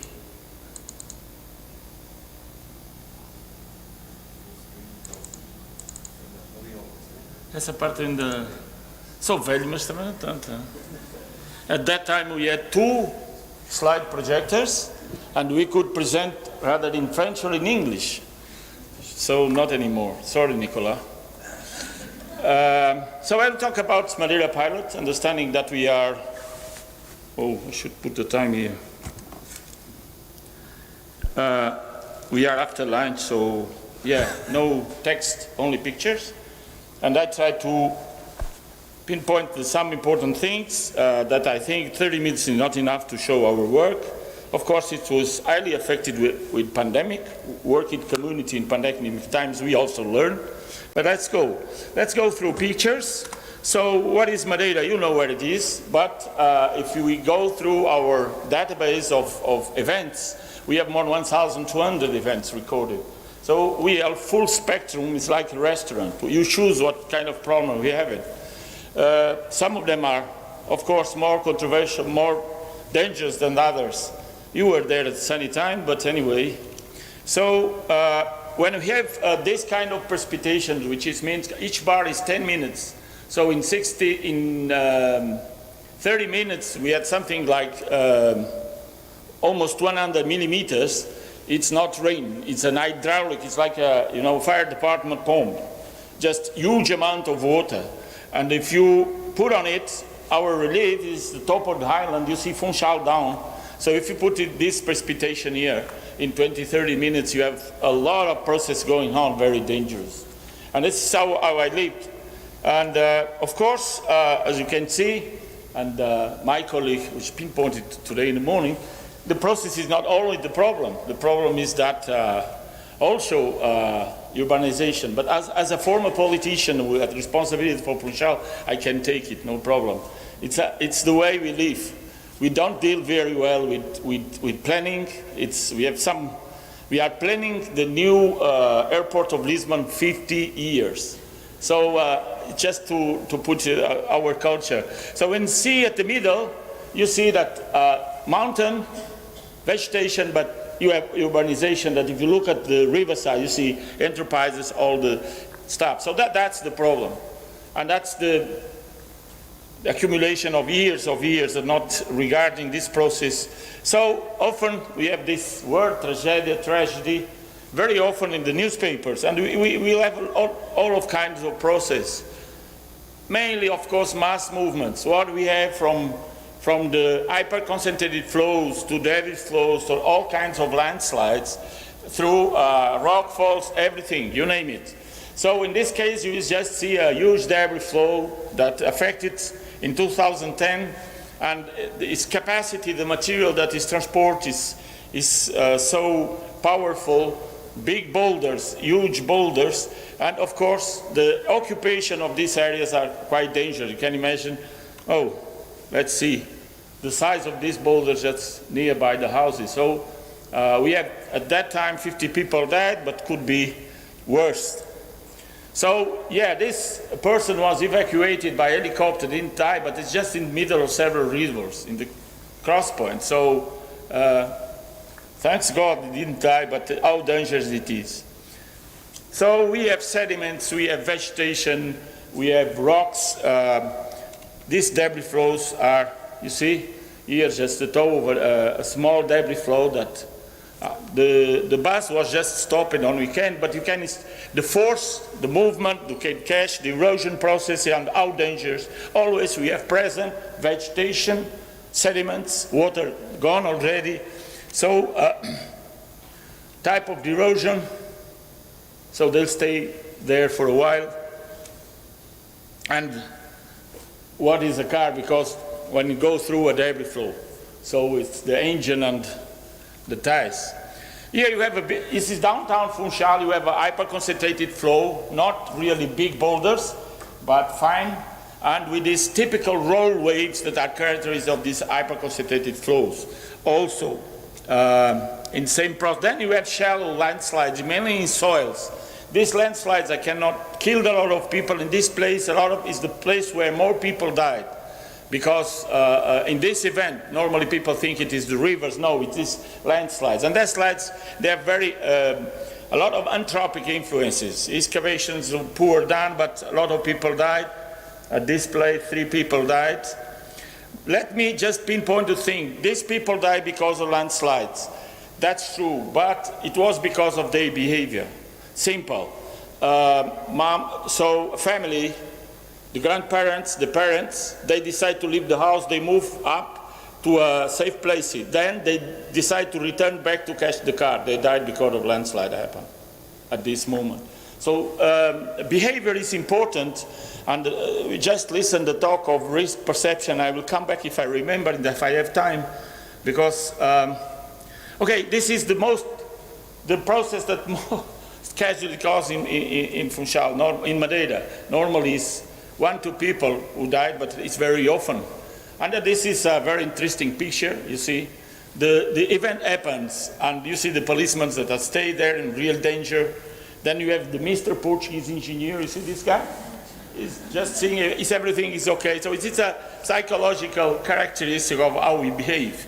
And the problem is not the rockfall, it's the behavior. So it's simple in Portuguese, it's like more or less like this. Okay, something happened. Oh, we should do something because the people must go, right? So the people are crossing in dangerous, but not so much as the police who are staying there, just, you know, give them a cask. And so the things, they go wrong, really wrong. And this is a huge rockfall. You see, there are an enterprise. You see a building. The rest of the building, if you look at it, it could be some, they could be doing shoes or whatever. But no, this is a civil engineer enterprise. You see the machinery? And they couldn't monitor a huge problem. So sometimes it's what we can do, big boulders. Other things that you have, they go more smooth, they just move, there are creep movements on soils. And you see the effect. This retaining wall, it is moving 1-2 centimeters, 3 centimeters per year, but at the end, you can, if this slides and this house is moving, one of the houses is faster than the other, they go to the sea. You know, you buy a house in the mountain and you have a house in the sea soon. So, look at it, at these movements will help with how, and we went through INSAR. So we try to detect some movements, it's not easy, we detect something, but with INSAR, we detect far more interesting things that we didn't know, other process as erosion. So we stay there, but they are very interesting because you see that there are areas where every erosion of volcanic rocks, and all of these areas have displacement. We don't know so it's for you, this picture. So you see, you have volcanic rocks, all specific volcanic rocks, clear erosion, there are no sediments because a lot of wind is going down. And INSAR, it appears with movements here. It seems that there are a layer of rocks that disappeared because of air erosion. So and of course the INSAR catches movements. They are very nice. Next picture, you see different rocks over there, tuffs. with vertical things, dikes. Here is something of the old debris, but everything is eroded. There are no sediments. So the next thing will be less rock. So maybe it's why. So we'll talk about. We also have this kind of problems. So this is not problems. This is normal life in a highland. Sea is always like that, but you see, it's a nice restaurant. If you go today, it will be nice. You can see sea, but sometimes it's dangerous. So we also start this problems of coastal retreat with Nicola and our colleagues. We went to some places to understand how it's using the methodology of our French colleagues to try to understand how it goes, how it is the erosion. And you don't need, I made a conference on this hotel about geological hazards once and showed them as an example, but everything was okay. They even gave me a weekend on the hotel, so no problem. But you see, this is a project, I don't know what they are thinking, why do things like this? So we went, you see, really close. Don't need for a lot of space, but I don't know, they want the sea first. So, so a lot of process here going, it's very interesting. So we have slides, we have some of the processes are coming from inland with these coastal slides. We have erosion from the sea, like this part is already erosion, not sliding. And of course, with the best team from France, we were working there, and we are still working to analyze it. And in other places, in same place, you have erosion there. We have a house here already gone, and we make some work to compare using old photos and new photos, and we have retreats of about 30 meters. So, but it's not overall retreatment, it's retreatment in some places. So with Nicola was working. Sometimes we have other things like forest fires and fires. And I was in office when we had a huge and terrible fire. So this is also a big problem. So Funchal sometimes get this kind of pictures, horrible, dangerous. And the consequences, of course, are this. You know, I was studying landslides at this area. And what's happened, as they slide it all, when the fire comes, burn all the vegetation, burned all the vegetation, and the slide area was, now you can, you know, very easy to mapping the thing because you have all the slides. Okay, let's go to the proposal of this project.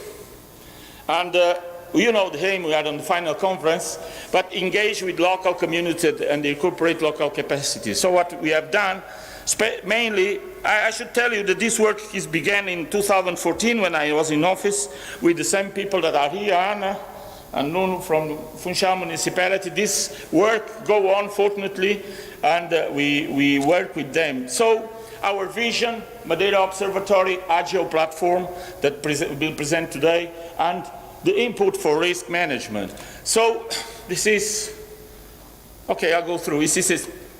Let's go to this. You saw it before. We have Madeiran Citizen Observatory in the middle. We have schools, we have communities, and we have citizens. So let's show you what we do. We are still doing, and in the future will be the same. We use several tools, methodology, and people involvement in schools, in communities, and citizens. So in schools, we establish a school station network. You can call it here like this, or can call it early warning, or we call them early warning community system. We can have citizen science, civil protection education programs in schools. We have also in communities the same kind of network, citizen science, and also other programs, but civil protection education programs. And I say it, there are programs that are going all the year. It's not one time we go there. We work with the community every month, every week. It's a continuous work since 2016, 17, don't remember. So it's a continuous work. It's not going once and coming back, oh, she's here. 16. So it's a continuous work with community and schools. So because the goal is not changing the risk perception, but I don't have time to go. I will try to explain you that the problem is not risk perception. You know, Portuguese all have the risk perception that is dangerous to drive 200 kilometers per hour or 150, but they drive. So they have the risk perception, but they don't have the adequate behavior. So risk perception is good, but this will transform in a change of behavior, right? To lead to another thing that I will tell you at the end. So let's go maybe with the schools. So with schools, we gave to schools seismometers, one like this.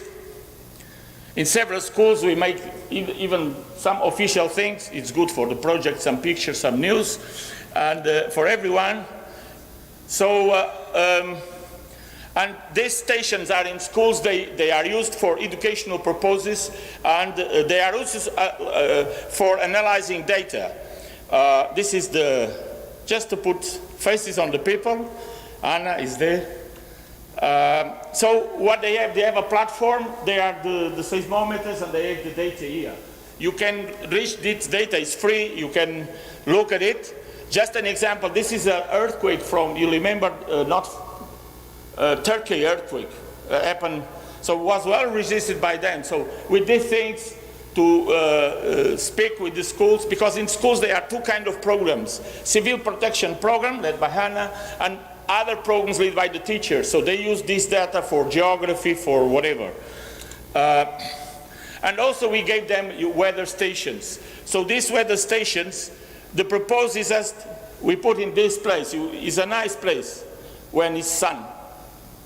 When it is raining, not really so nice. It is Curral das Freiras, is a really deep, narrow valley. You see, there are no information for that. There are no stations there.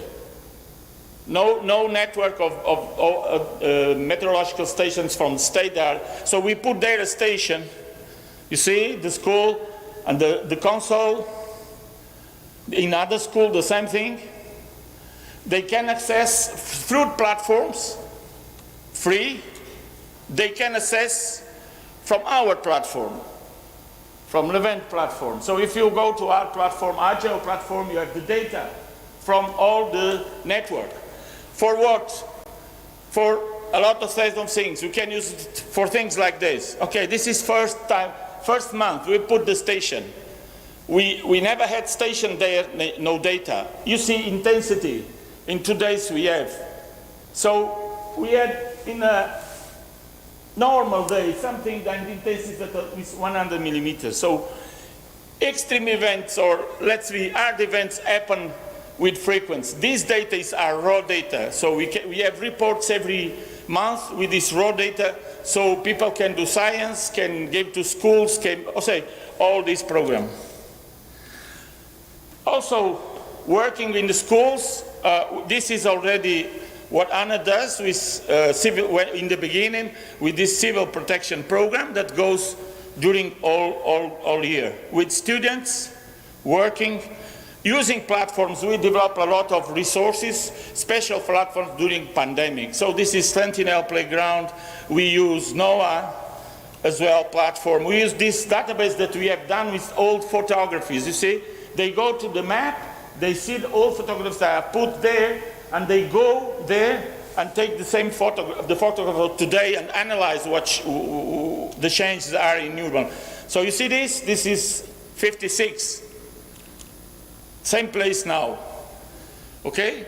So during pandemic, kids, they compare with Google Earth, but they can do this. So we develop a lot of games. We use a lot of games, and we decide with Anna to use traditional games for two purposes. So the kids, first of all, know our history, our traditional games. So not only games, but also dances. So now we have things, they should dance traditional dances from Madeira. The subject is natural hazards, but to go through to the next station, they should dance a little bit. Should I show you? New generation is really, ay. But they try. So at least they learn a little bit of our culture and our dances. Okay. Agora com as mãozinhas no ar. So they see the dances on YouTube, but they choose what they want to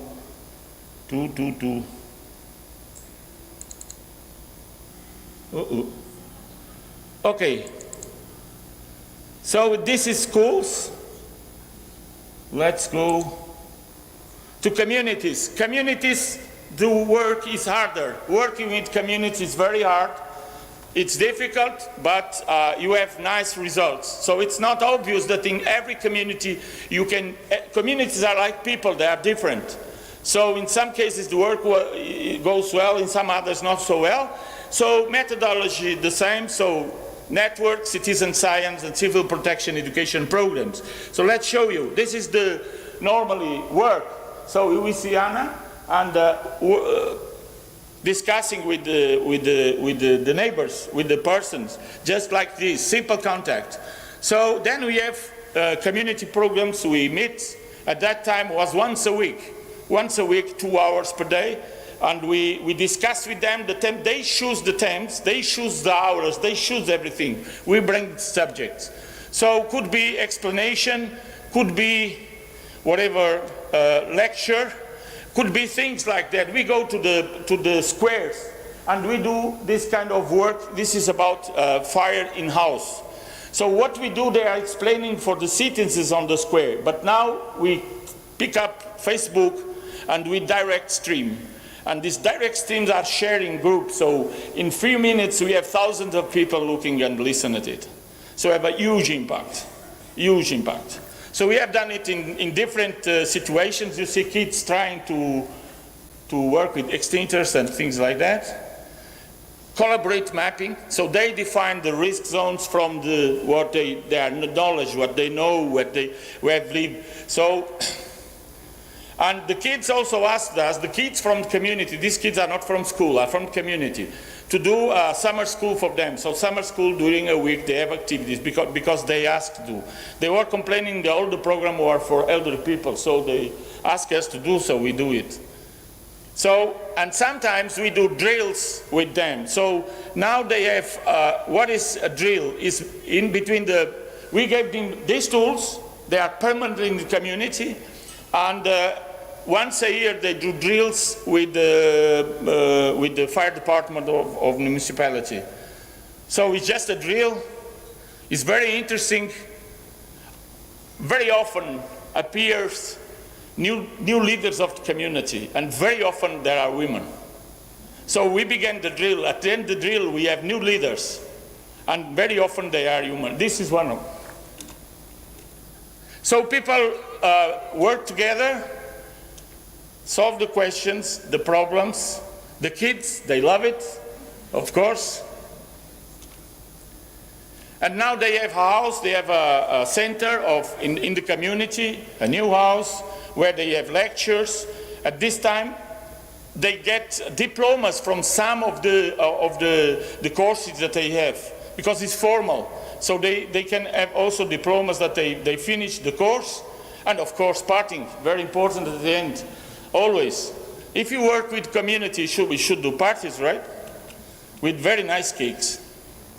Okay, this is citizens work with citizens. That's a very large area. So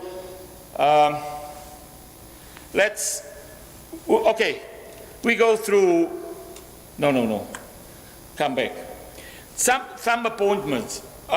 In civil protection, the information, by example, meteorological information is coming only from one source, from Institute of Meteorology, who gives the alerts. In Madeira, we have several meteorological networks from Agriculture Department, from Electricals Department. A lot of them, none of them are connected to civil protection.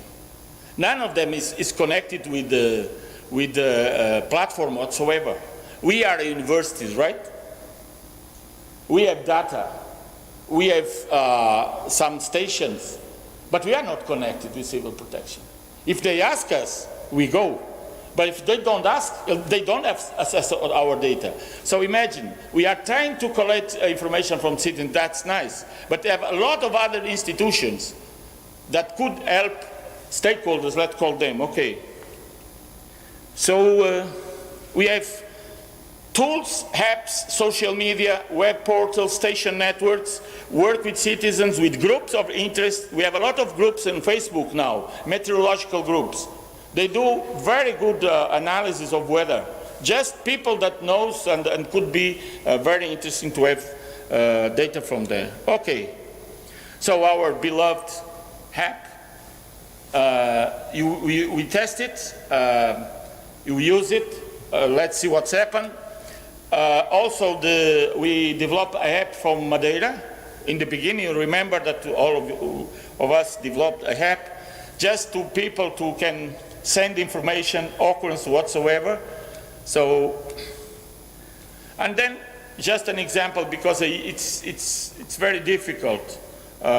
This is an area we call it web scraping. We had a earthquake, 5.2. It was quite, strong one. In Facebook, immediately, someone wrote, "Did you felt or something?" And you have immediately responsive from people saying where they are, and they felt it. So in 3 minutes, in 4 minutes, you can have a map where and how the earthquake was felt. So we have a lot of this information.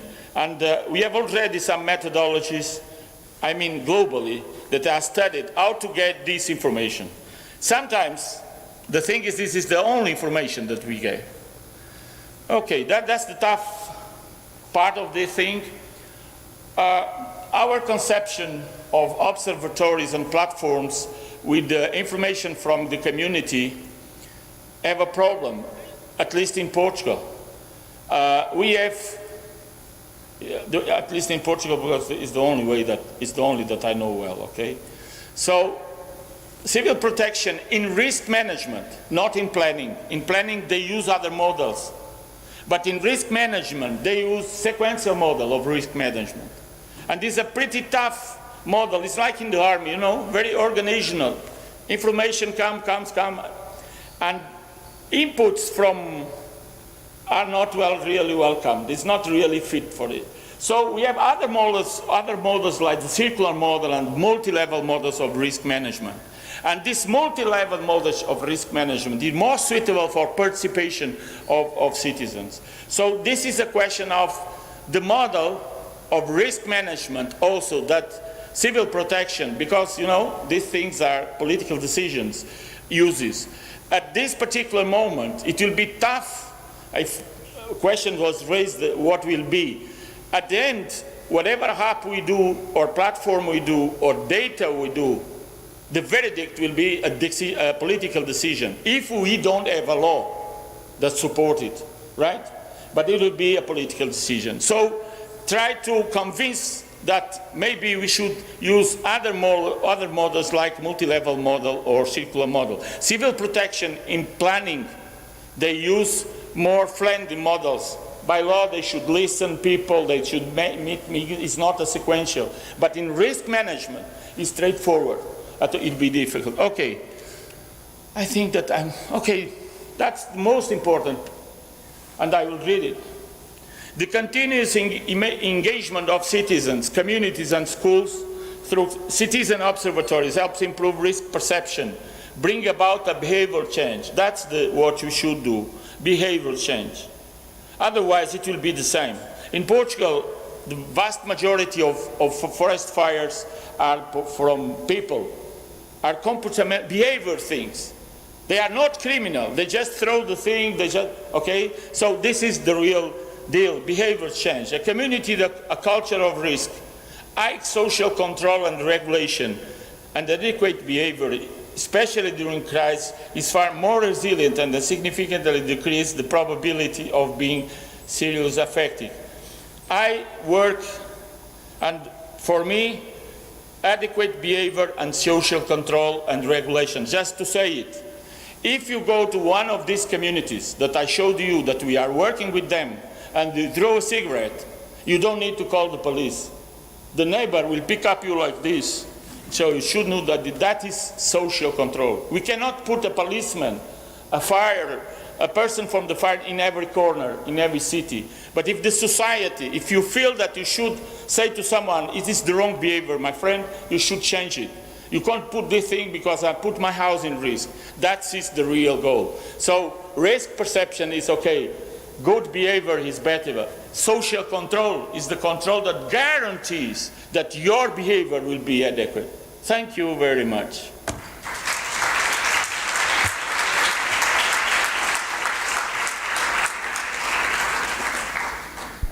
Thanks, Domingos. Perfect timing. It's exactly 4:05, which, according to the schedule here in front of me, it means it's time for coffee. And Domingos, will you be happy to take questions at coffee break? No, after the coffee. At the coffee break. People can come and talk to Domingos at coffee, I think. Yeah. Thanks, Domingos. Round of applause again for all speakers, please.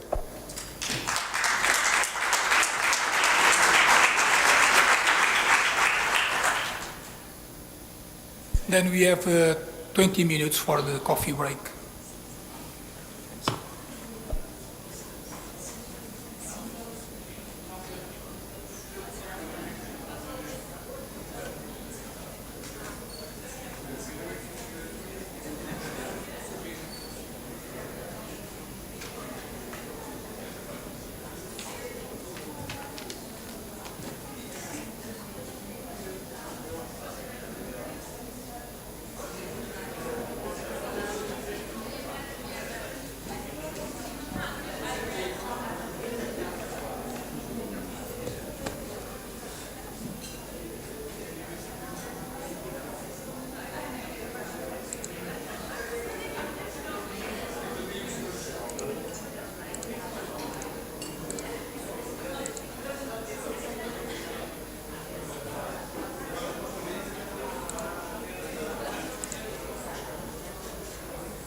Hello everyone, welcome back. Hi.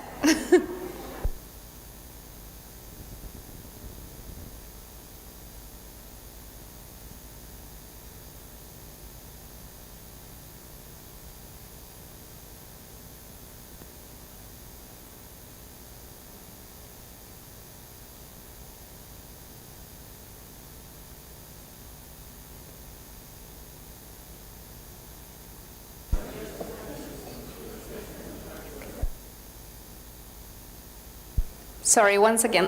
Hello everyone, welcome back to the last session of today. We're going to get on with the presentation of the pilot. So we are going to start with the Lisbon multi-hazard pilot, then followed by the vulnerability to coastal risk, the Causeway Coast, and then our coordinator will briefly present the AGEO project book. So let's start with the Lisbon multi-hazard with Claudia Pinto.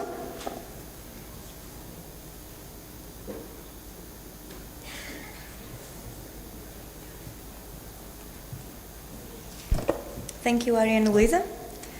I'm Claudia. Hello again. I am here presenting the Lisbon Multi-Hazard Citizens Observatory. It is a pleasure for me, and I will start with the acknowledgements. And I would like to thank, in the first place, Rui for the invitation to be a part of this project. It was a pleasure for me. I think not only we gain confidence and work as a team, but most important for me, it was your friendship. So thank you very much, Rui. We are, when you once again want to be a coordinator, I'm here. Just a challenge to Rui. Also to thank my team. I put here the names of all Lisbon pilot team. We did a lot of actions. This was only possible because we have a very participative team. We have here several departments from Lisbon municipality. We have here the services of urban and managing planning. Also, the information systems, we have here people from the local services of civil protection and also for the fire department. And we also have here people from the external companies that we contract to develop, in particular, our communication strategy. And I want to give a special thank to Vanessa, to Rita, and to Joana, because they work a lot developing communication strategy, and I think this was a very good output from the Lisbon pilot. Rita, I think you are hearing online. Thank you very much for giving life to Risca. It was very important for us. So starting with the agenda, I will start introducing the pilot sites, then present the multi-hazards that would manage here in the Lisbon pilot, present you the stakeholders, the ones that we identify to be the persons adequate to involve within this project. Improving risk management. How did we input this path to go to risk management? Present you our observatory and our final considerations.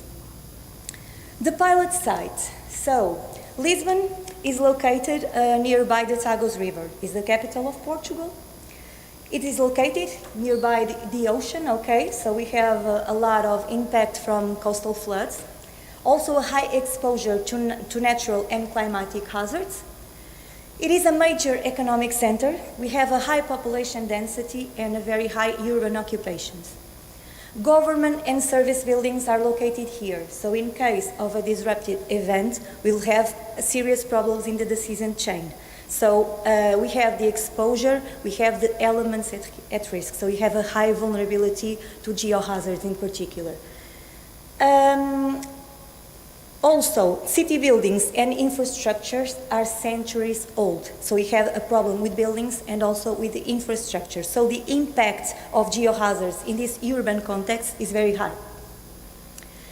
A few images, and here you have also a few numbers of the number of inhabitants in Lisbon, because we have a small area comparing with other municipalities within Portugal, but we have a lot of density regarding population, and also with our buildings, okay? We have 52,000 buildings. Regarding the digital terrain model, so we have lower altitude classes located along the riverfront and in the valleys of the main ancient water lines. And then the highest values are located in Monsanto Mountain, about 215 meters, and in the plateaus in the north part of the city. The geological settings. We have formations in green from the Cretaceous period, so we have limestones, hard rocks, they are fractured. We have also in brown volcanic formations from the Lisbon volcanic complex. In orange, we have formations that have a continental origin. They are continental deposits from the period Oligocene period. And then in yellow, we have our Miocene series. This is all covered by Holocene sediments and ancient settlements regarding the urban occupation and also ancient water lines that we have in the city. These ones are materialized in gray and white, so alluvium deposits and superficial fills, so remainings of the ancient water lines. Our seismic context is all very complex because we have, in red you have Lisbon marked in the map. We have distant sources that are located in the south and in the southwest part of Portugal. They can generate interplate seismicity, and they were responsible from generating the earthquake of 1755. So we have higher magnitudes generated in this area, in the south and southwest part of Portugal. But we also have seismicity sources nearby the Lisbon, and we have in particular this proximal located inland, particularly in the lower Tagus River. They can generate intraplate seismicity. They generate lower magnitudes, but they could have a high impact in buildings and in other structures. So what were our multi-hazards? I present you the site. The site is an urban context, is a city, the capital of Portugal. We have problems regarding geotechnical risks because it is a city, so we have a lot of excavations, a lot of urban interventions, so we have a lot of geotechnical risks, and I will show you what are geotechnical risks, but I'm talking about settlements, I'm talking about uplift phenomena regarding with urban occupation. Most part of the times this urban occupation is underground occupation with an impact in water flow and also in other values, so we have a high impact, a high percentage of geotechnical risk in the city.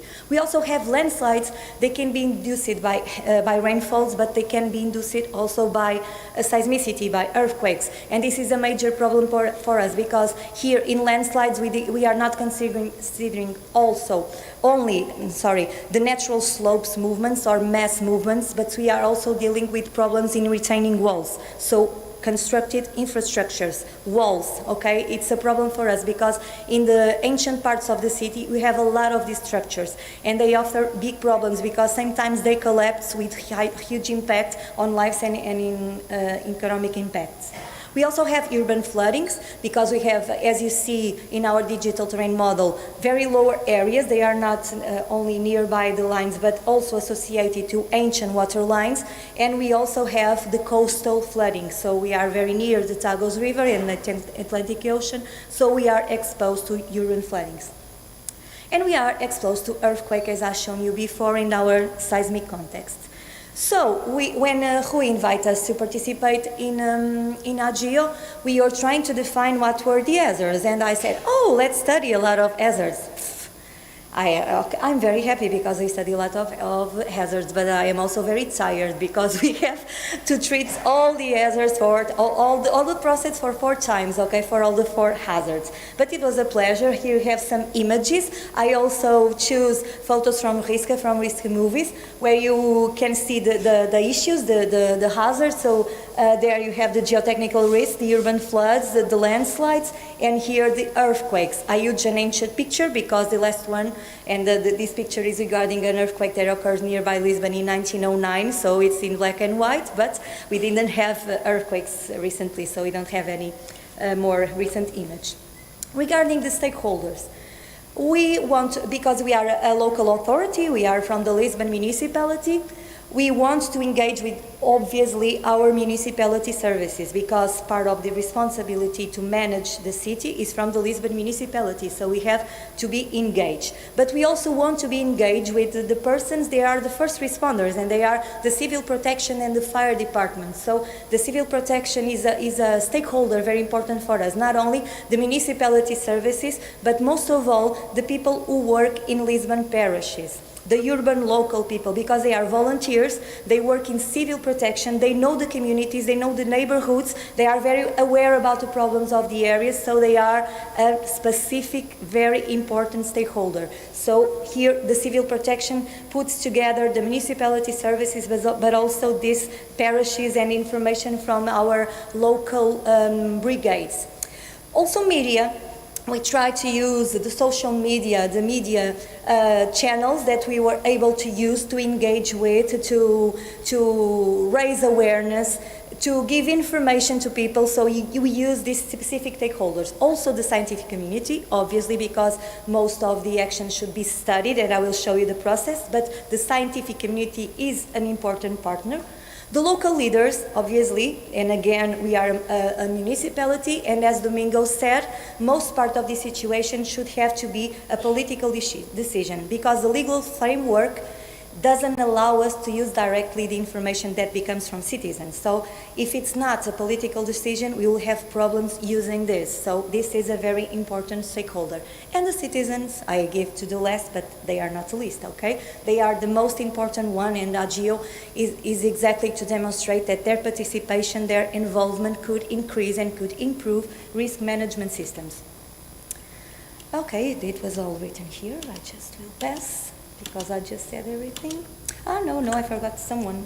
Is not having a picture, I'm so sorry. The groups of scouts were other of groups of stakeholders that we engage with, because they are very participative, because they work, they go by walk on several places, they are very aware. Sometimes we have problems with landslides in areas that are not very common frequently by persons, but they go there and they make their actions there, and so they are a very good good group of stakeholders to engage with. Also the senior citizens, and we work with several senior universities, because senior citizens are very preoccupied with these issues. Sometimes they become very in panic when we say you have a higher risk of earthquakes or an impact of tsunami. We did an action in a parishes in Alcântara, and we were showing our map of the flood by a tsunami. And the persons that were in the front, to older citizens, were very preoccupied, and they were telling to each other, oh, it will arrive to Maria House. They will call Maria and say, we are going to die. So they are very preoccupied about this phenomena, and they are very aware, because when we engage with them and we say what we want them to do, they are very, very good persons to involve with. So this was our work, and it works very well. Improving risk management. So for us, the risk management was dealt in several steps. The step number one was the assessment. Because we have maps, they are posted in our Lisbon master planning. We have the information already there, but this was not normalized. And I thank Nicolas and the UBO and Serima teams, because they work with us to normalize these matrices for risks. Okay, so here in your left you have. In your right, sorry, the hazards and the factors that we define to access the hazard, and then here you have the elements at risk. So these matrix allow us to normalize our mapping production. So it was very useful, because now everyone can pick the matrix and can make replicable the methodology that was developed, and can do and perform the same evaluation using the same factors and the ponderation within the factors. So it was the first step for us. The other one, and this because it was a goal of the AGEO project, was the use of the Copernicus data, and we tried to use it. We were not very successful like other pilots, but we tried to use this data. We tried to monitor some critical areas, and also we tried to use it to mapping update. Here I present a map that was performed by LENEG, and thank you Lydia and Pedro for working with us in this subject, because for us it was important to see if we can use this to update our mapping. First of all, we tried to use this to study the phenomena regarding landslides, but we have a problem, because our situations are very located and are very small, and because of the scale of the Sentinel images, we weren't able to see things that happen in specific places. So in bigger areas with larger scales, it functions well, but for our purpose it doesn't fit well. We also try to use this to see geotechnical risks. We have the same problem because the settlements are in buildings in a scale, okay, that is not quite well for the satellite resolution. So we try to make a proof of concept that using Copernicus data to update our flood mapping. And we verify two situations.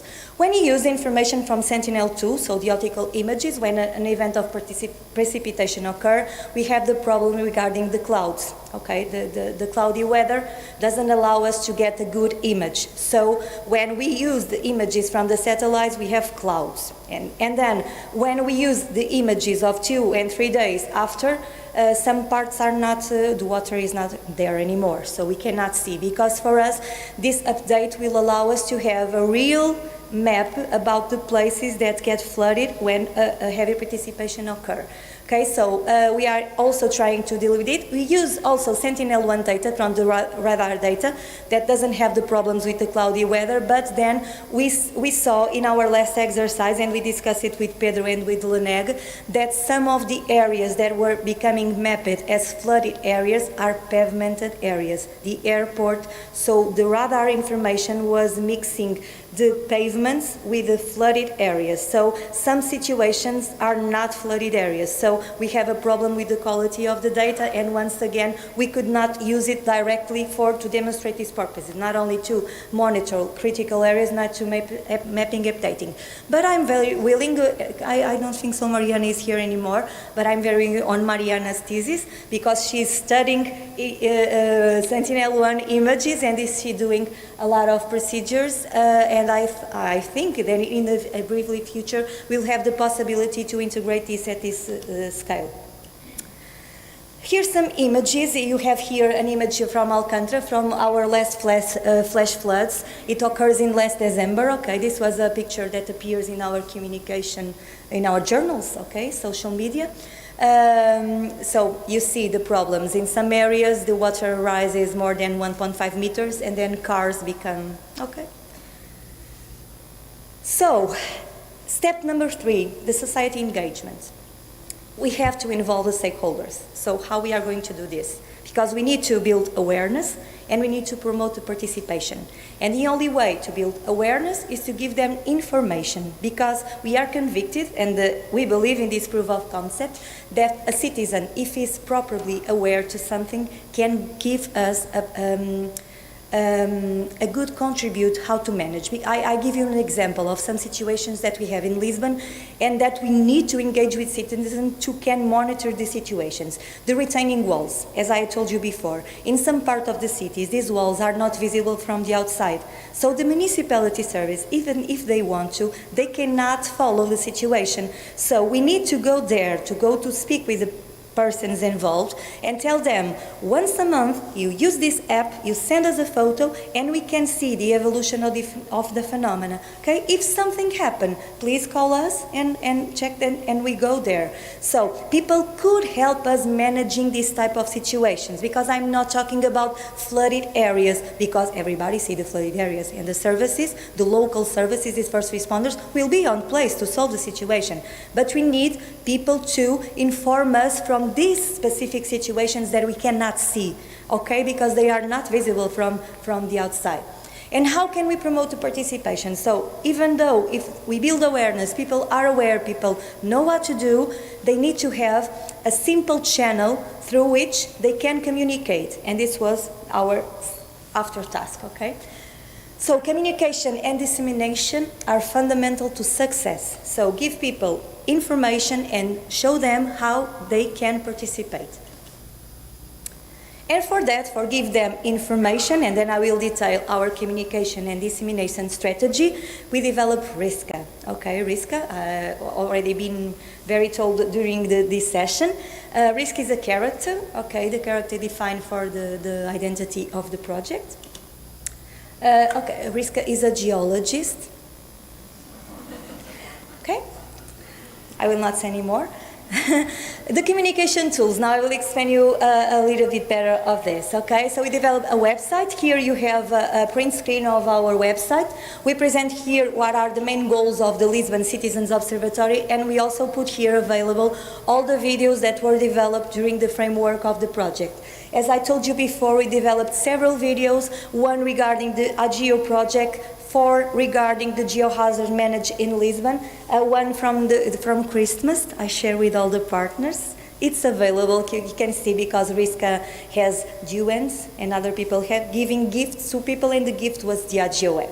Okay, so the video is very, very interesting. We also made a call to action and a tutorial. So all this information is available. First it was only available in Portuguese, but now it's available in English because we translate the videos and we put labels in English. So the videos are available in 2 languages. So all the other partners can use them, because it was difficult to be replicable because it was in Portuguese, but they were made for Lisbon context, but then we translated, and then if you agree, if it fits you well, you can use because it's all translated.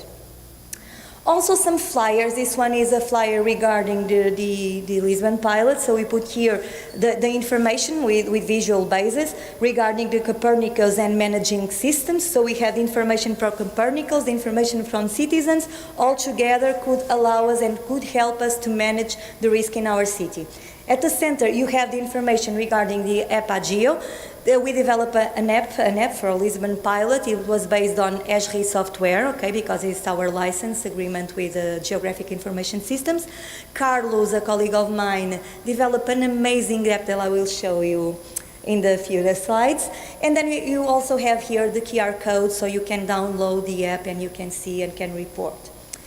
In the second part of the flyer, you have the consortium on one side. At the middle, you have the stakeholders and the roadmap, so the things that we are going to do and that we did in the pre-events, during the event and after the event, and someone showed this in a presentation this morning. And then we have all the communication and capitalization materials that were developed, and you have here the QR codes to download everything because it's all available. Also, we made some posters. These posters are regarding the Lisbon pilot hazards, but we try here to associate a real image, but also the infographic context. So it was a mix between a real situation and also the same language that we use to communicate and to engage with citizens. You have here one regarding the earthquake, so we have the seismic waves, okay, underground, and then you have risk on a boat because of a flooded event. We didn't make a music and an anthem, but we can do in the next project because it was a very good idea. We also developed some tray napkins. You saw them outside on our table. You can pick them and you can take them because they can be used in the canteens, okay, at schools, but you also can use it to perform games with your kids. So we are giving this in schools so they can distribute it and students can make the exercises. Some bookmarks that you saw outside, can pick one. I think you already picked one, but you can pick other. We have a lot of them. We decided to make the same context, the same visual language, so we decided to define these 5 ones, and also the rulers that you have also outside, okay? We made a campaign, and this one you can see in our box outside, because you perform a campaign with Delta Cafés. It's a coffee company that works here in Portugal and also internationally, but we contact them and we said them, are you interested in making us a campaign to build awareness to geohazards? First of all, they become very quiet, they don't know quite well, but then I showed them the graphic entities, I showed them risk, I showed the videos, and the person that is talking to us was trying to maintain a professional face, but then she was, because she was watching and translating very much. So when the presentation finished, she said, oh, I have to talk with my superiors, but I think it fits very well in our, okay, and I think, 2 weeks then they said, we are going to advance, please give us the information, and then we defined again with Cato and with Rita, this graphic language and this information to put here in these sugar packs. They were distributed in Lisbon coffees. I don't know if anyone picked them because, colleagues from Lanex say they picked them, Ruth also. So they were distributed, and it was a very interesting campaign because we could engage with a different group that we are not hoping, not even thinking to engage with. That was all the population that drinks coffee. I was worse because I don't drink coffee. I will never go to a coffee, but I picked the coffee, the sugar packs. Also workshops and public presentations. Here you have a workshop that we did in September, and then another one that we did recently with the local urban services of civil protection. The one there belongs to the parishes, and they were testing the app. We did this exercise, we give them a scenario, and they were going to the street with the app, and they were going to make some reports, and they make contributions to improve the app. It was very, very interesting.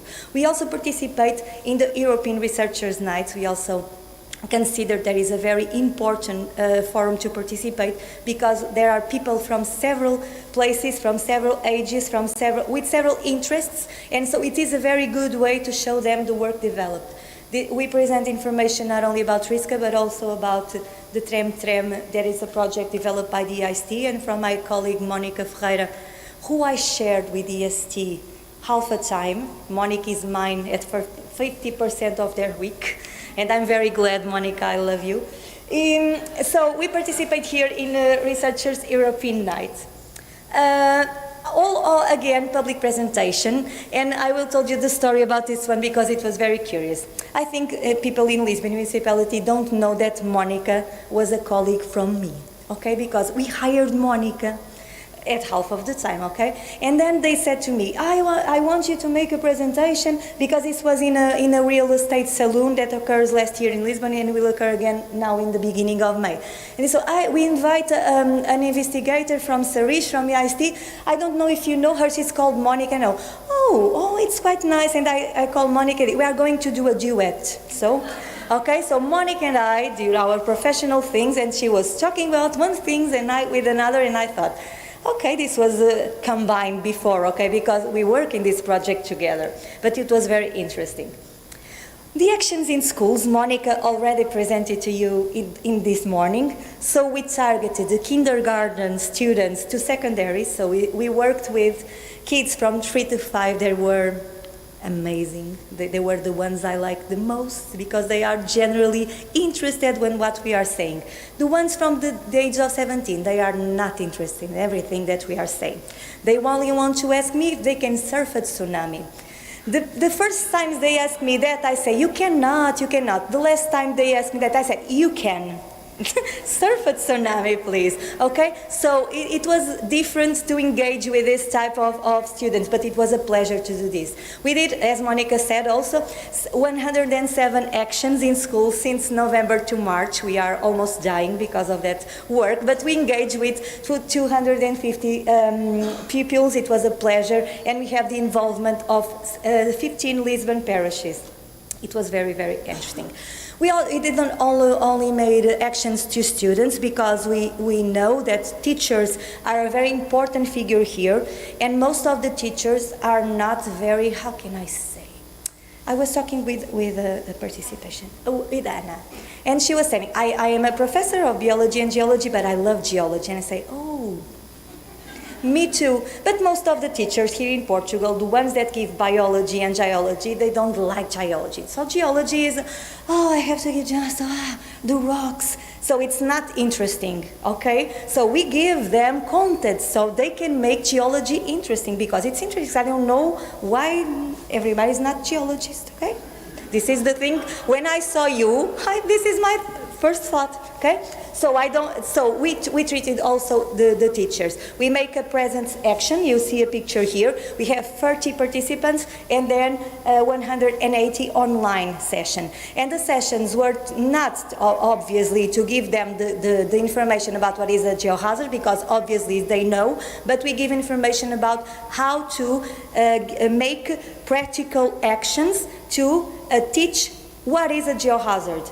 using simple materials, obviously, because they don't have money to buy complicated materials, okay? So we use a box, we use simple materials, and say you can teach what is a tsunami, you can teach what is a flood, you can teach what is an earthquake, using simple information, okay? And so the actions were regarding giving teachers information, educational resources. We also, as I said you before, made some posts in social media using Facebook and Instagram. We made about 2 posters per month. They were of these themes, okay? We have someone that were call to actions, someone regarding or to sign a specific day. The one I liked the most was the Geologist Day. But then we made also other posts, okay? We have the help of Joanna, there is over there. Joanna wrote amazing tests. And it was very, very interesting also this type of communication. We were unable to get many people to share, but I think it was because we didn't disseminate well. So I think it was a problem. We didn't disseminate well our social media. We didn't make them to be very visible. So I think the people that belong to the consortium were there. The friends that I obliged to go there, they also were there, and our families, okay, but I don't know if this was sent or was perceived by all other persons that it was a pity, from my point of view. Now, the Citizens Observatory. So we started with the app. I will show you the app now. But for now, the concept and the things that we developed started with the reports, started with the information that came from our ArcGIS survey platform that was given by a person. But then we have the problem, because we are a local authority, we are the capital of Portugal, so these free online platforms connected to our network, it's something that is very difficult to convince people to do. But they let us link, okay, this platform to the fire department platform, and this was the proof of concept, okay? So we have here the AGEO app, and we have the AGEO app developed for Lisbon, and we can link here all the apps that are available, and we are going to link with the AGEO app that was developed in the framework of the project. But then we have something in the middle that is called an integration platform. And the platform, we acquired the platform in the beginning of this year. The platform does a forwarding rules. So the platform defines the rules that the incoming information should follow to be sent to the next step.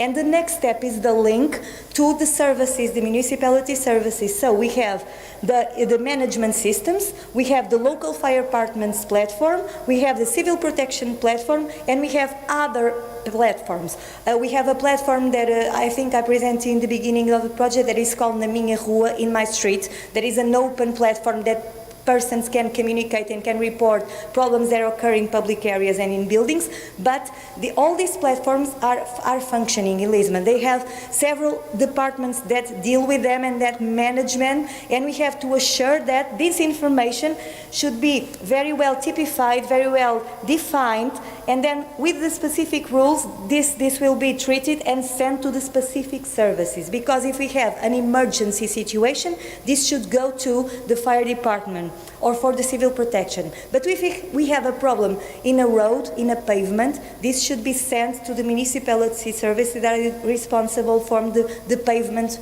and the roads, okay? So it's not the same situation, and we have to put this differently, because within the municipality, there is not an entity that will deal with all the occurrences, the type of occurrences. We have different type of services that manage different type of occurrences. So it doesn't matter if I am linking the AGEO app or if I am linking the Lisbon app, the platform, the middle platform, will do the same and will link to the specific service regarding the type of occurrence that is being reported. So this is the exercise that we finished in the last month. Okay, it's recently. Now the app. We use, again, to define our app, the visual identity. So we use Risca. You have here the first screen. Then you have the screen related with the type of currencies, and then you have here the others that are treated within the Lisbon pilot. Then you have another screen that allow the participants to present a photo and some observations about the things they are reporting. And then the fourth screen that is common to all risks is about the location of the phenomena. It asks if they are seeing the event that they are reporting or if it's something that already occurred, and also ask information if there are elements at risk. Okay, there are people, animals, or goods at risk. So people just pick and they choose. When we are thinking about the design of the interface, we also want to give an interface that was easy accessible by everyone, because sometimes it's very difficult to report situations that are very technical, okay? Because we have here a settlement. A settlement, it's a very difficult thing to see, okay? But people can look at the building and they can see if the settlement occurs in the middle of the building or in some part of the building. And this is a visual image. They don't need to have technical knowledge to look there and to see what is the problem that are being presented. Also to the direction of the fractures, okay?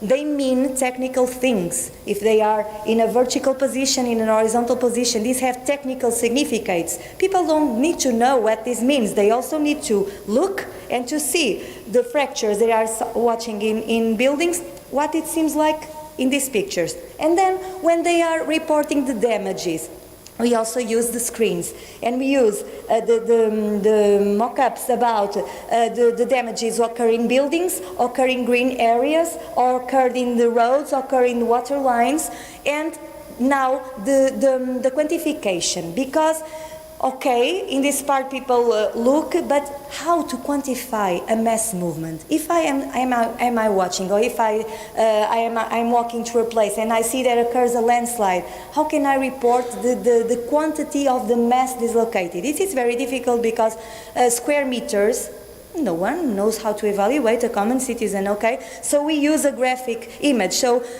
you are watching a landslide. It is the shape, or it is of the size of a car, or is of the size of a truck, okay? And this gives a qualitative information, and then we can go there and see and quantify using other platforms. But people are able to participate because they don't need to have to define quantities in square meters or to see the water level rising in meters, okay? They watch, you have in the last screen, the water level, you look at the picture and you see if the water was high, if it was above your head, or if it was on your knees, okay? So it's visual, and this facilitates a lot to engage with people. And how can we see this? We see this in a platform, also developed using ArcGIS. Here you have in different colors the different type of hazards, okay, so they have different colors, and then you see there an image of a specific report, and you see that it was a landslide that was reported.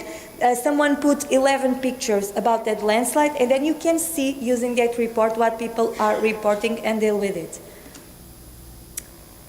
Final considerations.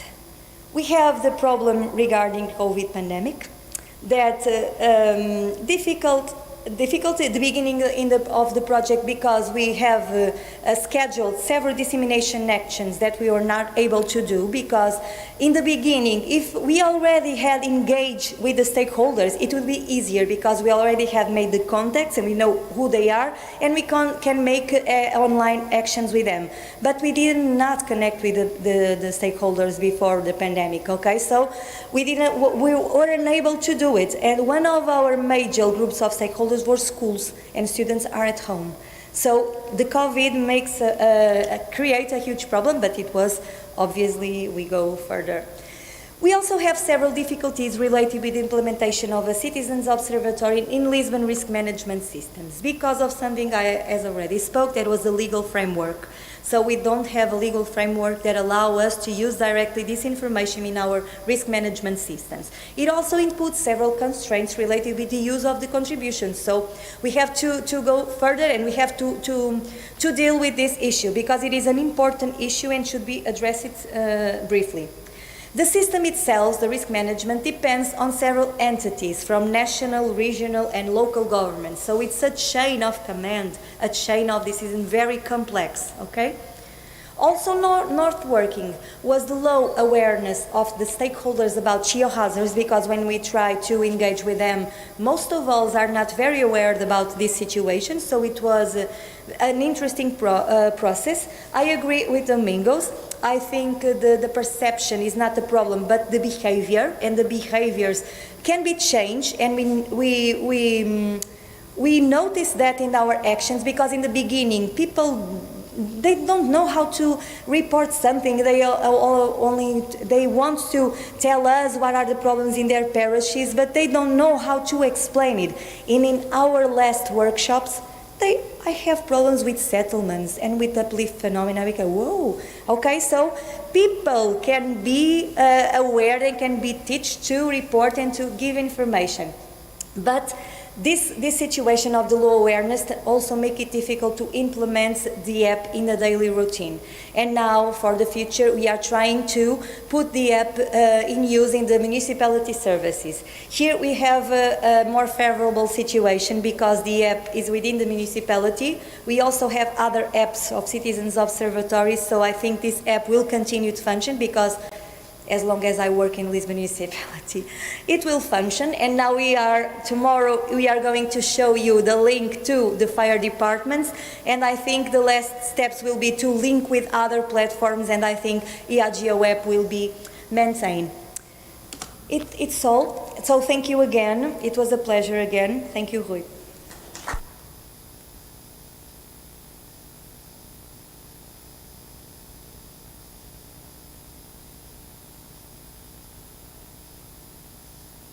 Thank you, Claudia. I was just going to say, thank you. I don't know if anyone has any question, but in any case, we continue with Nicola presenting the vulnerability to coastal risk in Brittany.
Here. Okay.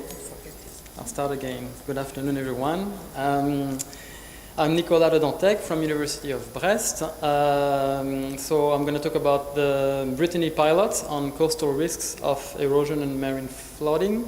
So I'm going to do this presentation on behalf of a large team. You know a few of the members of this team, but we are about 10 to 20 people depending on the time. This has been a very long project from different labs, mixing disciplines from geography, geosciences, economics. But I'm going to start by thanking also all of you. It was a pleasure to work on this quite long project, but successful. It was an opportunity that I was very, very pleased to be able to accept. And I do hope that there will be some sort of continuation. We don't know yet what form this will take. So I'm going to talk about vulnerability in the first part of the talk. It doesn't have the same meaning as what you're used to understanding vulnerability as, so I'll explain this a little bit further. But I'm mostly going to talk, and that's going to be the second part of this presentation, on collaborative observatory. So we have worked mostly with professionals, practitioners, so the technicians or the elected officials from local authorities. These were the stakeholders that we engaged in this participatory observation process. So this talk will mainly focus on this process of collaborative observation. This is the outline with a presentation on the geography and the type of hazards to begin with. Then a little focus on what are the needs for management, because this project is about risk assessment, but also about how this can benefit management. Then I'll present the approach, the conceptual framework, and then the second part will be how we transform this concept into actions. So the coastal environment, this is not always like that in Brittany. Summertime, very nice, flat seas, it's beautiful, lots of amenities. You want to enjoy the beach, harbors, economic activities. And you also have that, so it's not the worst images I could find, but you have storms. So when we talk about marine flooding, it can be dramatic flooding causing deaths. It has happened once in France, but you mostly find this type of pictures on the top left-hand corner during a storm event, that just the areas right behind the seawall or dune will be flooded by packets of water passing over. And all the areas with cliffs are subject to retreats. This is the way cliffs work, so it's normal. Coastal dunes go through these phases of retreat, and there's also phases where they regain sand thanks to erosion process and calmer weathers. And you can have no storm, but just very high tide, and all the, this is in Brest, harbors can get flooded just because the docks are not high enough compared to the high water level, and with sea level rise, this is going to become more and more common. So the coastline is a dynamic environment by nature. It's changing, it's evolving. It's not something that we should think about as something that's fixed. So some of the problems that happen when you expose stuff along the coastline is you have to deal with erosion happening, and then what do you do with the exposed elements? So this is not a dramatic process. Domingos has showed a lot of pictures. I don't know if I want to move to Madeira other than for a few days as a tourist. But what's happening in France is not that kind of catastrophic event. It's a slow process, but that will concern a lot of exposed elements along the coastline. And so what people try to do is they try to mitigate the problem by defending against the sea. This was the political motto 20 years ago, I would say, up to 20 years ago. So you could rip-wrap everything you can to fix the coastline. If the dune has been eroded, okay, you go pick up sand somewhere else and you put it in front of the dune and you rebuild the dune. But nature doesn't work like that. What people also do, you see, this is a typical example. You have riprap, you have a seawall, you have riprap again at the back, you have another seawall, and this is all public coastal domain. All those seawalls are probably private. They're built without authorization. People just try to protect their home. But then, you know, as I explained, the coastline is not something that's fixed. And with sea level rise, this is just going to exacerbate the problem. And everywhere the coastline is fixed, erosion still happens. Erosion is loss of sand. So coastal retreat is one manifestation of erosion. And if you fix the coastline, sand will still go away. What happens is that your sand level drops. So then you lose the beach. And at high tide, there's no beach, and sometimes even at low tide, there's no beach. You just have a seawall cliff. And people don't want that either, of course. I liked very much the first keynote lecture today. All the talks were very insightful, but this talk that explained clearly that hazard is not the problem, and you can't do much about hazard, but you can do something about exposure through management. And this is an example of the same place in the 50s and now.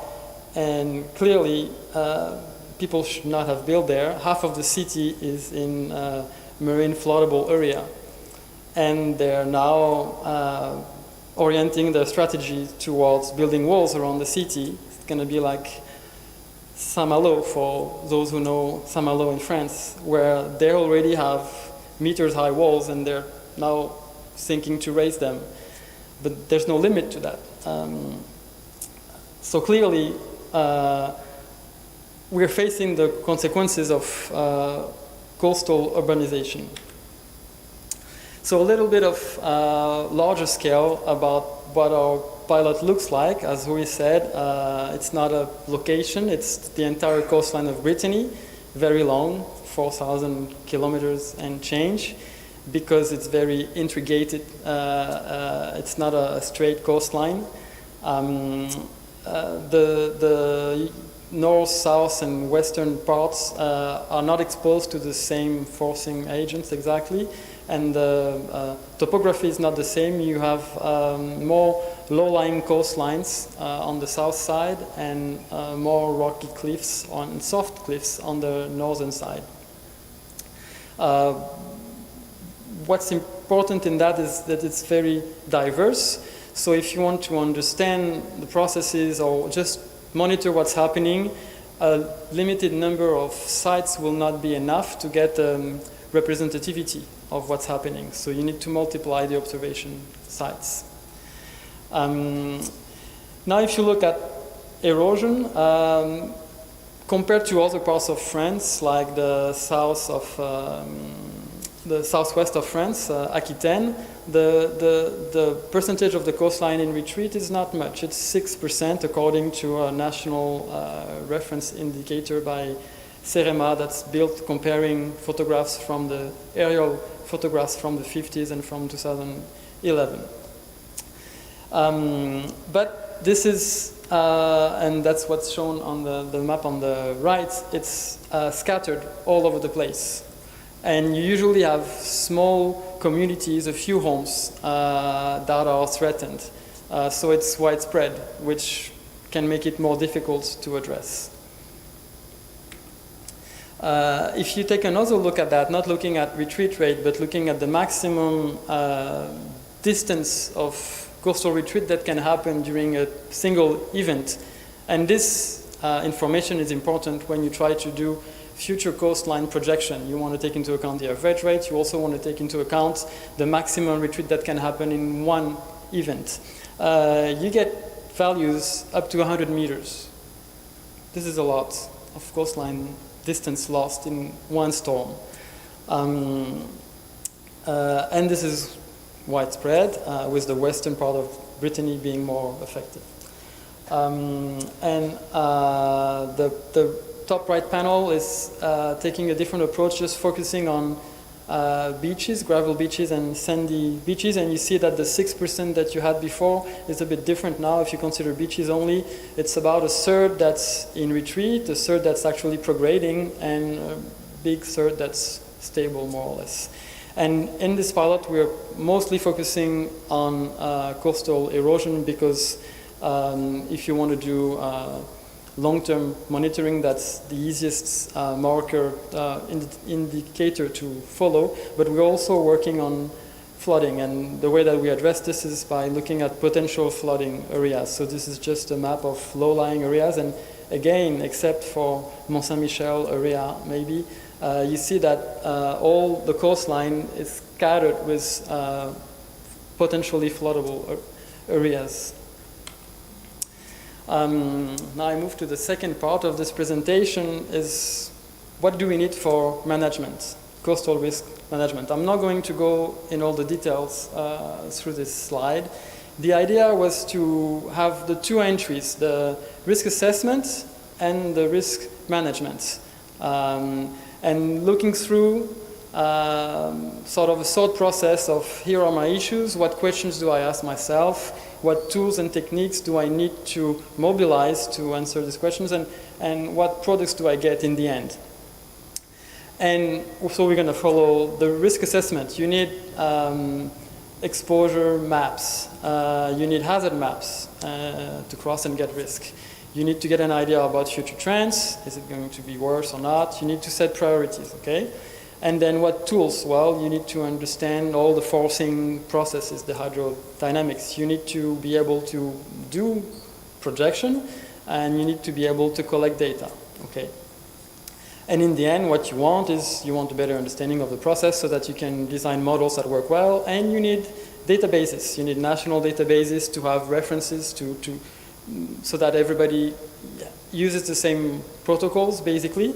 You also need local observation because to get high resolution data that's operational for designing management strategy, you need to have on-site data, and you need to have the historical data that I mentioned to get those maximum retreat rates, for example. Now, if you look at the side of risk management, as a managers, the question you need to ask is, what can I do? What are my action levers? Where do I have some margin to act and change things? And the strategies can be to keep protecting or to adapt. And adapt can go as well changing the way buildings are designed, for example. But right now, the policy in France has shifted to relocation of assets. You move away from the coastal zone everywhere you can. Of course, when you have your home there, you don't want to hear that. And when you have a harbor, where are you going to put the harbor? It has to be by the sea. So you have to find solutions. It's not that easy. And so different regulations started. The first one was local authorities had to produce an inventory of all their coastal defenses. As I explained, some were owned by the city, by the national government, by the harbor, by private owners. It's a bit of a mess. So whose role and responsibility is it to take charge of this defense system? What are the funding tools that I can use? What are my options? And then the keywords at the bottom, you need to think long term. What are the sustainable strategies? And you also need to think, what are the people going to accept? Because they may understand risk, but they don't accept solutions you're going to propose. So in terms of tools, you need to think about, designing roadmaps for having different sequences of which scenario you're going to engage and when. The governance, who decides about those things, and work on the link between risk perception and the management. And in all this products that you want to have, one thing that you want to have and you don't have is timing. When is this going to happen? We don't know when a catastrophic event is going to happen, but even for progressive erosion, it's not linear. Over long term, it's linear, but it happens by step, and people want to know when, because if you tell someone you have to move away from the coastline, you have to change home, but for 30 years, the house is still there, the guy is going to come and say, why did you ask me to move? My house is still there. How come you did that? And we don't have this information. And also you need to be able to address, so this goes into this urban planning regulations, and you also have the crisis management side, because we do have potential of flooding in some areas.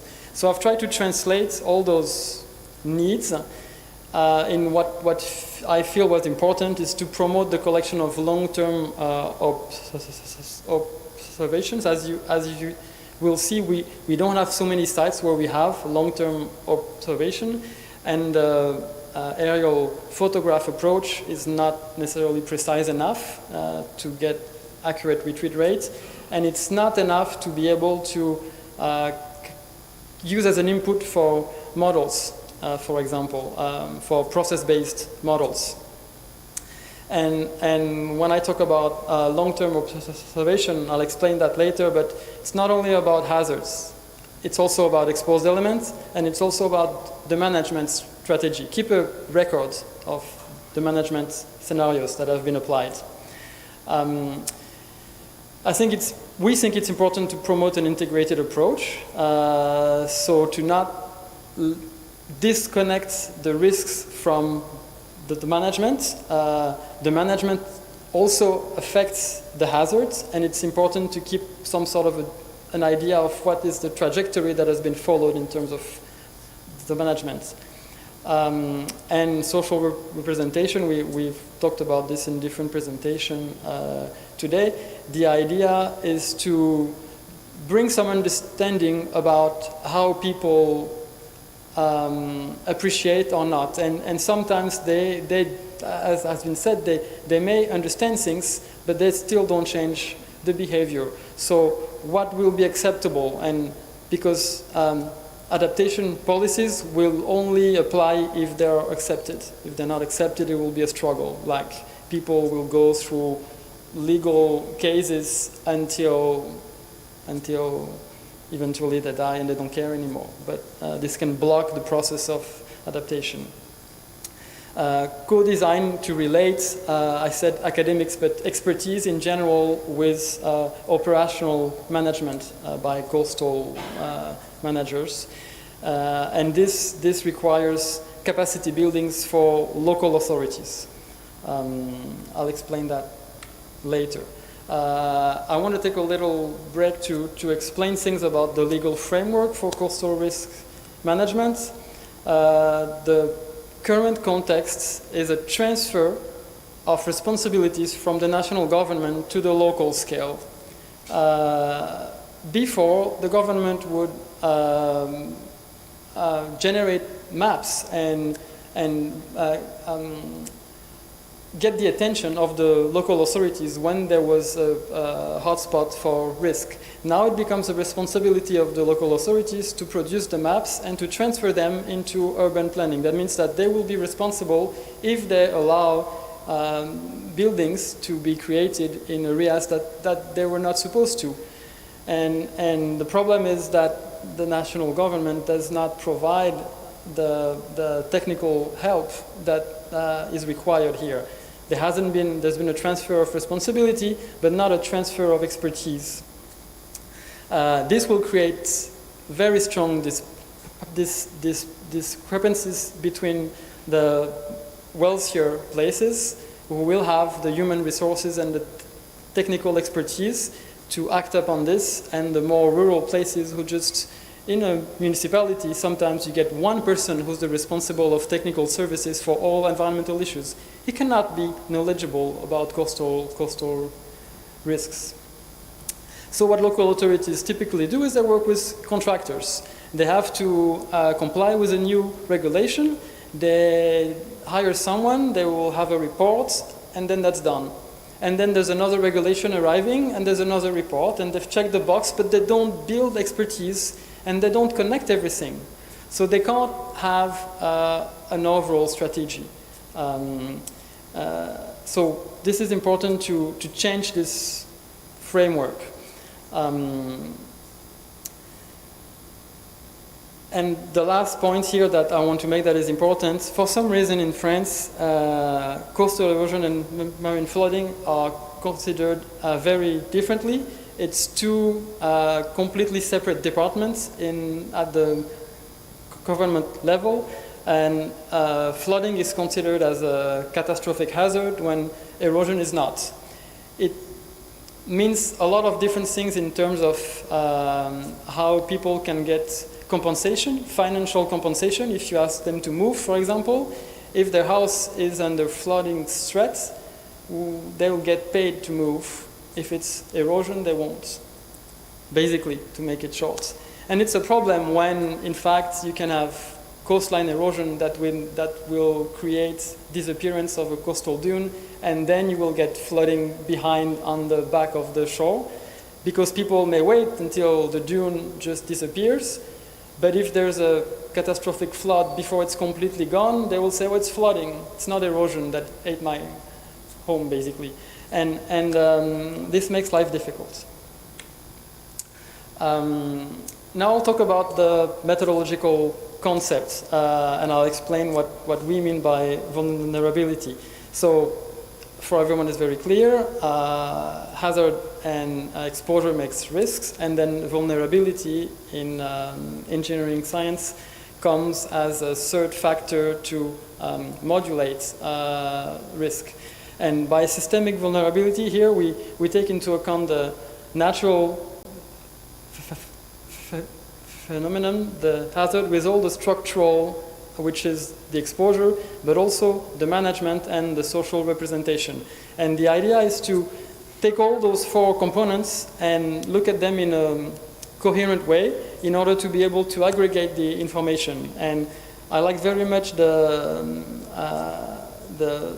I said, the first keynote lecture, because it basically goes along the same line to say that sometimes what makes the problem is not the area, it's how much exposed element you have. It can also be that your strategies for managing coastal risk is poor, and you can have a very a hotspot of risk, or of what we call systemic vulnerability, if your hazard is moderate and your exposure is moderate, but your management is poor. And on the other end, if your hazard is high and your exposure is high, but your management is good, you can reduce the vulnerability. And taking a look at this system in an integrated way, in some way, interrogates, questions the resilience of the society. So this is the approach that we're considering here.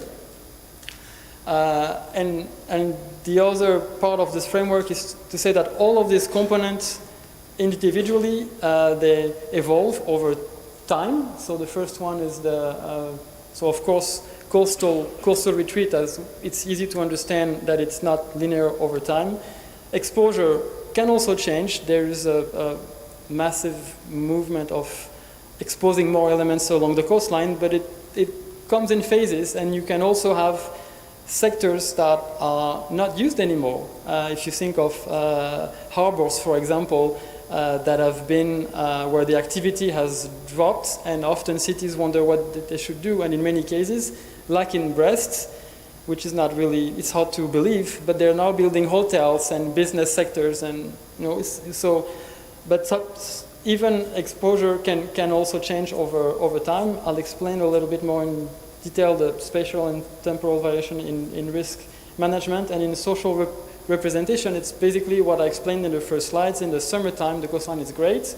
It's wonderful. Everybody wants to have the coastal pass to visit all the sites and do a long walk along the sea. And in the winter, it's dangerous and it costs money to fix the coastal pass, and people don't want to pay for this. So then the mindset changes on this whole problem of coastal risk. So the perception is also something that evolves over time.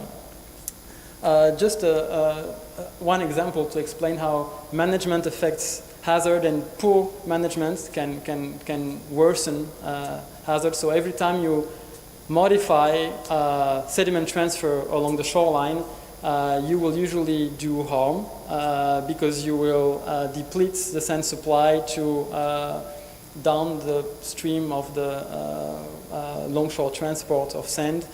You will deplete another area, and that sector will then be subject to erosion. If you look on a longer term picture, we are right now on a high stand in sea level, so all the stock that constitute the beach are relict. They're not being supplied much except by river discharge, but it's all dammed anyways, and that's not much material. And these resources we've exploited for aggregates, for constructions, for agriculture, and we've modified the budgets, and this is something that we're paying for now in some ways. And of course, climate change is also a little bit of our fault, as we know, and this is going to cause us problem with sea level rise. On the temporal evolution of management strategy, this is an example on the places that I've showed you before, and they started very far back, 1850s. It's all in French, I'm sorry, but basically it's a series of works that they've done. They've put groins, they've put fences, riprap. So they've been dealing with this erosion problem for 150 years now, and obviously they haven't found the answer. So maybe the answer is perhaps you should stop trying to fight it. You should do something else, because over the long run, this is costly. And at the national level, the issue, as I said, is that the national regulation that are dumped on the local authorities are dumped at an increasing frequency, and people juggle with all different funding schemes, and they don't have all the keys, especially when they're local, when they're small towns, basically. So the idea is, this is what's on the right panel, is to monitor all these components over time and aggregate them to get your index of vulnerability. And we've built a WebGIS interface that allows us to navigate through these different layers and unravel the causes, what makes a territory more vulnerable than another one, and identify your action levers. And one of the difficulty in there was to find metrics. For quantitative measurements it's okay, but for qualitative information like what people think, you get that from survey, but if you want to represent it on a map, you need to sort of rate it, and that was not so easy. But this is where we started at the beginning of AGEO. We had that in our hands, and now what do we do? All those four components, I'm sorry this is fresh again, but there's English on the right. We find out that for the exposure, we get information from national databases. It's not as precise as it should be. And as we go, we realize that those databases have a lot of defects. For management, we do this with questionnaires, with the people who have the information, that is the coastal managers. And with social representation, it's also with surveys, and we've just recently moved to an online survey to get more feedback. For hazard, this is where we compile the most diversity of sets of data, and this is also where we have the most need, in fact. So we're going to focus on that component. On the left-hand side, you see all the different sites where there has been observation. It's not always maintained over the long run. It's a large number of points, about 100 sites in Brittany.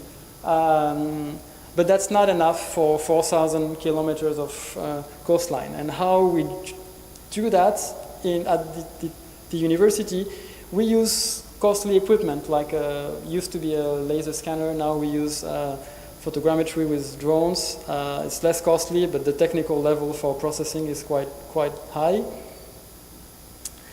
And we can't transfer those tools straight away to local authorities. It's not possible. The first time we had a meeting and explained that we needed to work together to increase the amount of observation we had. They're like, we can do rope, like literally rope along the beach, and we pace the steps. We can do tape measure. The rest you're talking about, we don't understand anything. I'm not talking about the laser scanner. I'm talking about even a GNSS. So we're like, we're not there yet. We have some work to do. And in engaging with professionals in collaborative research, the objective is also that, so the research has to be useful for science and produce knowledge that can be exploited and published. But for practitioners, it has to deliver a useful outcome. And so throughout this project, we've tried to co-design the indicators, as I've explained before, but also the way that we've designed this collaborative observation. So what we want on the left, we want observations to be relevant, reliable. That is, the measurement that are collected by the local authorities have to be as precise and as high quality as the academic measurements or contractors or whoever.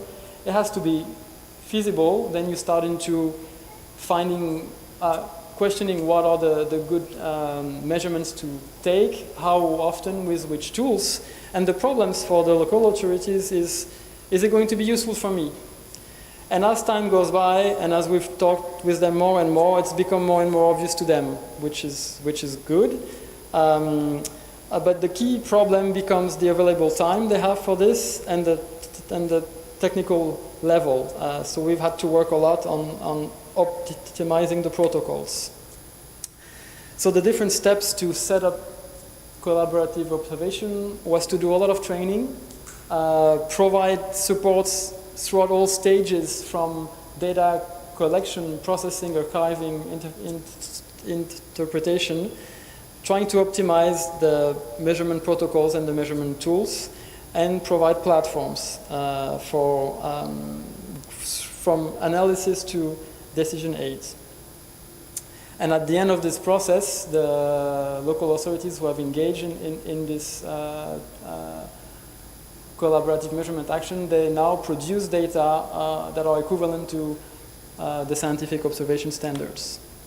So this is the way to show that both stakeholders, the researchers and the coastal risk managers, going through the same process with different goals. I'm not going to talk much about this, but they're also working to contribute to observation of management and of exposure components. And at the very bottom there, I'll talk at the very end of my presentation about future contributors that are citizens. A slide on the stakeholders. Coastal risks in France has been moved from the municipality level to a groupment of municipality. French has a lot of administrative layers, so they created a layer between department and town, which is a groupment of town, and they're in charge.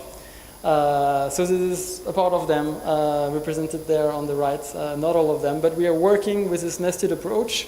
And the Department of Finistère, which is one of the 4 departments in Brittany, the left hand, the one on the west, is very engaged in this and serves as a very efficient relay. And all our observation series are also nested in national level observatories. The institutional framework, I'm going to have like at least 5 more minutes, a bit more. I'm going to try to speed up. So this started by signing an official partnership agreement with the Department of Finistère with 3 goals: observation, providing support to the local authorities, and doing some community and awareness raising. So this was done May 23rd in 2019. As you can see in this slide, most of those groupments of municipalities are part of this. They've become member of this agreement, and the dots are, this is dated to a year ago, but this is the location where measurements have been started. So there's one point per group of municipalities. The way that it goes is once municipalities, groups of municipalities become member, we go with them through designing the protocol, defining the sites, training them on the monitoring, and then we go with them on the field to set up surveys, and then we help them through the whole data cycle. We've worked on improving 2 platforms, one for the indicators on the bottom and one for analyzing just the coastal retreat data. And then in the end, the last step is to use that information to modify the management strategies. Those dots, one color for each of the components. Two messages here is that now we have more information on management on each of those municipalities, and another information is on the red, but it's on the left panel. We used to have only one site that was followed by local authorities, and in the last 2 years we now have 40 sites. So you see the potential to increase the number of observation sites. One thing that was key in there, because local authorities can do this either internally or with contractors, as long as we have an eye on the protocol, so that they still, even if it's done by a third-party contractor, they still follow the same protocol so that the data can be put into the common database. But for the local authorities who do it internally, having this low-cost GNSS tool was very useful. And what we've done, and that was thanks to AGEO, this GNSS product, it's a development from another institute in France, but basically a GNSS antenna used to cost about 10,000 euro, and if you assemble it from parts, it costs about 1,000 euros. And you used to need two, a rover and a base, to do differential measurements, and accessing a network of bases to get the correction used to be for a cost, but now there's this collaborative network that is being developed everywhere in France and everywhere in the world, and we are deploying the bases in Brittany. We've deployed already a good number, and we're giving away rovers so that local authorities can carry out measurements. So that means now they have an affordable, high-precision tool to carry out measurements. We also provided an answer, a technical answer for cliffs, because you can't walk with your GPS on a cliff and you'll lose signal. So we couple this with a distance meter. It's also low cost, and it allows you to get a topographic profile. And we've also worked on more evolved method, but relying on citizen participation using photogrammetry. We've tested that at the pilot site of Giant's Causeway, and it works well, and we're now starting to implement it in Brittany. This is just to show the data cycle, that in the end it goes into a database, and there's a tool that local authorities can use to view the data, so that's very helpful because they don't have to worry about how they're going to interpret the data. And AGEO project helps to improve those two different platforms, the one to look at topographic data on the right and the one to look at indicators on the left. Because I'm running out of time, I'm going to move very fast on the last session, which is all about training, awareness raising, and dissemination. But we've done a lot of events, from courses, tutorials, videos, maintaining a website, in class and on the field courses, tutorials, handbooks, an online course. There's some of the photographs of the realizations that were done. This is the short videos. This is also about videos. Just getting close to the end. Timeline of the observatory and what's in the future. We've been working, relying on research projects. The partnership with the Conseil départemental du Finistère has been renewed for another 3 years, and we're hoping that the Brittany region will help us to expand to other territories in Brittany, this partnership model that works well. I'm going to skip that. It's too long. Just moving on to say that now that the app is ready, we're also ready, because this is, again, we're doing this in co-design, and the local authorities have been questioning us about citizen science. So we're happy to have a product to propose to them, and AGEO app will help us to feed the database of post-storm events that assesses coastal damage after single event. And we've also developed another app based on a smartphone also, that basically taking the advice that, we can only do a tape measure. Well, what we did is an app that you can measure distance from the coastline to a reference post by counting steps or counting hands, or you stand in front of a wall and your size is served as a gauge, and then you can measure the level of sand against the seawall, and this is a way to measure erosion. So this we've been testing and deploying with grade school students so far. It's been a great success. We're, of course, questioning the problems of the time necessary to keep the community engaged, but we're trying to do that to set that up with local authorities. Okay, so in the end, I'm not going to repeat what I've already said, but this co-design and capacity building approach, first it does bring additional observation, and it's also, we've crossed several steps towards putting more science into the local strategies for urban planning. So this has definitely increased the trust relationship that we have with local authorities.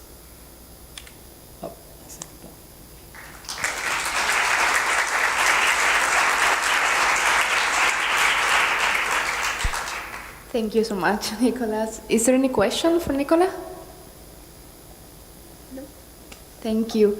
So we welcome Kieran Parker from the British Geological Survey.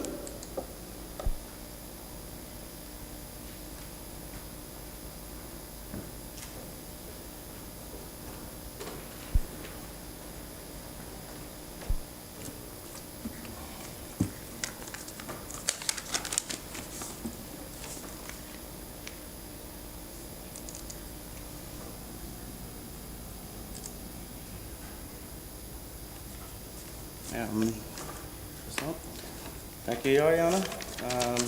Just one observation before I go on. Don't know if it was intentional, but the pilot observatory seemed to be based on latitude. We started off first in the Canaries, went to Madeira, Lisbon, Brittany, and now we are at the most northern pilot observatory and also the coldest.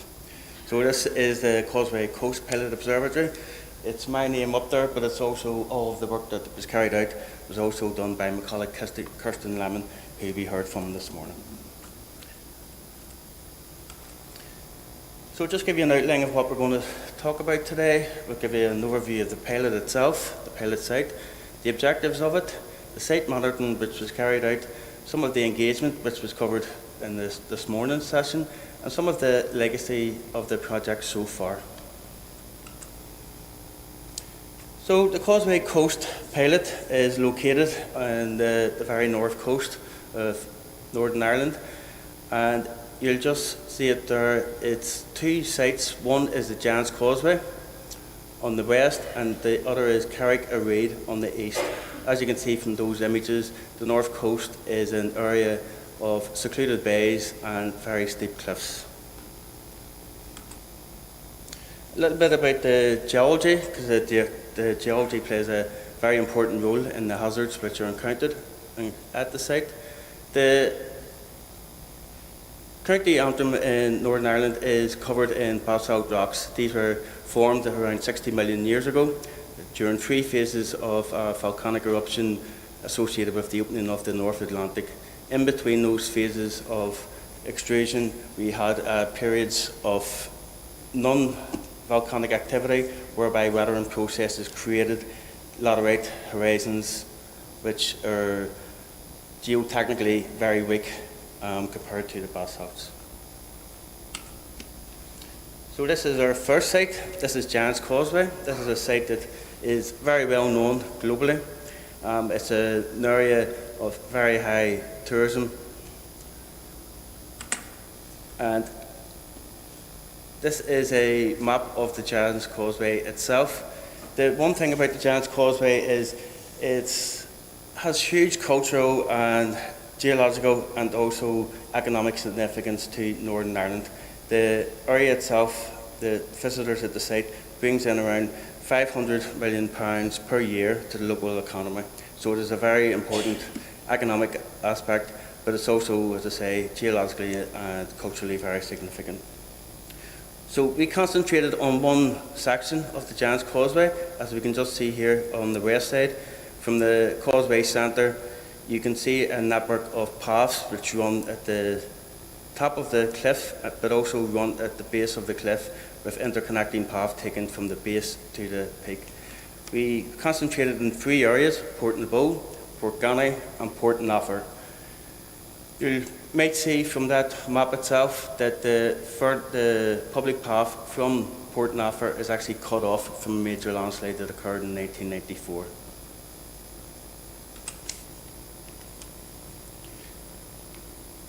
So the Giant's Causeway is an area, as I say, of huge significance. It's also an area with huge designation, or a lot of designations at the site. The wider area itself is a World Heritage Site by UNESCO, which was designated in 1986.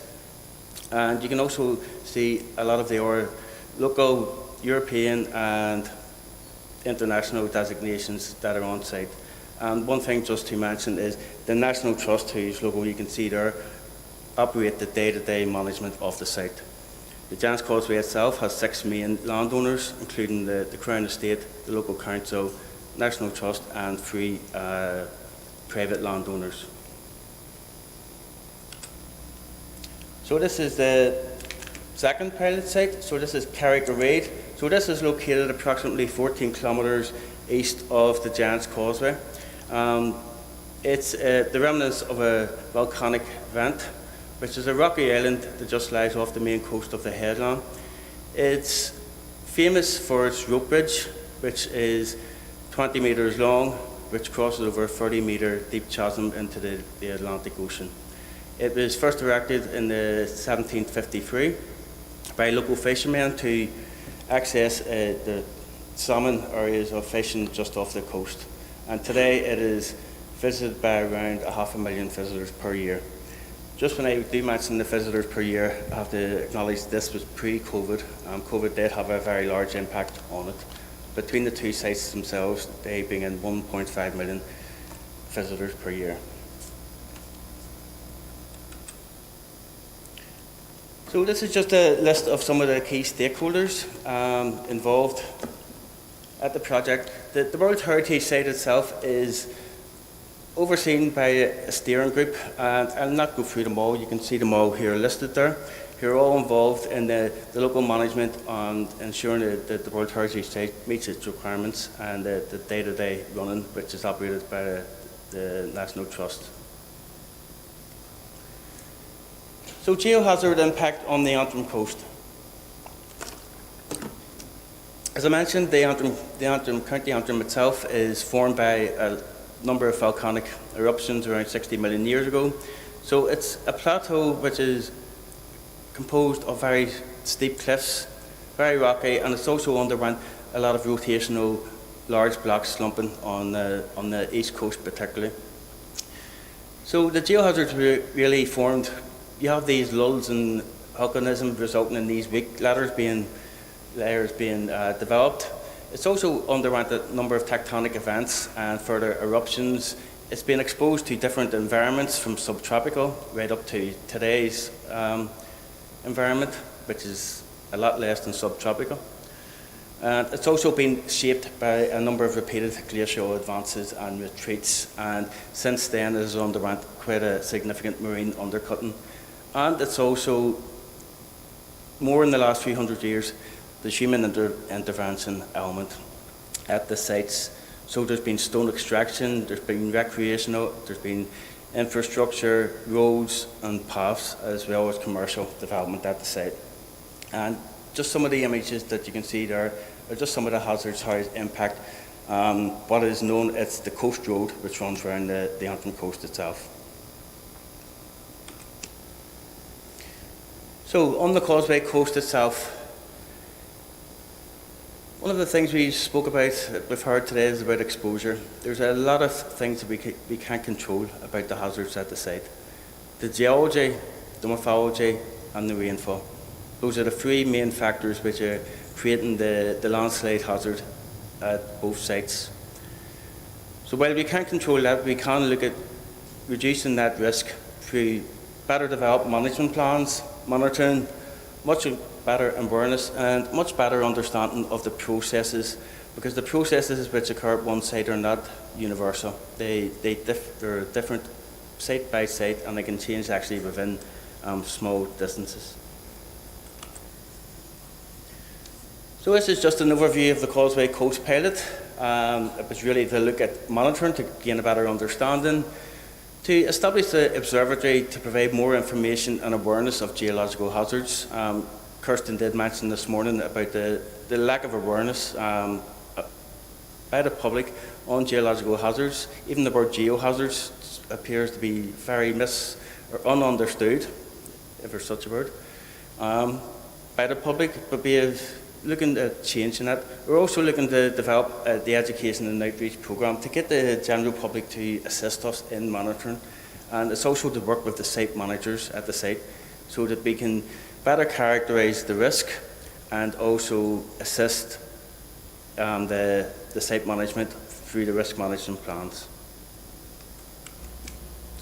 So we had three main elements of the Causeway pilot. First of all, we're looking to understand the hazards, which was primarily through the data monitoring, which was done in two separate ways. There was the technical monitoring, and then there was also the citizen monitoring, which was carried out through the application.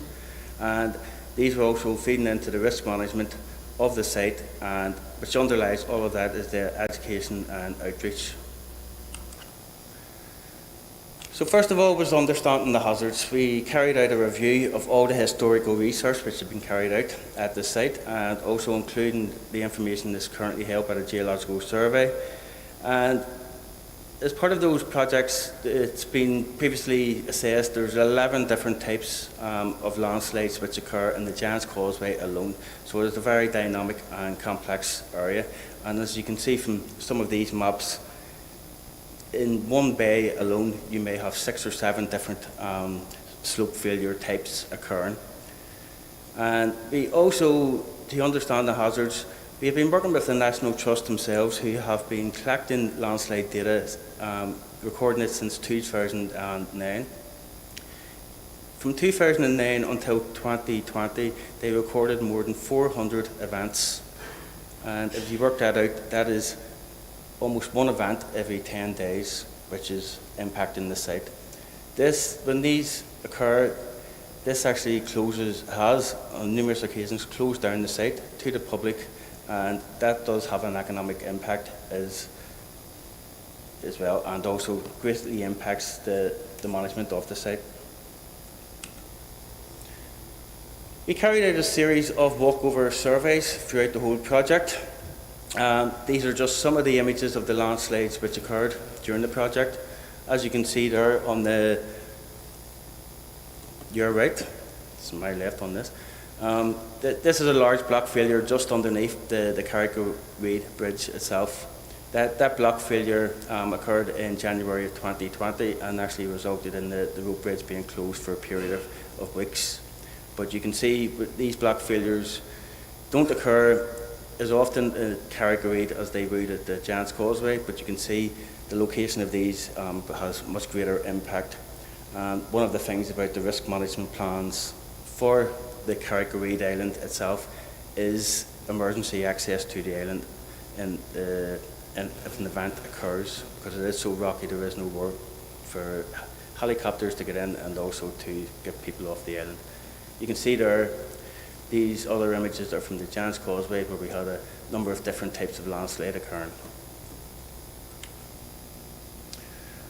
So one of the things that Nicholas touched on there was this is the technical monitoring which was carried out by ourselves, and this is a photogrammetry which was done with our partners at AGEO and Surima. And the photogrammetry construction was carried out in 2021. And over the course of 2 days, we went around the site. We created an expert GNSS georeference data set to create a photogrammic construction of the site. But we also took along 7 different smartphones with different varying photo quality, focal length, to see how we could integrate photographs from mobile phones into that construction.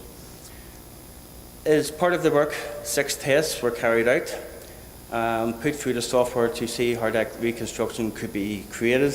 One of those tests was just using the AGEO reference material. One was just using the smartphone images, and the other 4 was a combination of the both. And some of the findings which we found was the citizen data from mobile phones can actually enhance and has been shown to enhance reconstructions.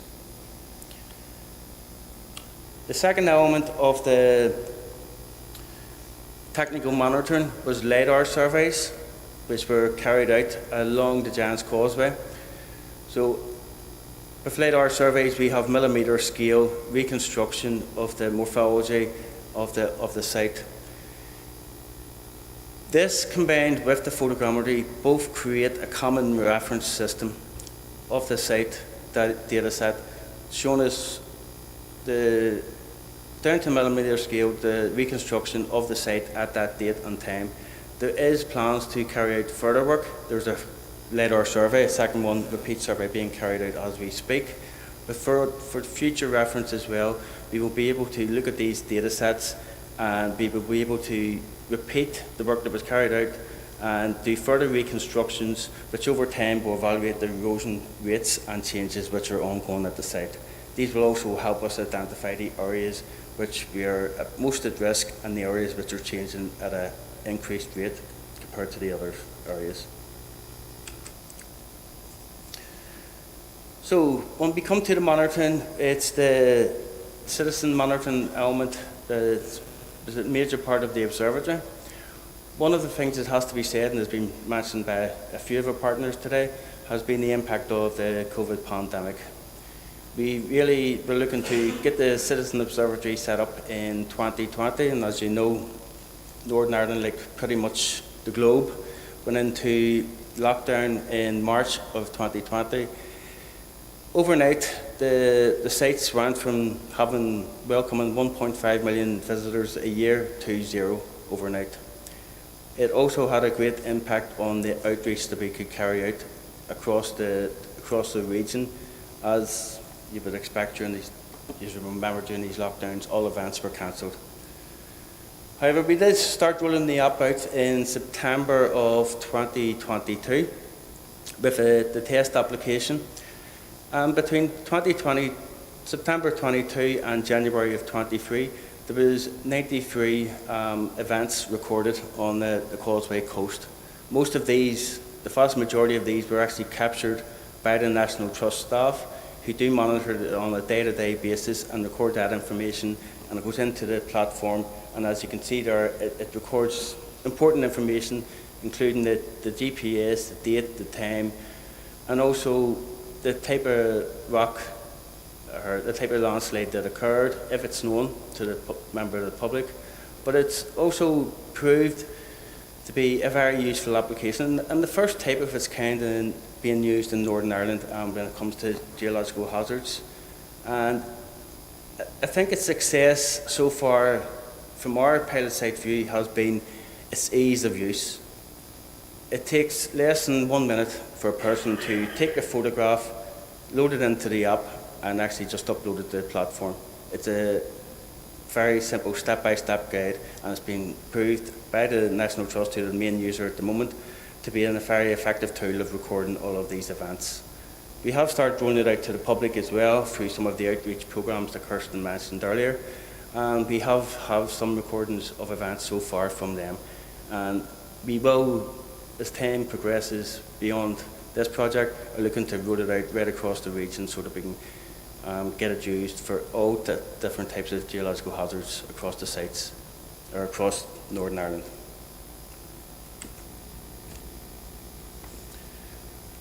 One of the key aspects of the project as well was evaluating of the satellite data. We did look at assessing the Copernicus Global Land Services using data sets acquired from 2006 up to 2018 with our partners from LINEG. However, due to the rural location of the site and the resolution sitting at 20 metres, it was very limited in its scope in what it could tell us in enough useful information that can fit into risk management. We also carried out INSAR, As mentioned by Owen earlier, it was processed by UCD. And again, we found lots of really interesting data across Northern Ireland, but at the two sites, due to the slope aspect, but also due to the lesser density of reflectors, it proves to be less useful for those particular sites, but it is something that we are still re-evaluating, and we will research more to see how they can be of more use and beneficial as a monitoring tool. Public engagement, and not go through this too much because Kirsten did go through this quite a bit earlier, but there was quite a lot of engagement, particularly with the National Trust staff, who we had very, very regular contact with, and we also done geohazard training with them. It's also been reported through the World Heritage site, so you would have seen that list of all the stakeholders which are involved in that earlier. And again, that falls into the reporting which is required to the World Heritage, or under the World Heritage Convention as well. So, and then there was the Causeway Coast and Glens Heritage Group. Again, they were actively involved in the system to help us set up these stakeholder events, and they were essentially one of the most important local champions of the area. But it's also assisted in the World Heritage Site to achieve its requirements for managing disaster risk and climate change adaptation. And one of the things about the stakeholders is how enthusiastic they were that there was actually organisations who were willing to come in and help them understand what is going on the site and how we can better manage that risk. So the public engagement, again, very briefly, we had the site was advertised, or the project was advertised across social media. It was also advertised in the visitor centre, but that has been much more recent times due to the closure of the sites. We also had some of the public engagement events that Kirsten did mention earlier, and one of the things that's worth mentioning is there was that question of has this project changed perception. And at these public events, one of the things that was mentioned to us was people didn't even realise that a geological survey existed in Northern Ireland. People didn't understand that there was people who could record this information. They didn't understand that the recording of this information could help us understand and mitigate against, for public safety. So a lot of that was really useful in that to explain to people that these just don't happen. There is organisations out there who record this information, who do look at it analytically and can help when it comes to risk reduction. So how does this all help with the risk management at the site? It's enabling us to identify and monitor the areas of risk much more closely.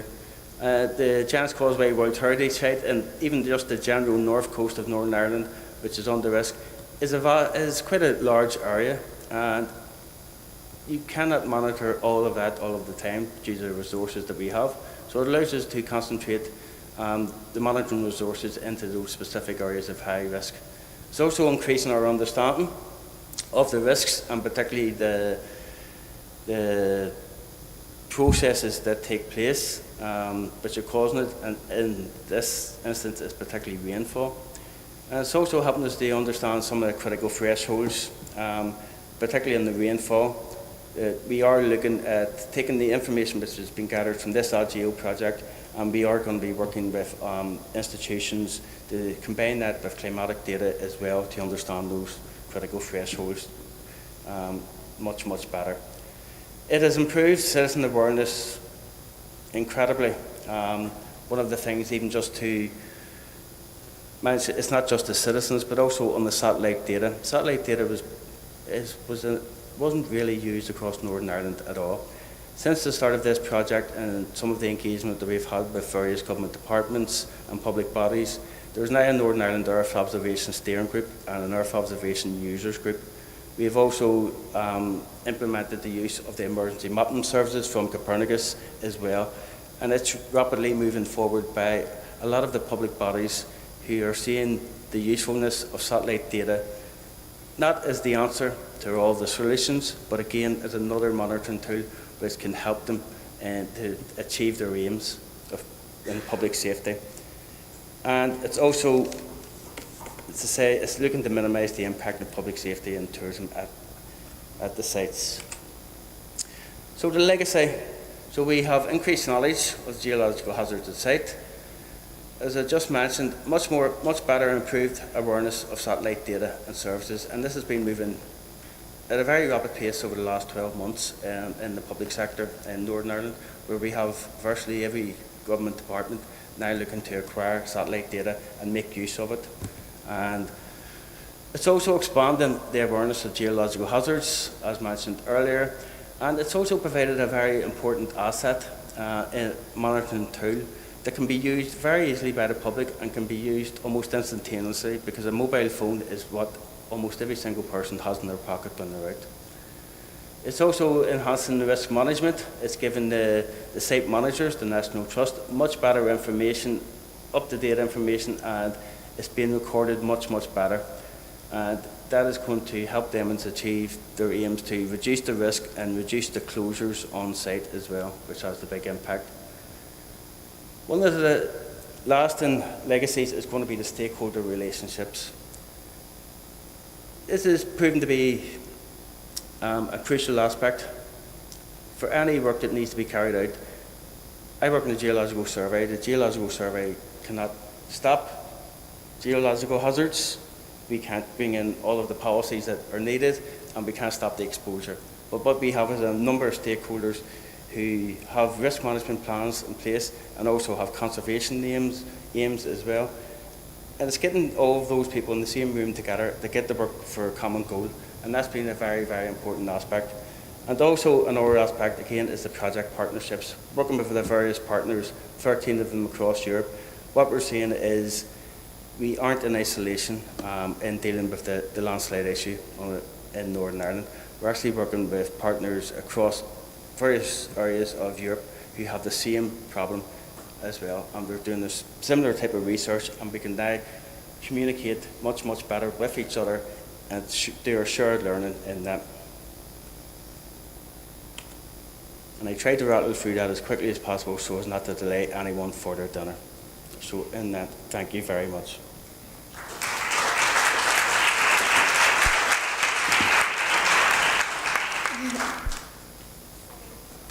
Sorry. So if there are no questions, we can give a big applause to our coordinator, Rui Gomes, who is going to talk about the AGEO project book.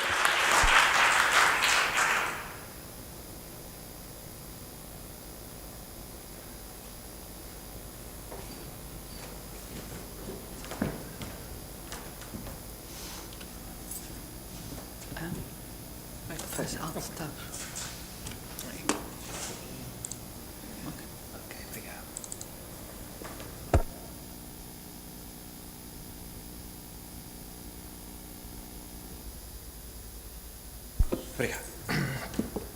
Well, hello again. Hello everybody. I can see that you are as resilient as the society that we want to create. Thank you for being here. Well, some of the speakers asked me if they could extend a little bit their presentation, and I said, of course, because we are showing 4 years of work. So, come on, it doesn't fit in half an hour, even though many things were not totally explained. So, sorry for this delay. I will try to be short. I need to say that I'm very proud of all the work that was shown today, and we haven't yet ended. Tomorrow there is another full day. So I need to say that we have done more in some areas than what we proposed to in June 2018. So we went further, and we have overcome many obstacles, even though many challenges are still had to solve, and eventually in AGEO 2 we can try to address at least some of them. Tomorrow we have a roundtable, and I'm sure that we will have the opportunity to talk about sustainability and exploitation of our project. But before starting my very brief, I try to do a very brief introduction to the AGEO project book. I'd like to ask you if you agree with me in relation to what I've said this morning. Are citizens' observatories useful for risk management systems? Now that you have seen, well, the pilots, you have seen the tools in the morning, do you agree with me that citizens' observatories on geohazards may be useful for risk management systems? Well, if the answer is yes, well, you can first, eventually you have taken notes of everything that was said today. You can meet each of the speakers now or later. But even though if you want to have, all this experience summarized, then I suggest that you try to find a AGEO book that hopefully it will be edited, it will be published in September, I hope. It will be an open source edition. It will be published initially as an ebook, and hopefully, I hope that at a later stage, well, maybe eventually in 2024, we'll have a printed version of the book. It's not a promise, it's a wish. Okay, so first of all, well, the book's title is Citizens' Observatories on Geohazards, Lessons from 5 Pilots. The editors are myself, Vitor Correia, and Balas Bodo, which are, I should say, the parents of this project. It was this team that made the first moves. Thank you, Vitor, you are here. My thanks to Balas also. Thank you for promoting this project. Well, the book has a first chapter that is kind of an umbrella chapter where is discussed the connection between the risk management system and the citizens' observatories for geohazards, how it may be connected. After, we have a set of chapters related with the tools, communication, dissemination, Copernicus, the platform, and the improving risk management. And finally, the last set of chapters are related with the pilots. The first one is the presentation of AGEO Citizens Observatory pilots. It's an overview trying to identify the similarities, but also the differences. As you have seen this afternoon, our pilots are quite different. The first time that we met in a consortium meeting and we realized that our pilots were so different, I heard someone say that, well, that's not too good for the project. And I had exactly the opposite opinion. That's great, we are going to learn even more than we thought initially. Okay, so then follows the chapter related with each pilot, and the final chapter are the recommendations. Okay, that will be kind of a sum up of everything that we have discussed in the project, and that can be useful for the creation of future observatories. Well, I think you can wait, more 5 minutes just to go through a very brief overview on each chapter. Well, the first chapter, it was written by me and by Carolina. Well, they address the geohazards, the difference between them, time scale, temporal scale. Then we address the emergency management cycle, and then we describe the citizens' observatory concept, and then we try to merge all these concepts. Well, In the second chapter, in which communication is addressed, well, I've plotted, I'm showing here just the SWOT chart or table where strengths, opportunities, weaknesses, and threats are discussed on exactly the communication topic. Then dissemination and exploitation chapter. You have here the identification of the stakeholders, who should be addressed, the AGEO value proposition. In chapter 4, we have an overview on Copernicus services and geohazard management, and the lessons learned from the citizens' observatories, well, of course, on the contribution of Copernicus services. Then we have the description of the app and platform. Afterwards, how to improve risk management based on citizens' observatories. That was made by Olenek team. Afterwards, the UBO has these figures where they try to see the similarities and differences between the different pilots. This is helpful to understand the diversity and understand why the approaches in each pilot at first look may be so different. So that's a reason. That's what we try to get from this chapter. And then, well, I'm not going now into detail into the pilot chapters. Well, you've seen this afternoon these figures.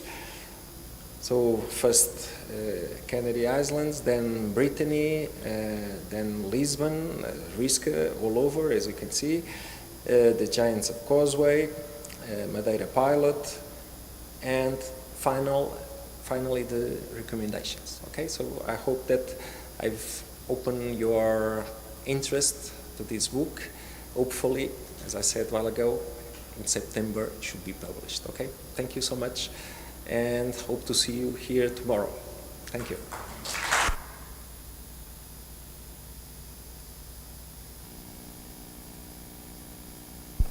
Okay, before we close the session, I just have a quick announcement to make.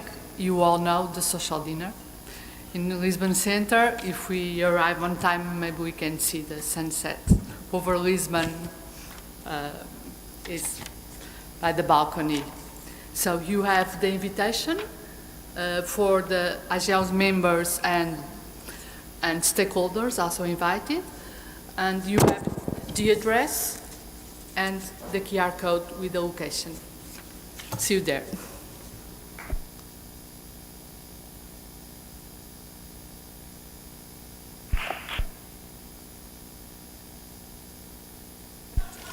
It's on the paper, literally.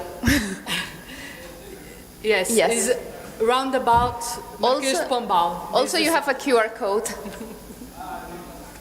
Yeah.